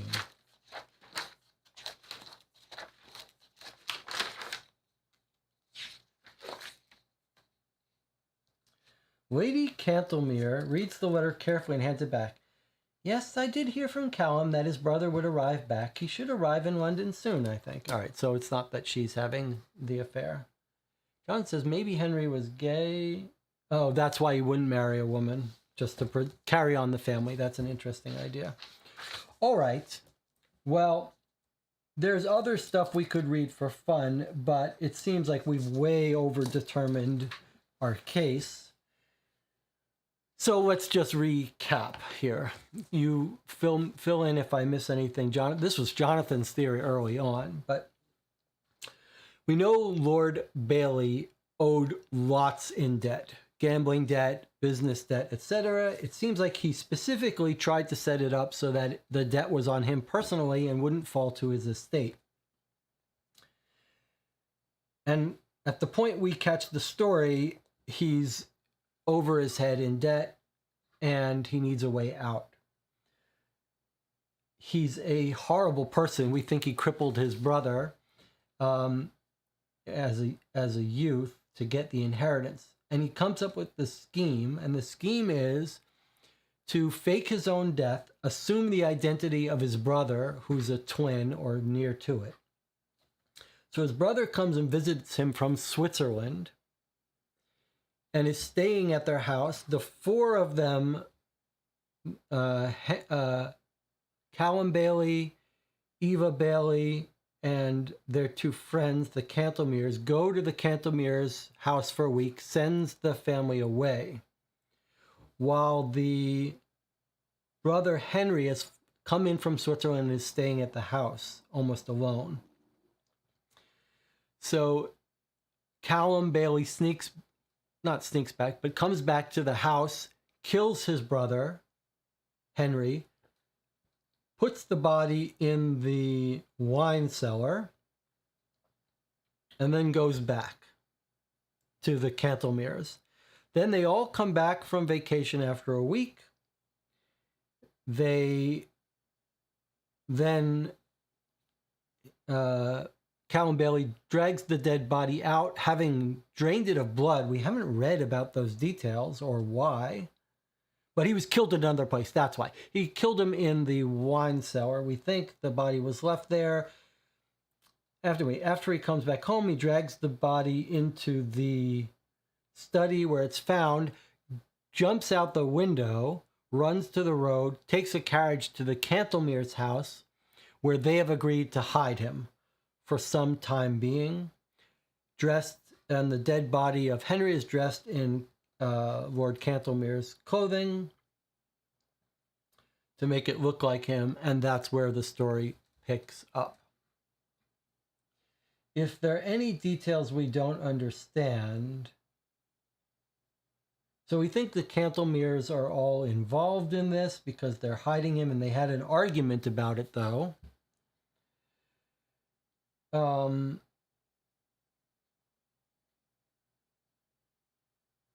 About sort of pressuring them to help with this. The only thing that's a little odd is how they arranged to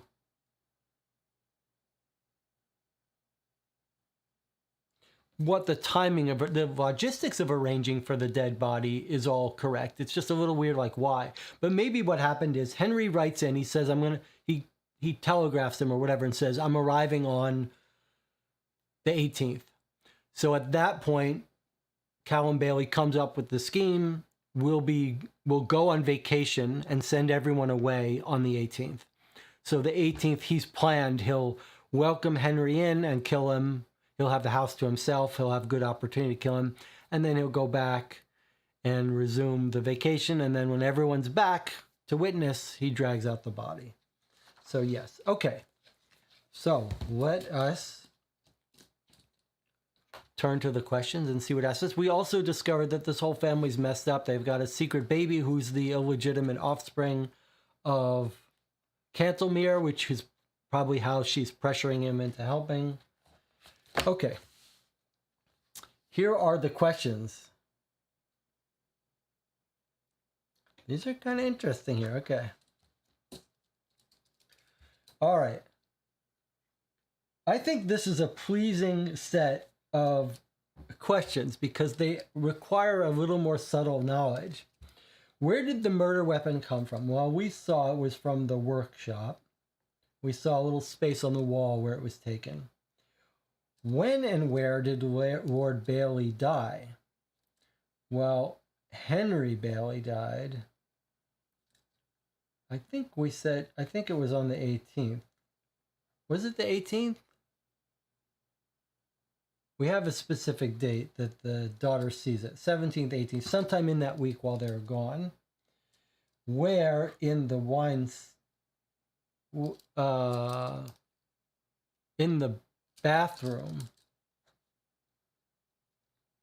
right? It was the master bath. We were told by the gardener she was running a bath for him. We were told by the daughter she heard him screaming in the bathtub. So he kills him in the bathtub and then he drags him down into the cellar. Where was his body moved? That's the wine cellar, where it could be locked up. Who killed him? That we know is Callum Bailey. And why was he killed? To assume his identity. So these are the main set of questions. I like that there are some subtle ones here about where was he killed, where did he die. You correct me if you think I answered any of these wrong, Jonathan. Part 2, little bonus questions. Why was Henry Bailey disowned? Well, he was crippled and he wouldn't marry. Where is he? Well, he's in the morgue. Who was the recent guest? That's Henry. Who is the guest at the Cantlemere's estate? That's Callum. What was the argument between the Lord Bailey and Cantlemere about? Now, this is the one that's a little bit tricky, but I believe this is like convincing Cantlemere's to assist in the scheme. Okay, so those are my answers. Henry would not be marry, might be gay. Yeah.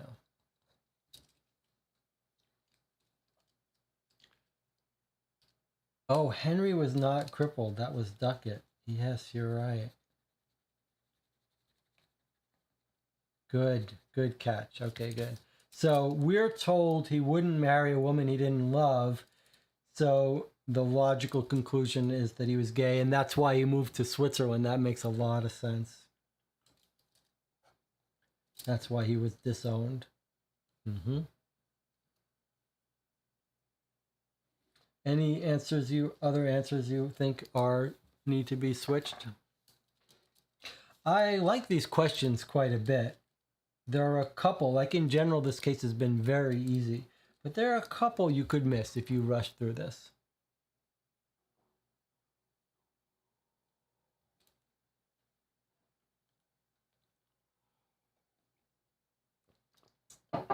All right, here we go. Where did the murder weapon come from? The workshop. This says the workshop and storage in the cellar. Yeah, workshop and storage is one room. Okay, so we got that right. Where did he die? Henry died in the master bathroom on the 18th. Lord Bailey died in the tub on the second floor on the 18th around lunch. Okay, on the 18th and in the tub. We got that right. Where was the body moved? Wine cellar. We got that right. Who killed him? Callum Bailey. We got that right. Why? So Callum could assume his identity. To assume his identity. We got that right.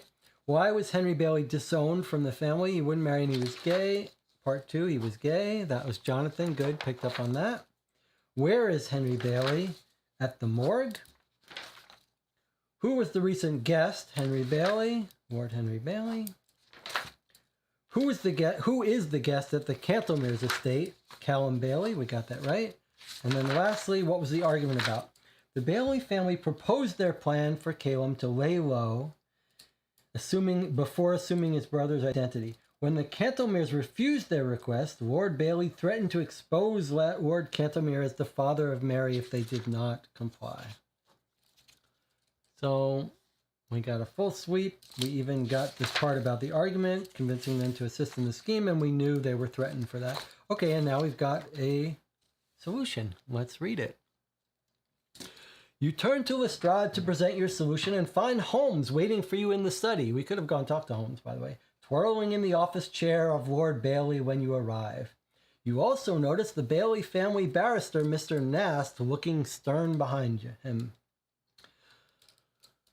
Good morning to you, Wiggins. I have full faith in your problem-solving capacities, but could not resist digging some myself in this delightful mystery.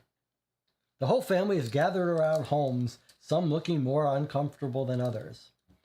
First and foremost, I want to thank Mr. Nast for being here today. He gave me the final part of the puzzle. Perhaps he would like to start with giving out the will. I know it is a day early, but something interesting might come out of it. Please, Mr. Nast, the floor is yours. Mr. Nast starts reciting the will of Lord Bailey. The estate and businesses are to be inherited by his brother Henry Bailey, and the rest to be divided among the widow and children Michael and Catherine.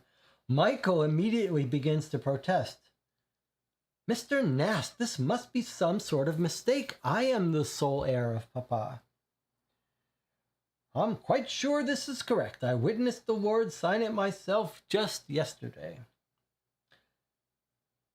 Now, Michael, Lady Bailey hushes, have faith in your father. He must have a good reason for this. Holmes breaks out in laughter, to everyone's great distress. Yes, a very good reason. We should go ask him about it when we are done here. Everyone gasps. Yes, that is correct. Callum Bailey is alive and well, probably eating a nice lunch over in the Cantlemere estate right now. The man you believe to be Callum is another Lord Bailey, namely his long-lost brother Henry. Allow me to retrace his last steps alive. He left England some 20 years ago after being disowned because of a dispute with his father regarding his choice of partner. He decided after many years to reach out to his brother. The letter would, however, find itself into the hands of a very desperate Lord Callum Bailey. The Lord has had many financial difficulties these past years and saw only one way out of having to sell off his estate and disgracing his family completely. And this was to assume the identity of his long-lost brother, who also happened to be his identical twin. In this way, he could evade at least some of his monetary commitments and get a hefty life insurance sum. However, he could not pull off this alone.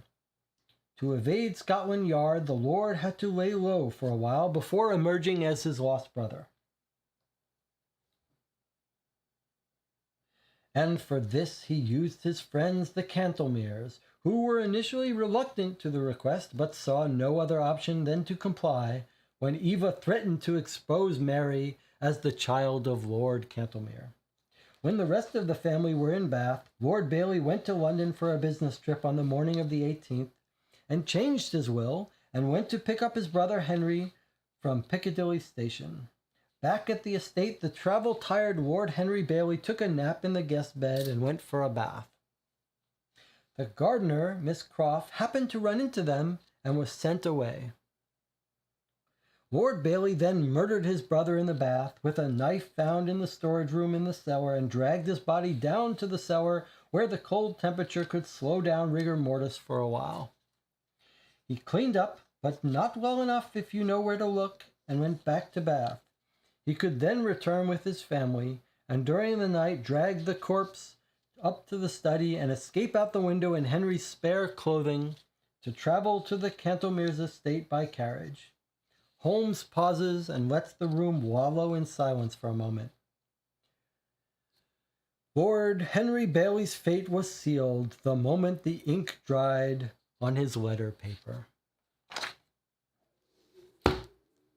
And there you have it, the case of the murdered chocolate magnate. Zachary Brown says, bravo, we got everything right. And there we have it. We finished this fan-made case by Noomi L from Sweden. Her second case for Sherlock Holmes Consulting Detective. The first one is the case of the dead magician, or death of a magician.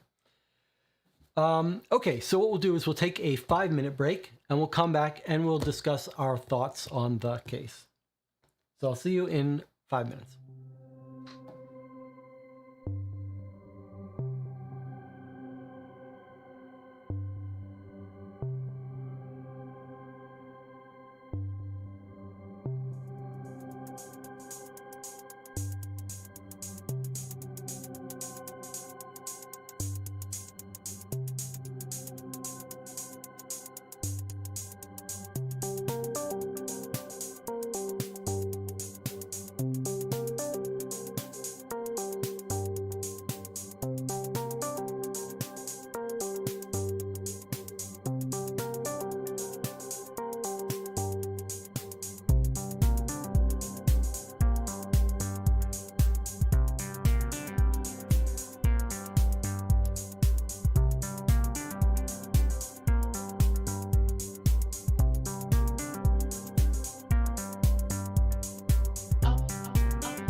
Welcome back. You're watching Co-op for Two. We finished playing the case of the murdered chocolate magnate, and now we're going to talk about our impressions of the game, and I'll check in with the chat in a little bit to make sure we include some comments from Jonathan. Okay, let me give some thoughts, my initial thoughts. First of all, very well done and quite fun. There are some new mechanics here that are quite clever. This whole thing where you can ask people about certain topics and items that you discover as you play. And this giant chart of things you can ask them about is very clever. It's sort of surprising that we haven't seen this in actual official Sherlock Holmes Consulting Detective cases. It's sort of what distinguishes Chronicles of Crime and makes Chronicles of Crime, the game, so good, is that you can show things to certain people to get their reaction. And it does make, it at least has the potential to make a much trickier mystery thing, trying to figure out who you would show what. In this case, it wasn't really tricky to know who to show what to, but it's a very fun mechanic and a way to talk to these people much more in depth about things. And it solves one of the problems we occasionally have with these kinds of games, which is that you can't get enough of a fleshing out of a character because you only have one chance to talk to them. You go to where they are, you have your paragraph or two that you talk to them, and that's the only interaction you ever have with them. And the fact that here instead we can go talk to someone, 10 different times about 10 different objects allows us to get more of a feel for their personality. Now, I'm not sure that that was really used in all but a few entries here. It wasn't really used to flesh out more of their personality. And I think in general, you could say that about this entire game, that these weren't really deep personalities that we got into. They weren't like subtle personalities the way we've seen with some of the best writing in this genre. But it was still mechanically very fun. And then in addition to this fun mechanic of being able to talk to people about things, not just objects, but topics, quite fun. And I liked how it unlocked as we were playing. Like, okay, you found this letter, and now all of a sudden you've unlocked the ability to ask people about this letter. That's very cool. And we've seen that kind of thing with things where it says, okay, you now gain evidence A, and now when you go to a place, it'll say, if you have evidence A, you can read this. We saw some of that in this game, but then this additional thing that you can now ask people about it. I think this is a great idea. I'd like to see this used more in these games, and I think that's a very clever idea, and it should be done more. Now, another interesting mechanic that was quite fun, I guess not mechanic, we've seen this in some Sherlock Holmes, but another fun feature of this is these different maps in the house. And I liked that this game let you go to London when there were places in London, but you also moved around this house. And the layout of the house was rarely important. It was more like just a list of places. With some exceptions, like the fact that the murder was here, the body was found in the study, right?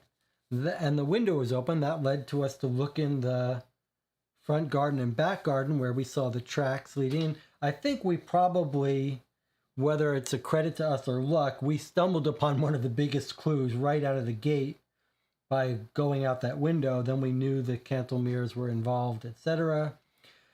But that was one of the more interesting clues when we found the carriage tracks, and then we went to the cab station. And then from the cab station, we found out a cab went to the Cantlemires' house. Then we went to the Cantlemires' house and we found a guest that wouldn't come out. We sort of knew that that was either the murderer or what later became clear was the was the Lord Bailey himself stealing the identity.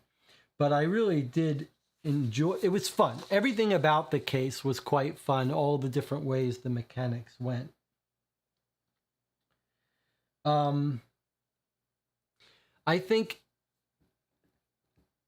as a core mystery, there were things to like.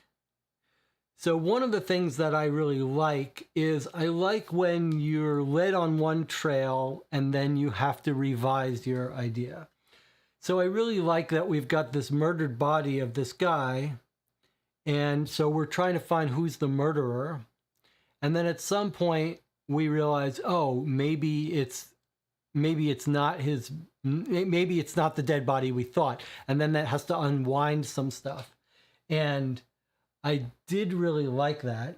And some of the details of that, there were an occasional clue that was that required us to really think.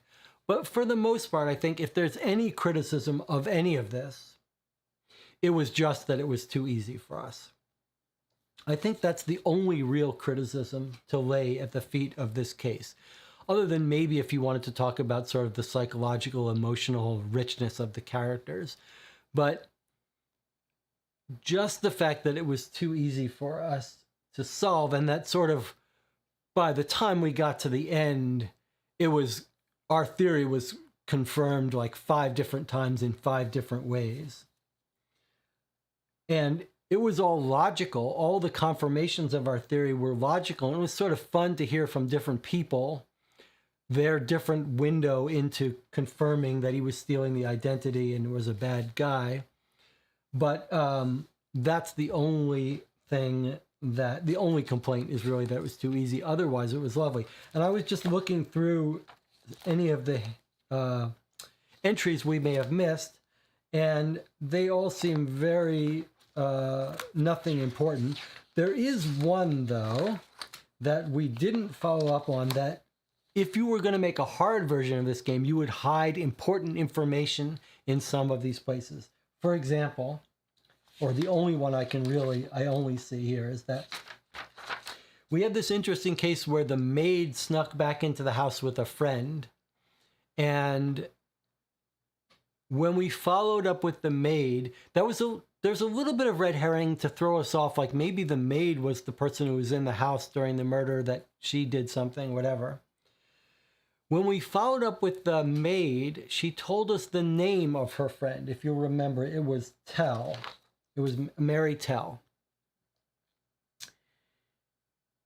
And when we follow up with her friend, she tells us, or we don't follow up with her friend, we follow up with the maid or whatever. And she tells us Mary Tell was her friend, and Mary Tell happens to work for the Cantlemeres. And at the time we read that, we said, wow, they're really close with the Cantlemeres. It's like the Lord and the lady are friends with the Lord Cantlemere and his wife, and the servants are friends with the servants. But I see an entry here. If we had looked up Mary Tell in the directory and gone to her house, we would have gotten a little insight into the running of the Cantlemere's house.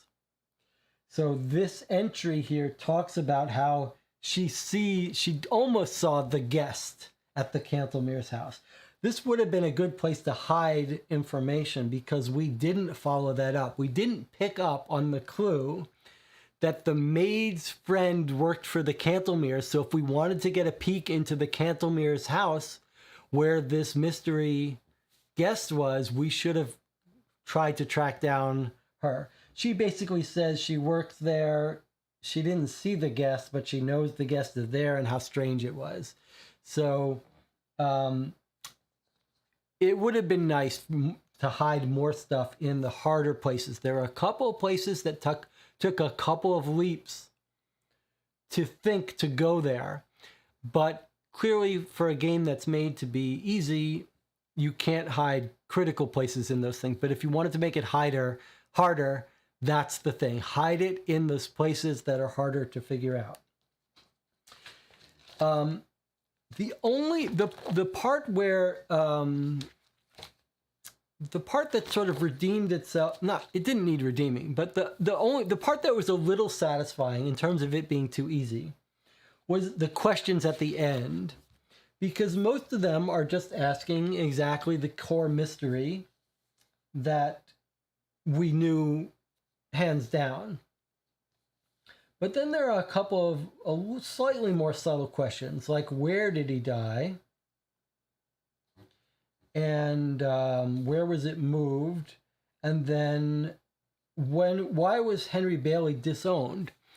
So you could see when we played this, we took lots of notes and we kept track of everything, but you really wouldn't have to. If we played this, we could have just read and not kept any notes and we would have solved this mystery. But I think if we were reading it very quickly and didn't keep any notes and just went fast, we would have overlooked why Henry Bailey was disowned. So I'll bet there are groups of people who play this quickly who don't have a good answer to why Henry Bailey was disowned, because it's just one mention in one sentence that doesn't seem that important. And you probably would know where he was killed and moved, but maybe if you were reading very quickly, you might miss some of that. So I really like this structure and the way these questions were asked and this decision. And I'd like to see more little subtle things like that, little side stories. It might have been nice if there was another little side question story about Mary, like there should have been a mention about who's Mary's father. That's not in here. I'm not sure why, but that would have been a good question to ask in part 2. I did like the little side stories of little Mary upstairs. I wish we could have heard what happened when they all get arrested and Mary have a better home. There was that one little subtle thing about the gardener saying she has to take care of her babies in the mansion. So there were some sweet parts, and there was one little humorous part about the cab ride describing us arriving in ill-fitting suit. Not that much humor, not that much subtlety to the characters, but not bad and not fun. The translations, there were a couple minor typos, but otherwise it held up very well. Let's see what Jonathan says here. John says, overall, I think it was solid. Maybe too easy. Enjoyed the procedural logic. Talk of the open window, look outside, look at the footprints, get the schedule. I do think that early in the case it mentions somewhere it was the presumed body of Ward Bailey, which may have been too much of a tip-off that his death had been faked. The topic and item system reminded me of a point-and-click adventure system was enjoyable. Yeah, I mean, I think overall it was made to be easy, and there was a lot of giveaway information that suggested to us the story, and it was sort of confirmed and confirmed and confirmed. And if you read everything, boy, are you going to know what happened many times over. But this would be a great case to recommend for someone on the easier level of difficulty. What else shall we talk about?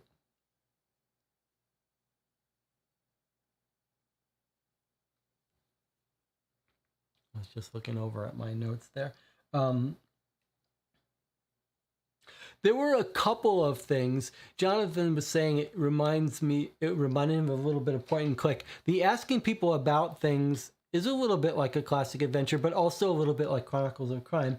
There were a couple of things with the items that felt a little bit like phoning it in, like pick up and deliver. For example, like we found the music box belonging to the gardener, and the gardener's like, oh, we found the music box in the gardener's room, and we bring it to the gardener, and she's like, oh, thanks for returning it to me. Here's a key as your reward to the attic. And we found the empty bottles in the butler's room, so we bring him to the butler, and he's like, oh, please don't tell about my bottles. Here's some information. So I feel like that's not ideally what you want. Ideally, with this nice system, we want more.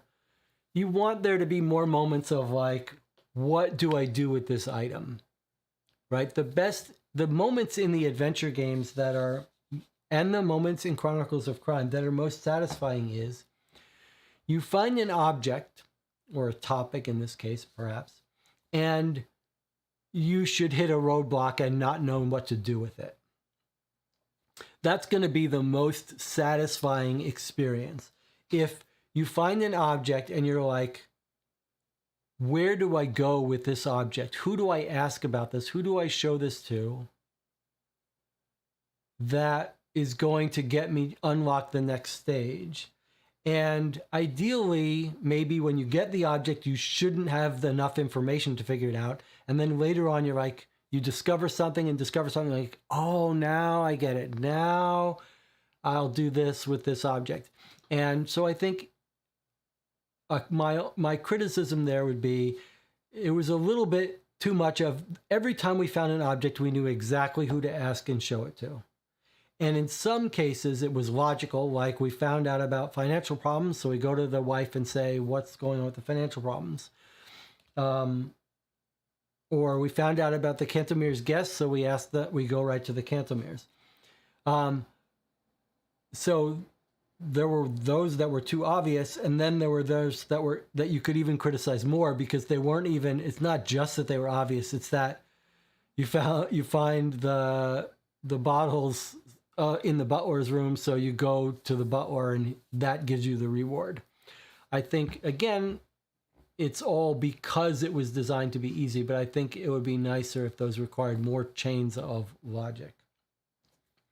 I think the overall story was good, though. The idea that you're in debt, that you have got a way out of it, taking over the brother's identity. He was a sort of sinister guy, so it makes sense that he would do all this.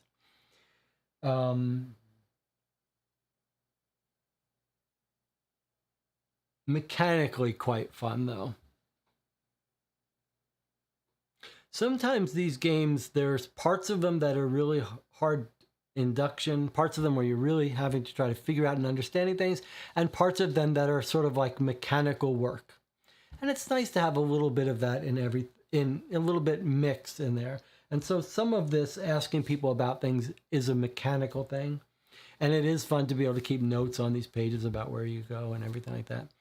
Anything else? Jonathan is saying, I think the cab schedule was a good level of difficulty to fully understand. I must admit that there are occasional moments in these games where you get a clue, like this is the second time we've hit into a cab schedule. The first time was with Adventures by Gaslight, which is behind me there, that yellow box.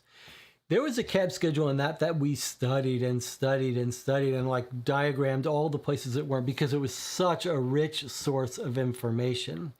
And we needed to understand it well to make sense of the case. Here, it made sense, but it was almost like we knew that we didn't really have to understand it well. We already understood very clearly what was going on. So that cab schedule was just confirming everything we knew. But it did not give us any information that we didn't have elsewhere many times over. So that would be my only complaint. Like, it was a little bit tricky to understand, which was fun. It would have been nice if we really needed to understand that to understand parts of the mystery, but we didn't really. It was consistent with all the other information that we had put together, but it was not critical.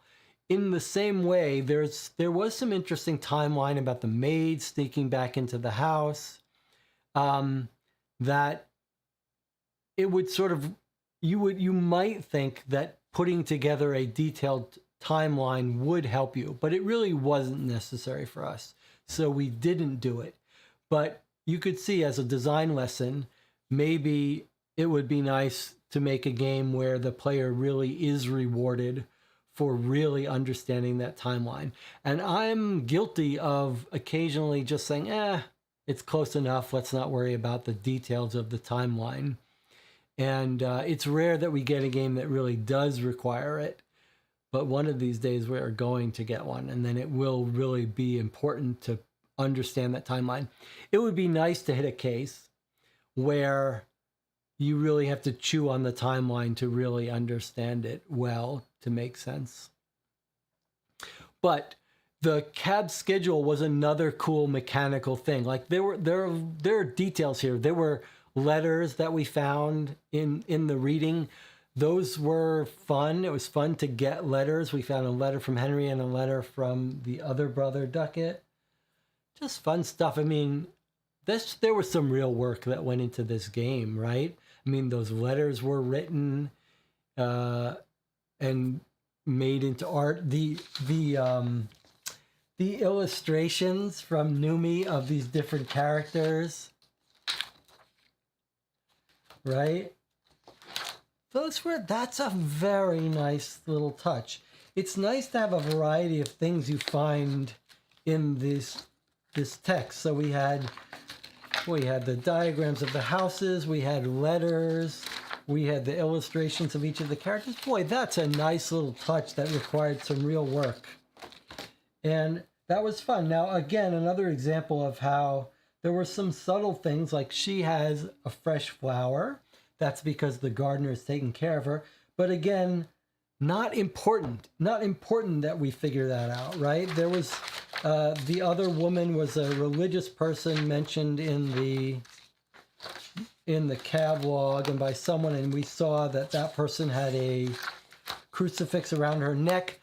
Little subtle touches, some of them, but not important. Look, if you remember, I didn't even notice this at the time. There's Duckett, one of the brothers, who was wounded in a wheelchair, right? What do you see on the wall here? Pictures of horses.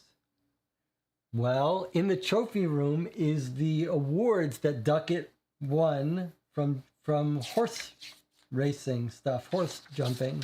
So some very fun little subtle details, but they weren't important to understanding and solving the case, but they were there. So I think it shows the care that went into this case. And there's a lot to recommend it, especially if you want on the easier side. And there's some flavor stuff we didn't read, mostly having to do with showing people, asking people about certain things that they don't really have much information on. Anna Maria says, it looks like I missed the question and solution, but I like this case as a Gothic novel type story, more straightforward than the real cases, but that's expected. I agree, it has nice touches like the pictures. If you get a chance, do go look. Well, I'll just put the questions on screen while we look at it. We got them all right, but I thought the questions were actually quite nice. It was nice to get some subtle questions. It might have been nice. So leaving aside, we've talked about how the mechanics were very satisfying, very well done, nice to invent some new ways of doing things. And mechanically, everything worked well. We talked about it being fun. We talked about it being a little bit on the easy side.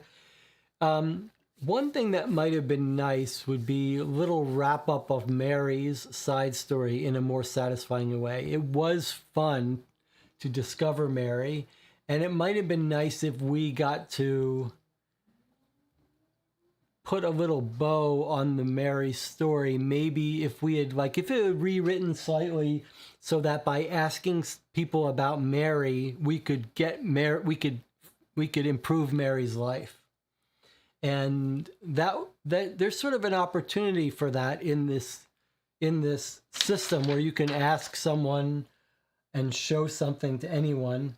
You could imagine a sort of riff on this where maybe if we showed a letter about Mary to different people and the police and the gardener, maybe we could have sort of connected Mary with her connected her with the gardener woman and brought her to a happy home.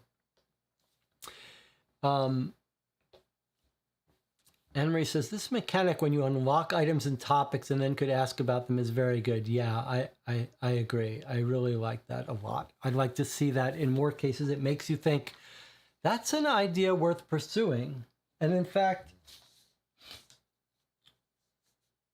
if you look at this, talking about it from a game design perspective, if you look at this chart, and you might think as a designer, here are all the things you can ask about. Here are all the people. So in Chronicles of Crime, it looks like this, but you can also ask the people about each other. So this table would get bigger and bigger and bigger. And you might think, wow, that's a lot of writing that this person has to write, this designer. I mean, this was a real accomplishment by this person, Noomi. And they do have entries for all these people, even if some of them just say, hey, I don't know anything about the argument. I wasn't there.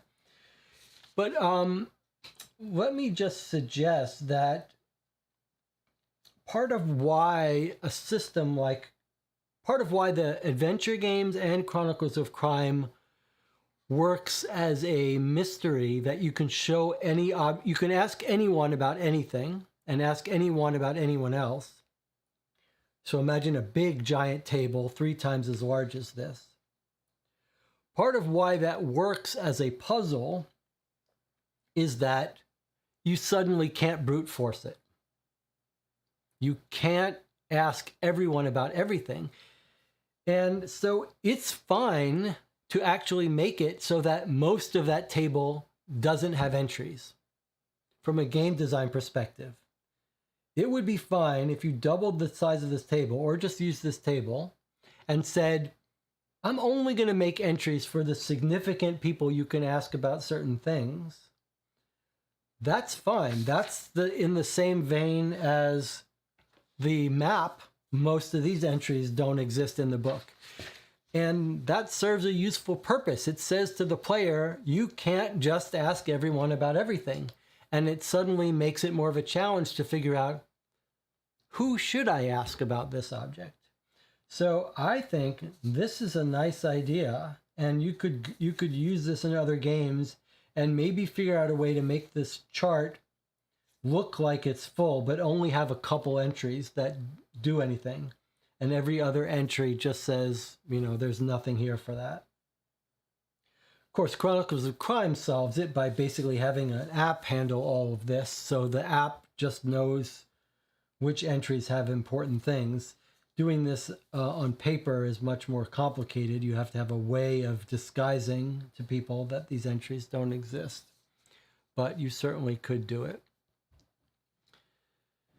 Anything else to say? I mean, really well done. Quite an accomplishment to do this for one person doing this, doing everything, writing the whole story, all the clues, doing the illustrations, creating this architecture layouts, making all of these illustrations. That's a huge amount of work, a huge accomplishment. Done not for pay, done so that a handful of people can play it on Board Game Geek, and then going to all the trouble to polish it up enough so it can be shared. People don't realize how it takes you, you know, it's like the 80-20. Most of this case probably gets done in 20% of the time, and then there's an 80% more amount of work that has to go into getting it polished enough to actually share with people so that they can play it and have a good time. And we did have a good time. And so, great work. Great work. And I'd be curious to play the previous case. And maybe if you knew it was on the easy side, you would play it without taking notes. Maybe if we're curious one of these days how it feels to play a case without taking notes, maybe we'll try playing if we hear the magician cases of similar difficulty, maybe we'll try playing that and see if we can live with ourselves if we don't take notes.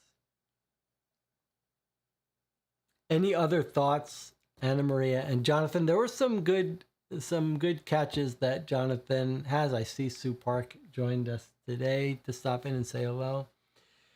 Jonathan knew right from the start he faked his own death. I was skeptical, but came around. Any other thoughts? Anything else we have to say before we continue it? before we end this game. I'm impressed. I'm impressed that this author has managed to do this, especially to create some new stuff. It's one thing to make a case and then to make it and introduce these new mechanics. Impressive. The only thing I would ask for is more difficult. Hopefully, it would be nice. You know what we sort of need? So here's another idea, that we get to these ideas as we go along in these streams. Here's what we need. We need an SCD standard. A Sherlock Holmes case difficulty standard. We need a standardized rating system for rating difficulty of cases. I don't know what name you want to give it. Standardized Sherlock Holmes Consulting Detective difficulty rating system, an ISO, a standards organization to difficulty rate case made by different people and by different companies. And I think that would help. So if you were to put a rating on this might be quite close to the easy level, but fun, but on the easy level. And I think that matters.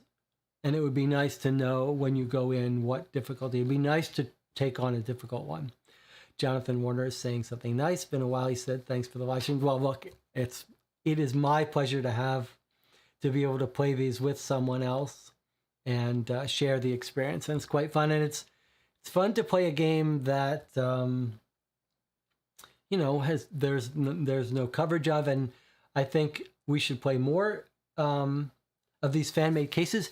If you're an author who's gone to the trouble to make something like this, let me know and we'll try to get it played.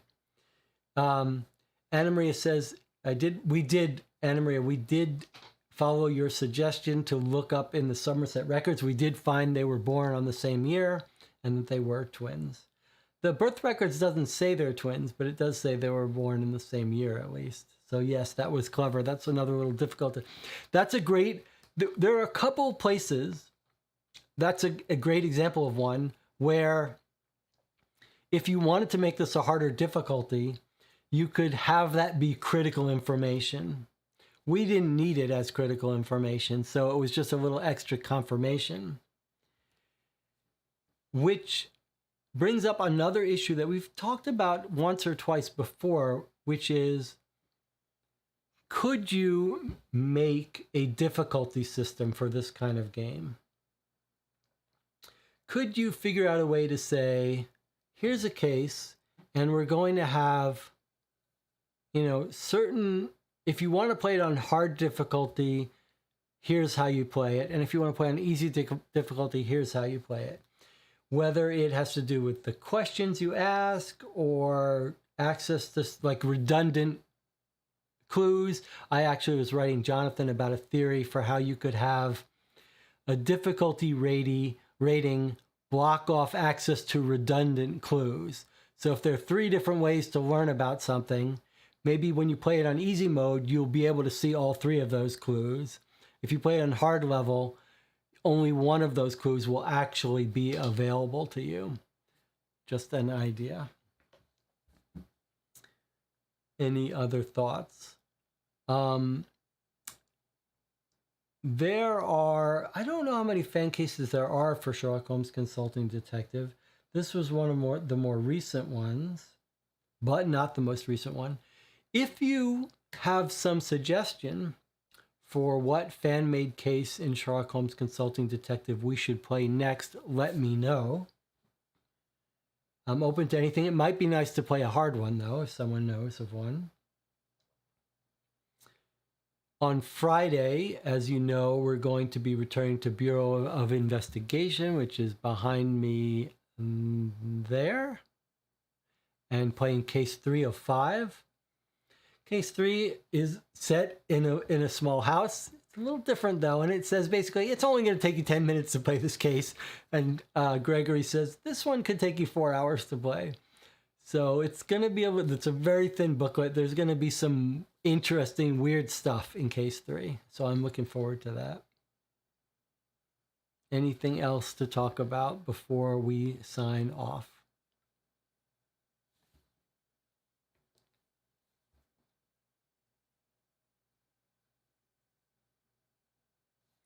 And it says difficulty is always subjective. That's absolutely true. Depending if you get on the same wavelength with the author, it could be easy. The mind perseverates, gets stuck on certain theories. So if you happen on the right theory early on, everything just seems to click into place and confirm it. So it helped that Jonathan knew right away, or guessed right away, that this could be stealing the identity of, then everything sort of clicks into place. But I do think you could look at this objectively and say it's going to be on the easier side.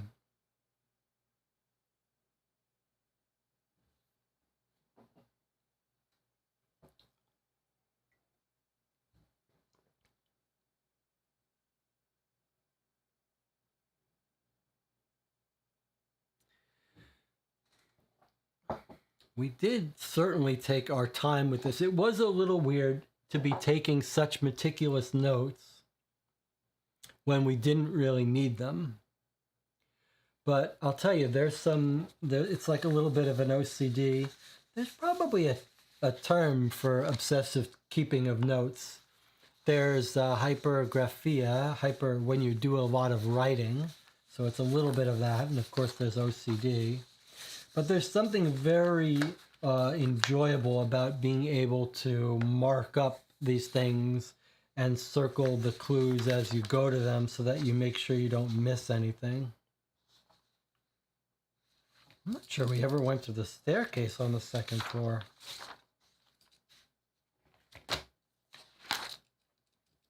The staircase is filled with paintings spanning the many generations of influential Bailey lordships. The most recent additions include colored portraits of Catherine and Michael, which appear to be around 10 years of age, them holding various sigils and family heirlooms. A stern older gentleman is portrayed holding his wife's hand by a window overlooking a meadow. A young man with formidable mustaches depicted with a horse rein in hand, Ducket, resting his palm on her mane. At the very top of the staircase, a painting depicts 2 similar-looking young men out in a field standing beside each other. One of them rests their hand on a horn. The other one shepherds a flock of sheep. Patches of darker areas in the wood is faintly visible among some of the steps. Darker areas in the wood, that's some blood on the wood steps. But interesting, there's just 2 men that look the same, the brothers that are twins.